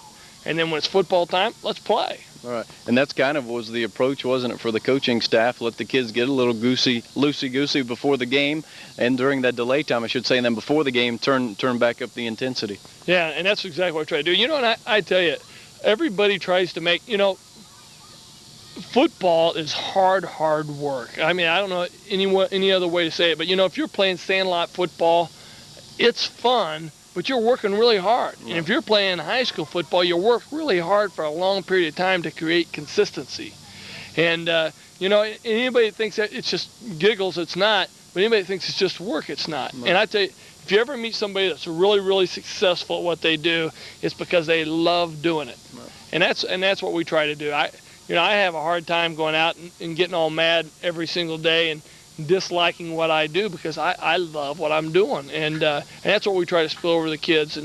And we had a good time Friday night before we played, and then we had a good time when we played. Right. Well, obviously that approach seemed to work. The kids didn't miss a beat when they started the ball game. How did the weather affect the ball club, if any, on Friday night? The only thing it did was take away the passing game, and that was something where they could crawl up and kind of get after us on the run.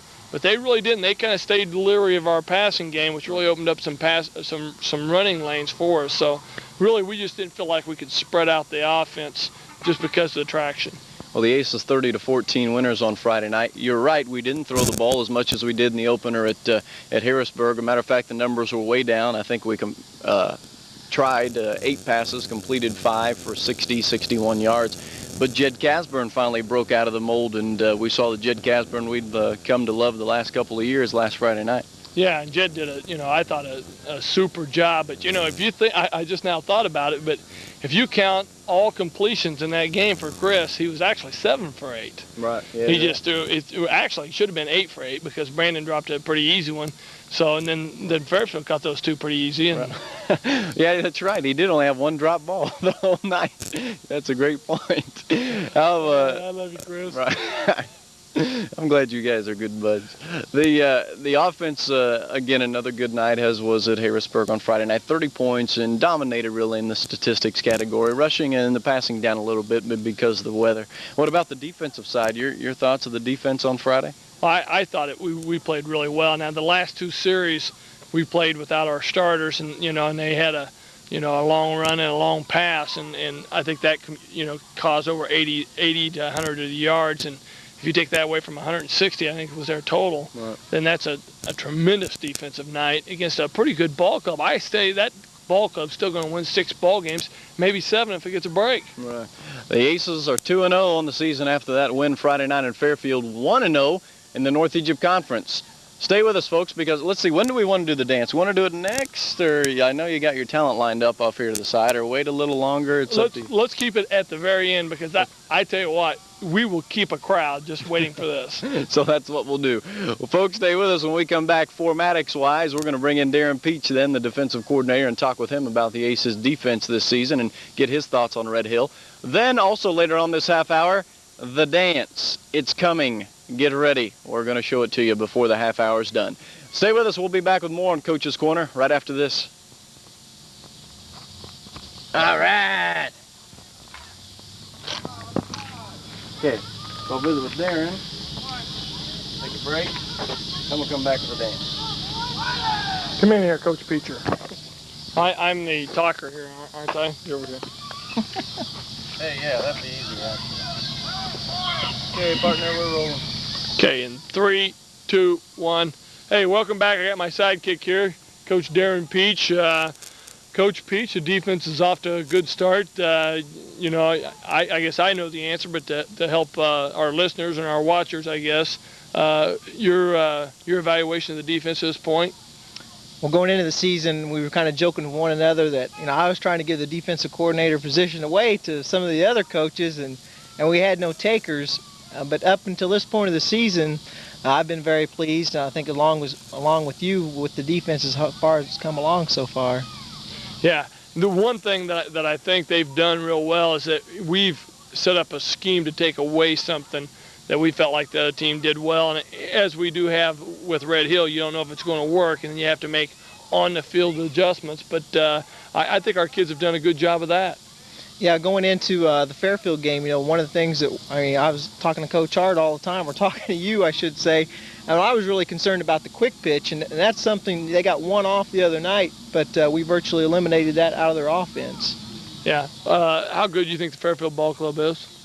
Well, I agree with you. They're obviously not as talented as they were last year, but they got a lot of hard-nosed kids, and they get after people, so, that's all you can ask for as a coach. Well, I tell you what, I thought they put us in more awkward positions than what Harrisburg did as far as competing in the ball game. I don't know why, but in the Harrisburg ball game, I felt like we were going to win it all along. Until we got that 3-touchdown margin, I was really uncomfortable with Fairfield.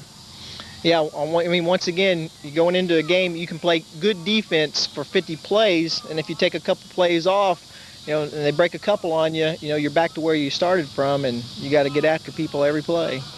Yeah. I tell you what, I think one of the big pluses of our defense is our defensive backfield. I think somebody at the booster said it may be one of the better ones. We'll find out. We'll find out here real shortly. It's actually Friday. We're doing this Wednesday night, so it'll be Friday night. You want to comment on those guys? Once again, with the defensive backs, going into the season, we're going to have a pretty good one in Ryan Haywood. And Ryan Peters done, everything as, that the coaching staff's asked of him. He's worked hard, and, you really got to feel good about a kid like that. And Jake Lewis, early on in the camps and everything, you were a little bit worried about him. But, after the first game at the Harrisburg game, he looked like he's been back there for 2 years. So, very pleased with him. I tell you what, and I'll make a further comment on Ryan Peters. You'll probably hear me say this all year long.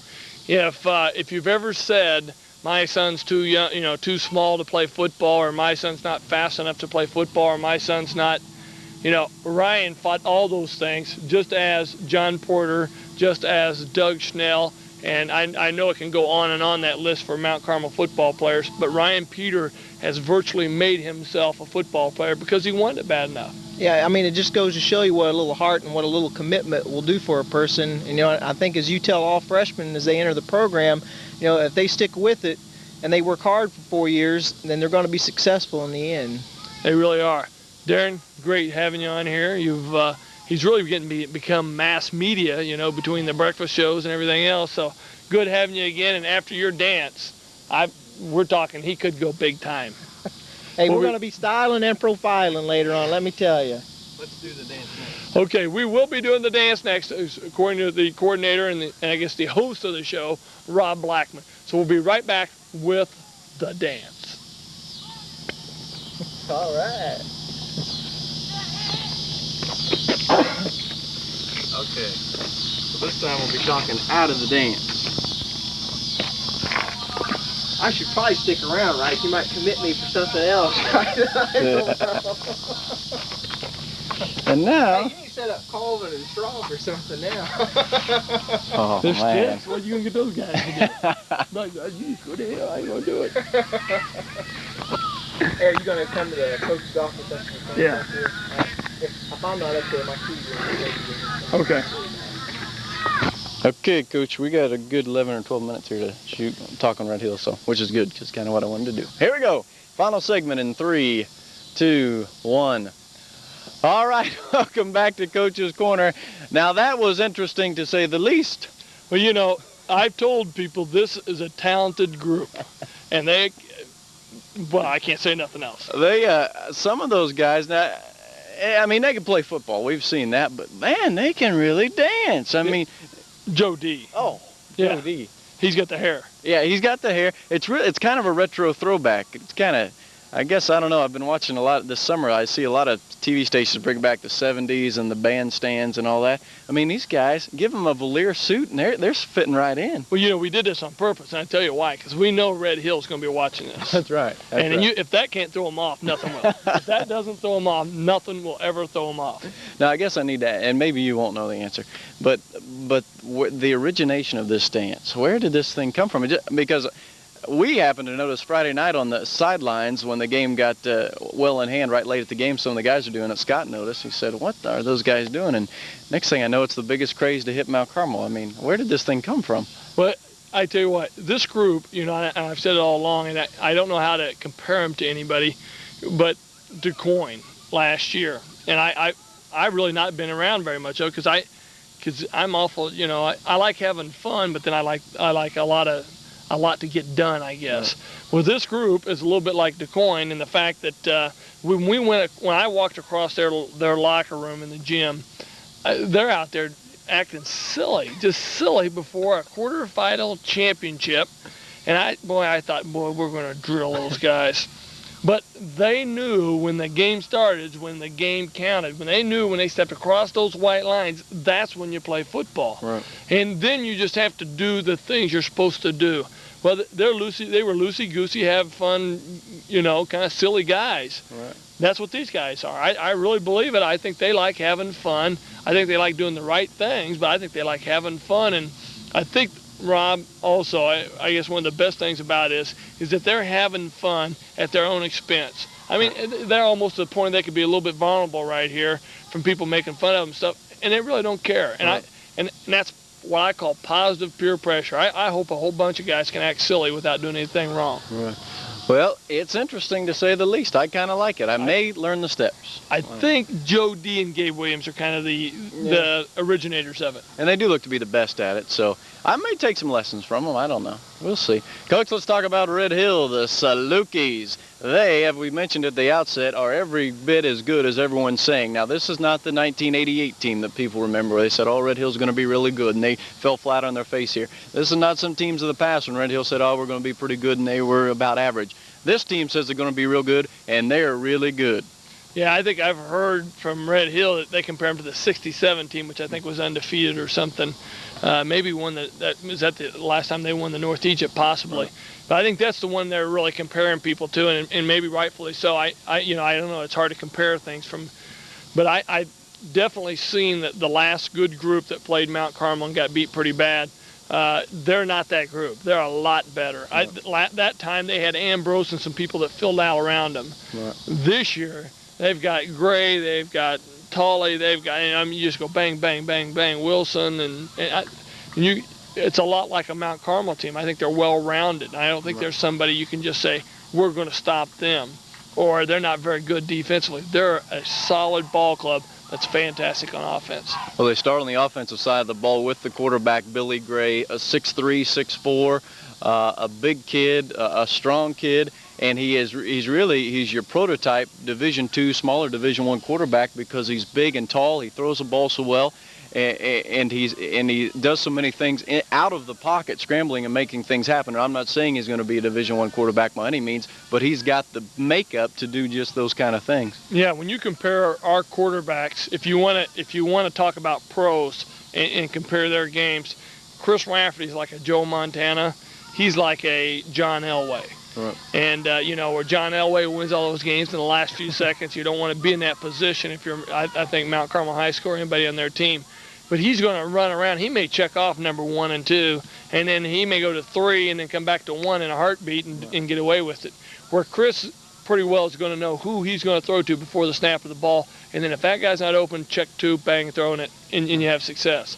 He's going to run around, scramble, and he's going to find things. He's going to make things happen on his own, where Chris makes things happen within the offense. It makes it tough to defend, doesn't it? A quarterback that's so unpredictable, because Gray, to say the least, is unpredictable. He may do anything at any time.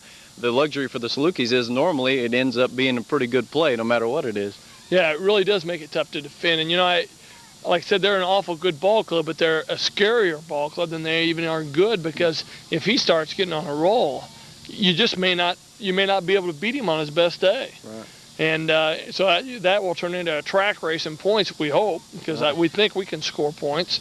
So, it may be one of those things, but if we can shut him down and get him within the offense, keep him within the offense, then our chance of defensively having success really goes up. Now, I mentioned the quarterback Gray because he's really the star of that offense, but they got other young men that can really play. You mentioned the Tolley kid, the Wilson kid can really fly. So they've got you don't just have a great quarterback in Red Hill. They've got the kids surrounding him that make him awful good too. They really do, and Coach Evans, he does a good job of distributing all that stuff, and he's got a counter check on every single thing you can possibly think of, which makes it difficult also. Coach, how about as we flip it around, the aces on offense against the Saluki defense? Maybe that's the area we'll be able to exploit, because you mentioned earlier, we seem to think we can score points against them. We feel pretty good in our offense. Yeah, well, you go into a game and you feel like you can score against anybody. I think they're a good defense. I think they're very comparable to the two defenses we've played to this point. If they stick in it, Bill's one of those guys who, they've been running a 5-2, he may run a 4-3 or a 6-1 when we line up. So we'll just have to wait and see. It's kind of one of those a la carte things. You open up, you don't know what's going to be in there. So it'll be interesting. But personnel-wise, I like our chances there. But then you got to execute, and that's again, if he takes a lot of chances, execution becomes more difficult. Coach, if we could talk keys to the game on Friday night, are there any keys in particular that come to mind for an Aces victory? If we can keep Gray inside the tackles and make him sit back and be a pocket passer, I think defensively we can have success. Right. Offensively, I think fundamentally we can't make silly mistakes. I mean, we've got to be able to go on 2 and 3 and 4 if we need to keep their linebackers from stunting and stuff, and just to execute our offense. I don't know how to say anything else. If we execute, our offense is awful tough to stop. But if we don't execute, we don't have a Billy Gray running around there, creating things. Right. Coach, we got just a couple minutes left here. Something I'd like to bring up with you and just get your comments on. For I guess now the third week in a row, the latest Class 3A football polls are out, distributed by the Associated Press, and for the third week in a row, despite being 2-0, the Aces are nowhere to be found in the top 10. Despite others that are there, DeCoins and the Murfreesboros and the Freeburgs and teams that we know that we can play with because we have either beaten them or played right with them. Just your thoughts, not only from your standpoint, but are the kids deflated by any of this? Or because you would surely think that Mount Carmel deserves to be in the top 10 somewhere. Well, I tell you, somebody said something about that to me before, and I think we're a top 10 team if we can beat Red Hill, because I think 3 of maybe the 4 toughest teams that we're going to play all year long we'll have played, in which means our chances of 9-0 become a lot more likely, and that's what you shoot for. I mean, right now everything is pointed to where you get at the end of the season and put yourself in a playoff position. Right. So. No, I don't think we're a top 10 team yet. I mean, I appreciate everybody else thinking that and the support and the love for our program, but I think we're a week away and 1 win away from saying that we're a top 10 team. Then we can start using it as motivation. Right now, I mean, unless we beat Red Hill, we're not a top 10 team. Well, let's certainly hope for a victory Friday night, and then we'll look for us in the top 10, we hope, next week, certainly. I will guarantee it. All right.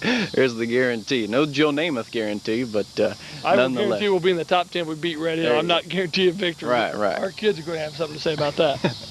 Hey, Coach, thanks again for joining us. Thanks for getting our, I don't know what you'd call them, our dancers, I guess, today to give us their time after practice. Now, they seem to have a lot of energy for being after practice. Are you going a little light on them this week or what? I tell you what, the last couple of days we've gotten after it, and I mean we've really gotten after it. And Rob, I tell you, one of the things that's been best about this year is that we've hardly had a bruise, which is really really good, and we crank it up pretty good in practice. Well, let me wish you good luck Friday night, and we'll talk with you next Thursday, I guess it is. All right, and I tell you what, we will create something different if we win. Okay. All right. Just to keep the show live. We may break the top 10 before our football team does. So we'll look forward to that. Listen, it's the first home game of the season Friday night. We expect you to be here. It'll be a capacity crowd. Wear your maroon and gold, please. It's going to be the game of the year in the North Egypt Conference. I can guarantee you that. Friday night starts at 7 o'clock here at Riverview Stadium. The Golden Aces and the Red Hill Salukis, the 2 teams atop the North Egypt Conference, will battle it out for bragging rights in week number 3. Hey, now we got the license plates in too. Yep. Well, okay. right. Yeah, and I want to throw my plug in there. Boy, they're really neat, guys. And even if you can't get your number, I think it's something pretty cool when you drive around and see all those gold and maroon license plates. So get a hold of Rob here, buy your license plates, and help us pay that building off over there. That's right, those commemorative Aces football plates. You buy them from me, $50, and all the money goes to the new building fund. So none of it goes to the TV station, I promise you. Thanks for being with us on your Friday or Thursday night, I should say. Time to say goodbye. We'll see you on Friday night. That's what I wanted to say.